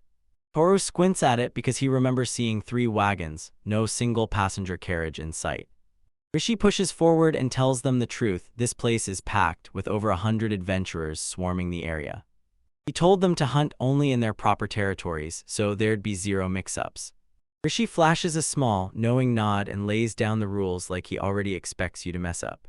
A map lays it all out, splitting that river into downstream, middle, and upstream abyss zones. Once Toru gets this, he knows he has to climb the ranks by hunting 10 raging hippos upstream. Rishi quickly notices something's off. The story feels squeezed and crowded, like it can't breathe. He drops this shaky hint about a Liberation Day hunt, like the kind you can't tackle alone and you've gotta hash it out with the other adventurers. Toru instantly catches the hidden message tucked inside the receptionist's carefully chosen words. Rishi gets flustered and blurts that he wants to help, but they're stuck with too few people on shift. Rishi points at a wall packed with loaner gear and tells them to grab whatever they need. He finishes the orientation and Toru flashes a smile, no more questions, right on the dot. The receptionist slid over a clipboard and told them, "Sign the visitor list." Mew's eyes flare with excitement as she blurts, "Can I draw?" But Toru calmly steps in and gently corrects her. Moe pouts, slumps her head onto the counter, and stays completely silent as a form of protest. Toru remembers Director Dayton's warning, "Stop digging in and start listening." He grins and turns it into a dare. Can she really write her name? Mew snaps awake, all confidence, and tells her she can leave it all to him. Nearby, Sora and Ural trade a quiet, amused laugh, totally caught up in the heartwarming moment. Mew proudly raises the clipboard high, her name scribbled on it in a sweet, childish scrawl. Toru gently pats her head, smiling as he praises her. "Well done." Rishi snatches the list, and his eyes linger way too long on Toru's familiar name. Toru drops that he probably bumped into them somewhere during his crazy long years inside the goblin's forest. Rishi hammers home the wagon schedule to Ural, laying out every detail for their 2-day stay. Ural flashes her a gentle, knowing smile and pours out her thanks for his kindness. Outside, Mew can't contain his excitement as he throws his arm out and points at the other adventurers hunting rocks along the river. She asks, "Is it my turn?" and they shut her down. "We're out here collecting iron sand." Toru realizes these rocks are packed with red iron, the same stuff hiding behind their official class name. He finally clocks that the local classes are named after the materials pulled straight from the region. Ural leans over the edge and stares at the strange river below, something she'd never laid eyes on in all her years of adventuring. She spills the wild local legends, how that mysterious stream crawls straight from the great abyss. Mew asks if she can clean in the water and Toru snaps, warning her not to touch it. Miasma-tainted water, he describes, is insanely corrosive. One drop and you're in real danger. The party tramps along the jagged, hostile rocky shore of the blood-red river. He slid the gestures over to a spread of colorful tints, then pressed Toru, "What are these?" He tells them these are the adventure camps, and then, boom, they have to hunt down their own perfect spot. From the shadows, rival adventurers hiss and point, whispering like they've seen him before, the infamous mud-collecting old man. Then they spot Mew riding her sled, and suddenly they're like, "Wait, is she some kind of downgraded adventurer?" Toru spots a spot that looks empty, then declares, "This is where our camp goes." He and Sora dive in and start piecing the poles together for their tent. A battle-hardened adventurer in armor barrels in and confronts them hard, demanding to know what they're doing. He stands there with his hands on his hips, glaring like every bit of his contempt is ready to explode. Toru says they're on the hunt, but the man shuts him down, claiming that spot is already reserved. Toru calmly points out, like it's obvious, that there's not a single sign of it anywhere. The man digs in his heels and swears the spot is already taken, then tells them to go ask the neighbors. With impatience snapping in his voice, he waves them off like they're in his way and tells them to get out. 10 minutes later, they spot a huge, empty stretch of land and slam down their tent. As Toru closes in, he spots a lone figure huddled beside a tiny tent. Curious voices drift up to the hooded stranger, asking in soft tones if they're allowed to hunt in these woods. The figure silently drags a line through the dirt with their still smoking pipe. The rough wooden sign gets dominated by a massive, ominous X, like it's daring someone to look away. Toru presses, "Is this a bad spot?" and the figure answers with a chilling, cryptic warning. "They warn you once the rain starts, that spot turns into a danger zone fast." Toru spots the rising water and immediately hurries on, breathing hard like he knows it's about to get deadly. His face tightens with mounting frustration, like the hostile land just won't let him in. The party presses on with the search, while Moose snores peacefully on her sled. Sora lets out a frustrated sigh and tells Toru they can't find a single good spot anywhere. She clocks Ural's heavy panting, cheeks flushed from that long, brutal trek. He asks if she's okay, but she brushes it off and insists she's totally fine. He realizes her body is fresh and restored, but her stamina hasn't bounced back with it. He decides they at least need to hunt down a patch of grass to tread on. Their journey drops them into a weird field of wispy grass, except it doesn't just sit there, it sucks at them. A cursed plant tainted by miasma, it radiates a deadly pull that drives every other creature off the land. While Ural catches their breath, another adventurer strides up and fires off a question: "What are you even doing?" Toru claims they're just taking a break, but the guy snaps at him to stop with the nonsense. The man snaps with rage, accuses Toru of stealing, and orders him to get lost. Yu jolts awake with a big yawn, then asks, breathless, if they've finally arrived. "Chan, are we there yet?" The hostile adventurer scoffs again and outright tells them to get lost. Toru stares at the worn-out man and decides there's no other way to go. He carefully scoops the exhausted elf into his arms while Sora and Mew watch, stunned. Ural blurts out an apology for the trouble, then shakes his head and tells her not to worry about a thing. Mew swings Grandma EU onto her sled, but Sora snaps back that it's totally impossible. Toru frowns hard, convinced these monsters can't be stopped with any normal way. They spot another empty patch with 0 signs, right by the lone archer's tent. They close in on the archer and demand to know if the riverbank's empty. The archer's gaze snaps into focus as he scans the party, narrowing like a blade. For one breath, the camera locks onto Ural's generous chest. The camera glides down, lingering on her curvy hips and thighs. The archer smirks, already certain the place is empty, then eerie figures creep up behind him. Finally finding a quiet corner, Sora drops her things, announces she's unpacking, and asks everyone to help her. Mew can't wait, she barrels off to grab rocks, and Toru has to shout, warning her to stay far from the river. Ural offers to step in, but Toru snaps that she needs to rest and heal first. He unfolds a tiny folding chair and sets it right up for her to sit on. She slumps down, sighing hard because she can feel her endurance has finally started to fade after all this time. Sora grins and offers to heal Toru right on the spot if he's not feeling well. He flashes a grin and begs her to help with Moo, and Yura immediately nods. She's taking over and watching her. Moose drops into a squat at the shore, grinning like he just hit the jackpot with all those perfect rocks. Toru and Sora team up, yanking the heavy tent canvas tight until it sings under tension. They slam the last stake down, driving it deep into the brutal, rocky earth. With both tents finally up, Toru declares, "We're done here." He whips out a tiny, magical heating plate he got from their master. Ural grins and pours 4 steaming cups of tea, one right after another. Sora inhales that fragrant steam and blurts out, "That smells amazing." Toru tells Moo to take a break, but she's locked in, hammering away at her rock tower like it has to be perfect. With one last triumphant tap, Moose knocks her creation right over like a perfect ending. She snaps into a bold, victorious pose, like she just proved she's unstoppable. The tower of rocks erupts outward in a thunderous, stone-flying stony cascade. Toru takes a sip of tea, smirking like he already knows the answer, and asks her, softly, teasing, if she's really having fun. A soft wind sweeps over the red river, ruffling its ripples like the water is alive. After that quick rest, the whole party hit the rocky shore and kept marching along the water's edge. Toru snaps out the orders. He's going in first while Sora hangs back and covers him. He tells Ural she can roam however she wants, and she immediately nods, agreeing without hesitation. Mew cries, thunder booms, and her crackling energy surges around her, then slams to a stop around Teru too. Toru spots fresh tracks on the ground and decides, right then and there, to follow them to get his bearings. He snaps into a sprint, his feet blasting up dust and tiny stones with every step. The camera sweeps over the river's weird, squirming surface. The water shudders and ripples with this wrong, thick, almost syrupy kind of motion. Toru's eyes snap wide the moment he senses a threat closing in fast. A tidal wave of huge, dark brown frogs exploded out of the water like something alive had just snapped awake. One of the creatures rockets forward and blasts a thunderous ribbit right as it strikes. Toru explodes into action, charging straight at a relentless swarm of giant, mottled brown frogs. Ural bows and whispers a solemn prayer, begging the creatures to finally find a peaceful rest. She thrusts out her hand, detonating a surge of ruthless ice magic that drags him into a deadly, frozen sleep. Every last frog in the horde drops at once into a deep, magical sleep. Sora's jaw drops as Mew declares, "I'm not losing." Then Toru steps in, praising Ural's skills like she's witnessing genius up close.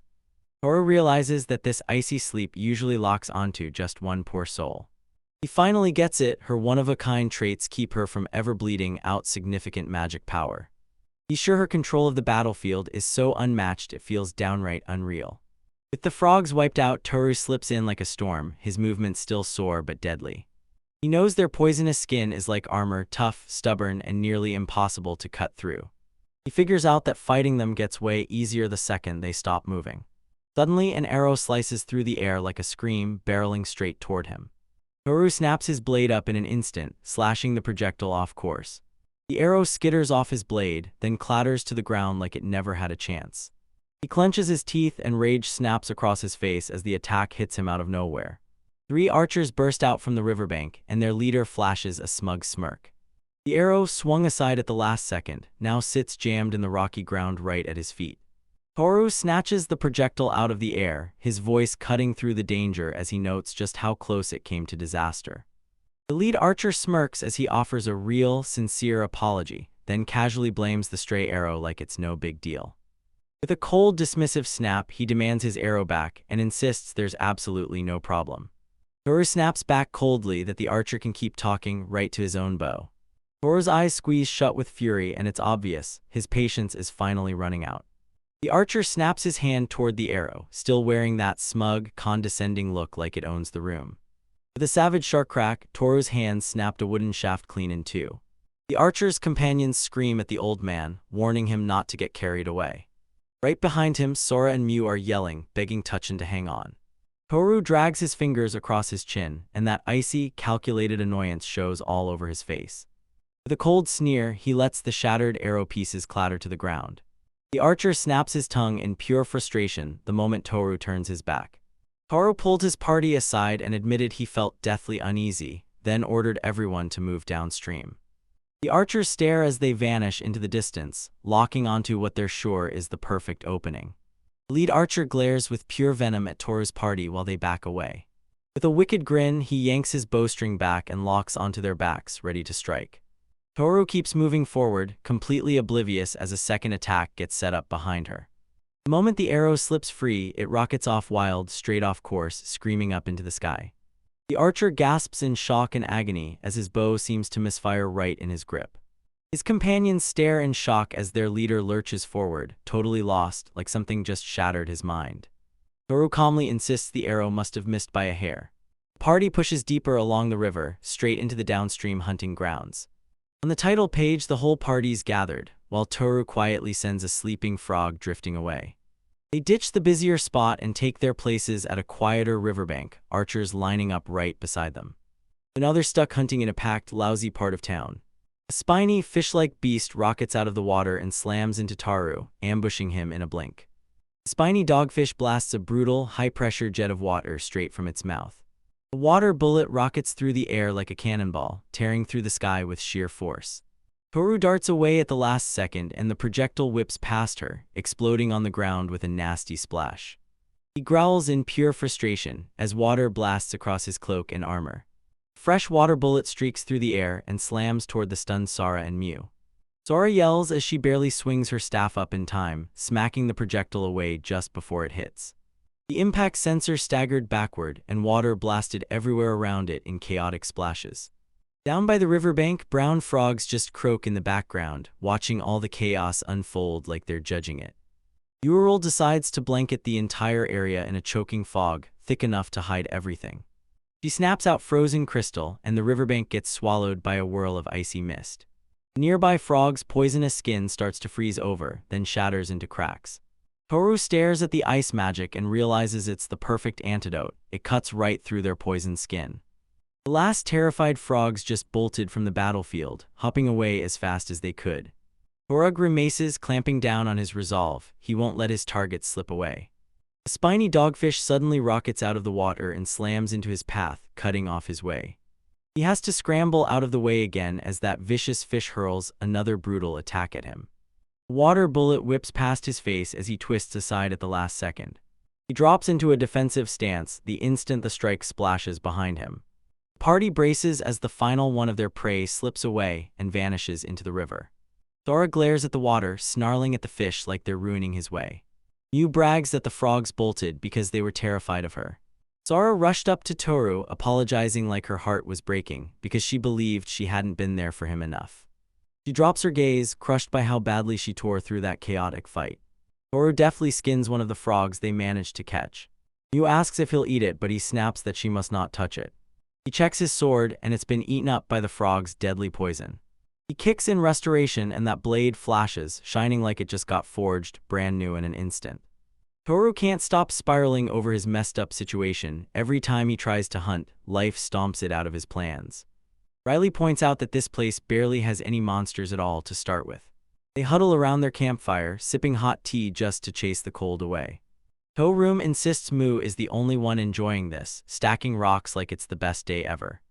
He takes a sip of tea and grumbles that the spiny dogfish are messing everything up. Mew scrambles onto his back and demands, "So, are you done resting yet?" Zora watches them, her smile soft and warm, like kindness itself just lit up her face. She gently drapes a tiny blanket over Mew's legs. She drops into a cozy lean against Toru with a bright, happy sigh, while Mew stays planted on his back. Ural grins and says they're getting along perfectly, then Sora shoots her an invite, "Come join us." Ural's a little flustered, but you can tell he's thrilled by that friendly invite. She nods and agrees like it sounds perfect, then she slides right in with them. 4 adventurers huddle together in peaceful calm, like the world finally goes still for them. Mew spots Toru's face finally relax and he fires off, "What's going on?" He grins like that's the whole reason, Mew's just too damn cute. Moe beams with pure, unfiltered joy, soaking up every heartfelt word of praise. Toru's worried because with his size, he thinks they can't change their hunting ground anymore. Ural nods and admits it, every great spot is already snagged. Zora can't stand the fact that the fish only strike from out of reach, he wants them closer where it actually counts. She leaned in and asked, "Can we just tuck the frogs back to sleep again?" Ural softly tells them to drop the grudges for now and move on. She tells him plain and simple, ice magic burns out fast and the more you spam it, the quicker its power slips away. Toru asks whether monsters can actually build up resistance, and she confirms it without hesitation. Who leans in and asks Toru, "Want me to swim out and lure those monsters?" Zora stared out at the river and made a hard promise to herself. She wasn't settling, she had to do better. Toru can feel the cold in the air, like the other adventurers don't want him around, and it drips off them in every stingy vibe. Ural admits she's not fully at her best yet, and she needs more time to get there. Zora and Mew lean in and pester him for attention, asking, "Hey, are we eating yet?" 3 figures crouch in the grass, staring up at the sky, wondering how long they'll keep sitting there. Their leader, Ruralf, snaps his tongue in irritation, furious that they've been spotted. 3 adventurers crouch in the tall grass, and their leader clamps down on his focus while his brothers bicker nonstop beside him. The debate explodes over whether cute girls or mature girls win hearts, then it spirals into one ridiculous accusation over breast size. An off-screen fight suddenly pops off, then someone blurts out there into a woman's backside. Ruralf grabs his bickering siblings by the collar and hauls them along, then shoots off a tired, sincere apology for the whole disturbance. Ruralf, the dependable first son, Nynaraz, the determined second, and Gujatav, the caring third, then they formally introduced themselves like a promise the world couldn't ignore. Nynaraz drops her fist onto Gujatav's head the moment he finishes his smooth introduction, smashing the swagger instantly. A fresh burst of dust swirls in, and right on cue, the brotherly bickering kicks off as Toru and Mulukin start squabbling again. The ever-graceful Ural offers to brew tea, but Toru waves it off. She says it's totally unnecessary. The 3 brothers charged up to Toru's party, begging, sincere, desperate, and 100% ready to get help. On the rocky river bank, the 2 sides huddle shoulder to shoulder around a crackling little campfire. Berolf takes a deep drag and leans into Toru, firing off a question, then Toru just shoots back, "What do you want?" With a scowl carved on his face, Toru takes a sip from his cup and fires back, "So, what are we doing here?" Ruralf freezes for a beat, then his brothers burst in with excuses that clash in every direction. Ruralf fumbles his way through it, acting like his brother's excuse was always his master plan. He tells them he figured Toru's party, being first-timers, could really use some friendly advice. Toru blurts out how long they've been stuck here, and Rural snaps back that it's been almost 2 miserable years. Toru realizes he never caught sight of their camp, and Ruralf blurts that it's farther downstream now, where the riverbank stretches wide. A sneaky grin flashes across Toru's face as he starts wondering whether the hunting hits harder over there. Rolf erupts in laughter, brushes the whole idea aside, and flat-out confirms that downriver's just as dead and empty. Toru skips the small talk and demands, why not just head upstream, and Ruralf freezes, totally at a loss. His face hardens the moment he finally says it. This isn't about not wanting to, they can't, because they're broke. He lets the truth slip, when you hunt upstream, you've gotta cough up an absurd amount of hush money. He leans in and tells them the river is split into 3 hunting zones, and the upstream stretch is packed with monsters worth killing. But the upstream area is so packed with people that they slam you with a strict headcount limit, and getting in becomes a real struggle. He says the midstream spot used to be nothing but a stretch of brown frogs, yeah, just that, right before everything changed. He warns that the middle of the stream turns deadly the moment rain hits, teasing that something dark is lurking just out of sight. But Sora suddenly remembers the warning sign, and Ruralf nods. Yep, it's a spot where hunting is a terrible idea. Finally, Gujitav points out the downstream stretch, where only a rare spiny dogfish shows up. He snaps that they're nothing but a nuisance, then basically declares they aren't even worth chasing, turning that whole stretch of river into the absolute worst spot. Toru finally gets why this place is empty for miles, and Ruralf nods, saying it's smarter to sit tight and wait. Ruralf adds that even midstream is strangely barren of monsters, packed instead with brutal territorial fights. Toru suddenly gets it. Down here, you don't even have to do anything wrong to get punished, just showing up could be enough to get charged. Ruralf straight up warns that other parties could still turn around and claim they're the ones stealing their kills. He lays out a dirty tactic those shady adventurers use to steal someone else's prey. A shadowy figure slips into the party, throws them off, and vanishes with their monster kill. He snaps to the same chilling truth: every nearby party could be a threat, and he can't ignore the fact that Toru was almost a victim himself. He's basically telling them, put in the grind in the midstream, and if you keep pushing, you'll climb up sooner or later. Ruralf's face hardens the moment he unveils the real problem: powerful factions lurking in the shadows. He lays it out straight: these factions are smug, race-obsessed crews, preaching morality while chasing profit, nothing else matters. Toru asks if they're unaffiliated, and Ruralf snaps back that if they weren't, they wouldn't be trapped here. Toru instantly gets what that grim reality means for anyone on the outside trying to push forward. Ruralf grimaces and nods. Right here is where the hush money comes pouring in. He tells them their one real shot is Liberation Day, where the factions drive rage-hungry hippos downstream and you pay for the ride. Toru nods, and the truth hits hard: those pitiful frogs and fish pay nowhere near enough to cover the cost. He thanks Rural for the intel, and his face tightens with focused, serious thought. Sora, Mew, and you all lean in close, because the brutal truth of what you're trapped in hits harder with every second. Toru scratched his chin and flat-out decided that waiting around wasn't going to cut it for them. The brothers straight up confess their crew's weak spot: they're brawlers through and through, with 0 dependable magic users backing them up. Ural flashes them a warm smile and offers the brothers more tea, and they snatch it up without hesitation.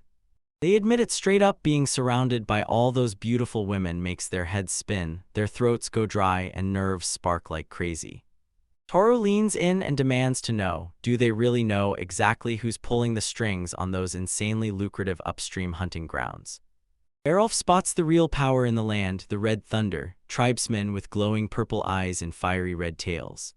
He admits they got an invite, but they shut it down, because he's got nothing but pure hatred for their leader, Daedrot.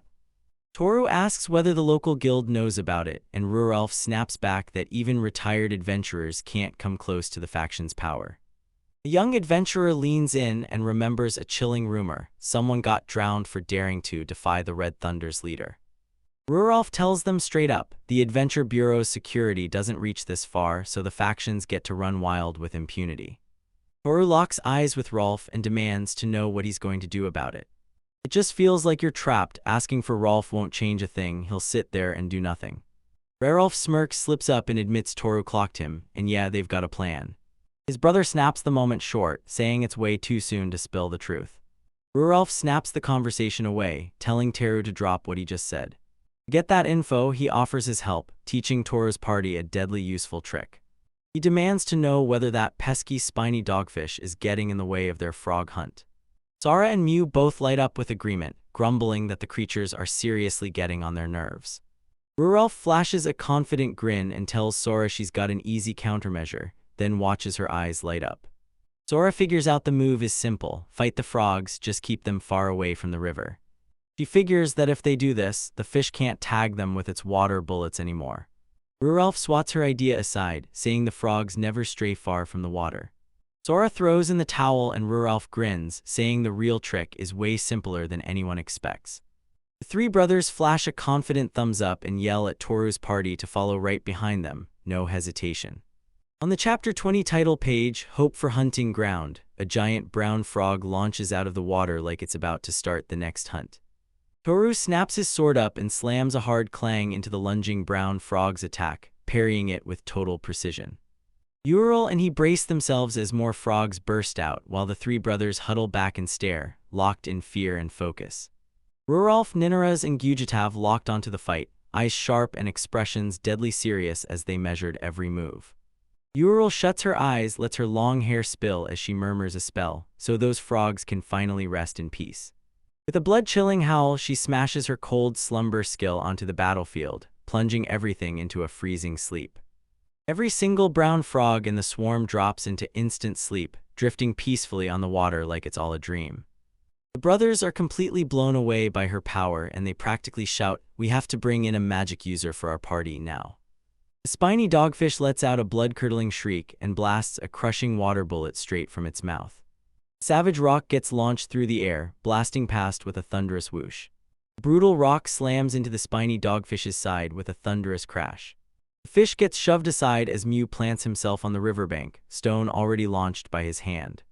Logren wore her success like a victory crown, beaming with pride after that perfect shot. She snaps out a new target for Sora and right there in her hands, Sora grips a rock of her very own. Sora draws in a sharp breath, locks her eyes on the target, and lines up her shot with pure, relentless focus. Her rock slammed home, cracking into the side of a spiny dogfish. Sora grins, finally clocking the move Rerolf taught them and how it all clicks into place. He remembers the lesson and like clockwork, the fish snap at anything that dares to move above the water. With a few rocks tossed from the side, they can pull the guard's focus. Mew and Sora prove it instantly. Toru slips in and strikes the last blow on one of the sleeping frogs. Moog gets completely carried away, happily hurling a whole volley of stones while Sora pleads for her to stop. One of her stones slams into a fish with a loud POW, and it immediately snaps with anger. The enraged fish snaps around, then locks onto the rock-shattering source and fires its rage right back. Mew finds herself right in the bullet's path, about to get blasted by a raging water strike. Sora stares in pure horror as a wave of terrified blushing spreads across her face. Ural narrows her eyes, and icy determination locks onto her face. She fires off her ice sheet technique at half power, and the air starts snapping with cold, crackling energy. A giant wall of solid ice suddenly explodes out of the river, slamming shut and blocking the attack. A water bullet slammed into the ice wall and exploded outward, stopping the move before it could do any damage. The spiny dogfish is shown sprawled in the ice, trapped and helpless, completely frozen in place. With a thunderous roar, a colossal glacier bursts out of the river of blood. The three brothers freeze in place, mouths hanging open as pure shock rips through them, slack-jawed and unable to speak. Toru realizes the ice sheet spell is supposed to be way weaker. Ural flashed a sweet, apologetic smile and admitted she might have gone way too far. Toru flashes a grin and shoots back a thank you, still riding the relief of her saving him from that brutal fight. With its own massive weight crushing down, the brand new glacier starts to split and groan. The brothers blow up into cheers, stunned beyond words that Ural froze the whole river solid. Ural blushes and lets out a tiny, pleased smile, all while basking in the high praise like it's almost too much to handle. Raoul leans in and tells his brother, "With this power, we can finally trust Horace's party." Toru leans in and listens hard, and she can feel the moment the conversation turns dead serious. The three brothers lock eyes, and in that tense quiet, they instantly fall into the same plan. Toru cuts straight to the point and demands to know why they're putting his group through this test. Rudolph starts spilling the truth about why he did it as they head back to their campsite. He repeats the wild rumors he caught about an insanely skilled swordsman and a breathtaking mage. Ural stood there, eyes locked, as he listened to every juicy detail of the rumor party. The rumor even claimed a trio was on the move, dragging a small child along for the ride. Sora's cheeks heat up when they call her beautiful, while the others start squabbling over who that compliment really belongs to. Heart blazing, Sora blushes and swears she'll live up to every single one of their sky-high hopes. Toru cuts in, pleading, please drop it and get back to the main topic. Ruralt whips his head to Teru, and his look turns deadly serious as he fires off the question. He leans in and asks if Toru is the legendary adventurer everyone calls the Mud Collector. Sora, Ural, and Mew whip around, eyes locked on Toru, waiting for her final, game-changing answer. With a wry grin, Toru rubs his chin and flat-out confirms what they've been thinking. The brothers suddenly snatch his arm, and their faces are pure desperation. They drop their heads and beg the slime exterminator to save them. Toru watches, stunned, as they plead with their whole hearts for his help to solve their problem. Two rival crews link up as one, trudging along a bleak, empty riverbank. Rudolph reels them into their camp, grinning and promising, it's easier to show you here. His brothers practically burst with excitement, bringing a beauty like this back with them. Toru leans in and asks if there are still more people camped nearby, waiting for them. He feels it in his bones. If he helps these men, the stalemate finally cracks. As they head down the path, he can't shake the question, why on earth do they need a slime exterminator here? Moo, still lagging behind, suddenly stops and looks up like an idea just hit him, an important one. She yanks his cloak and straight up pulls him into the spotlight to catch the attention of her beloved Tachan. She leans in and asks for her Hanamaru reward because she's put in the work and she wants it now. Sora twists the knife, reminding him of that promise, one magic stone every single day for Moo. Snapped shut by Toru's no, Mew whips around to Sora and demands a piggyback ride. Toru grins and teases him, telling him he'd totally misjudged her. He thought she was just a tough little kid. Mew stands tall and proudly boasts about her strength, then dares them to climb onto her instead. She digs in her foot and launches at her favorite human jungle gym, ready to climb. She rockets up Toru's back with surprising speed and scrambles right over his pack. Punched right into the moment, she perches there on his shoulders and declares, loud and proud, I'm here. Brand new allied adventurers stride together toward the brothers' encampment. A razor-thin panel opens up to a sky stacked with swirling clouds, hanging over a barren wasteland that feels totally lifeless. Sora gasps like he can't believe his eyes as their destination finally breaks into view. She points out just how huge the cleared-out camp is spread out before them. Staring at that roaring cooking fire, she can't help but wonder where they're hauling the driftwood to burn. From her lofty spot, Mew jabs a finger forward and demands, what the heck is that weird thing? Right ahead of them loomed a massive, half-built bridge, nothing but stacked rocks piled up like a promise that wasn't finished yet. The brothers proudly laid out the fruits of their hard work, and Sora's jaw dropped in total shock. A careful hand slams another massive, heavy stone onto the towering structure, like it's building something that can't be stopped. Toru finally locks eyes with their huge dream. The bridge to the other side of the river is right there, ready to be crossed.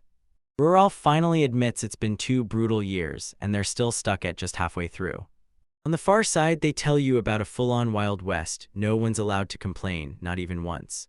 Chiru clocks it instantly. The rock and the soil don't even flinch as the corrosive red water rolls over them.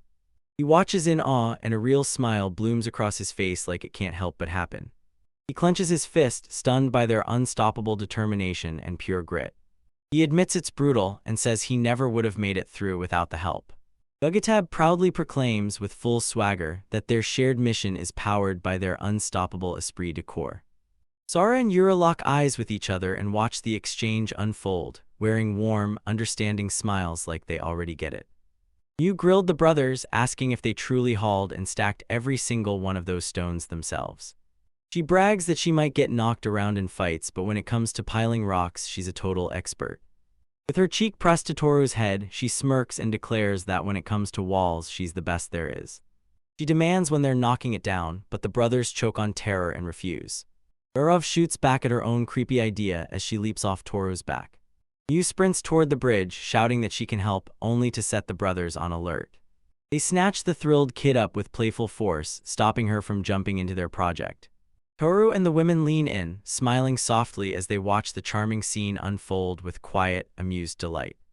Ruralf leans in and demands, "Did you come looking for us because of your bridge-building plan?" He tells them, "Before we dive into this, I've got to make a few introductions first." He shouts again, gripping that wriggling Mu tight in his arms. He shouts to the person working over the massive cooking pot. A young guy in heavy armor twists around and tells her dinner will be ready any minute. Ruralf proudly unveils their shield-bearer, and Toru instantly recognizes him. The shield-bearer swears he spotted Toru again and again in the goblin's forest. He clocks that Toru's got a terrifying reputation, and Toru doesn't even flinch, he just accepts it. Ruralf leans in and demands, "Where are Tappa and Tari hiding? What happened to the twins?" He stares at the two little sheds, clocking something off. Are they slacking again? The whole group nods and finally agrees, letting the brothers handle waking those sleepy twins up. The three brothers tiptoe in silence toward one of the wooden sheds. They slam the door wide and shout for the twins to wake up and greet them right now. Two identical girls, Tappa and Tari, snap upright, yawn loud, and introduce themselves like they're kicking off the best day ever. Ruralf straight up tells them, "Nope, those twins are each their own two-person party." He straight up brags and proudly introduces his whole crew, claiming they're the absolute best of the best. The shield-bearer finally cracks. He only ended up here because he was hunting for a job. Ruralf blows through the room and demands, "Can you finally explain the bridge?" Then hammers in that they have to keep their silence. The shield-bearer cuts in fast, barking that they've got to eat right now, while that pot's still blazing hot. A mouth-watering stew roars and bubbles over a crackling campfire, filling the air with instant cravings. The young shield-bearer scoops up a steaming, hearty ladle full of stew and drops it into a bowl. Around a long table stacked from barrels, the adventurers start slinging plates and filling bowls for the meal. Ninurus tells Mew, straight-faced, that those giant cabbage leaves aren't decoration, they're the plates they use.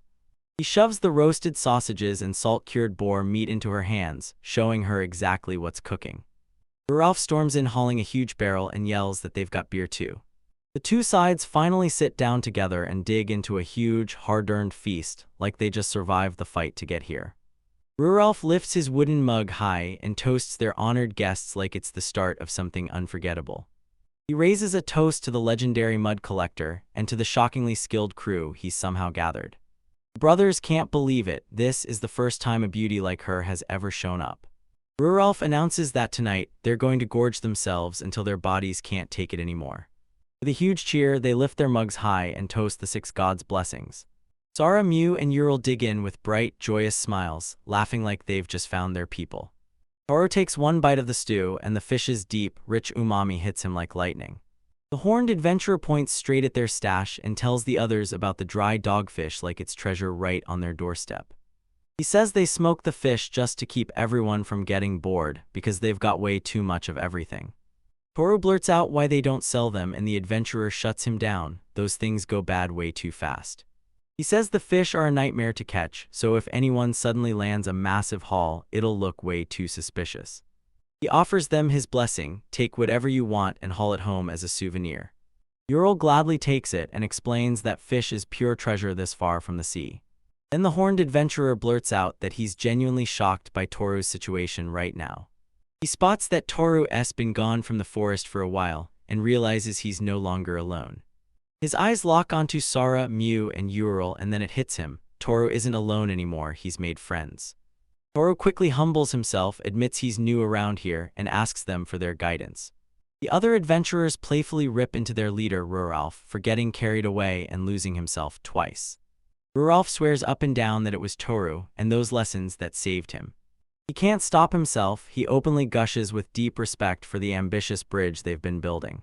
The horned adventurer nods in agreement and points out that Ruralf's biggest weapon has always been pure, unstoppable enthusiasm. And he leans in and straight up asks Toru if she really busted her way here just to help them. A half-built stone bridge claws across the water, screaming their unstoppable ambition. Toru grins, practically buzzing with gratitude, and asks if he can help. The horned adventurer finally admits, "I always had a gut feeling Toru was a loner." He's stunned Toru just went along with that ridiculous talk, but Toru fires back, "I believe in it." Right there, Sara, Mew, and you are going to share a warm, happy moment together at the feast. Toru swears the goofier the conversation gets, the better you'll feel the second it finally ends. He lifts his mug with a sly, knowing grin and locks eyes with the adventurer, snagging their full-on curiosity. The horned adventurer grins wide, clinks his mug against Tora's, and toasts him from the bottom of his heart. As smoke coils up from the flames, they clink their drinks together, and boom, that's where their friendship ignites. The long table stays behind, littered with the last crumbs of their joyful shared feast. At night, the whole camp finally exhales and settles into a calm hush beneath the dark, watchful sky. Inside one tent, Mew slowly slumps into a deep sleep, sprawled across Teru's back. In the other tent, Ural, wiped out from the day, drops into a deep, peaceful sleep. Sora and Toru sprawled outside their tents, staring up as the sky blazed with brilliant stars. Sora looks up and goes, "Wow," because the stars here are insanely beautiful, and there are way more of them than in the city. It hits her hard, the sight smells and feels just like those gorgeous starry nights she and him used to watch from their childhood village. Toru reclines, letting Mew stay fast asleep on his chest as he soaks up that calm, peaceful moment like it's pure gold. Sora turns to him, her face softening like there's a storm of feelings she's refusing to say out loud. She reaches out and cradles his hand in both of hers, gentle as a promise. He leans in and asks if she's actually having fun on this adventure, and she lights up, "Yeah, she absolutely is." Two lies sat side by side, and under the stars they shared a quiet, intimate moment like the world had gone silent. Sora shoots out a quick apology for her earlier outburst, admitting she completely lost her composure. She realizes, with a heavy hit to her chest, that becoming the person she wants to be isn't easy at all. She brushes her fingers over his face, and just like that, the promise hits him: no matter what, they'll keep chasing adventure together. She looks down at him, her face burning with raw emotion and honest intent. Right there, she blurts out that the second she opened her eyes, all she could think about was paying him back for saving her. She tells him that if she wasn't happy, every single one of his past efforts would have gone to waste. With a glowing, heartfelt grin, she locks eyes with him and makes him a brand new promise. She finally begs him for just one day, one shot at being happy together, for real. At last, the brutal, blood-soaked river day winds down into a fragile, peaceful silence.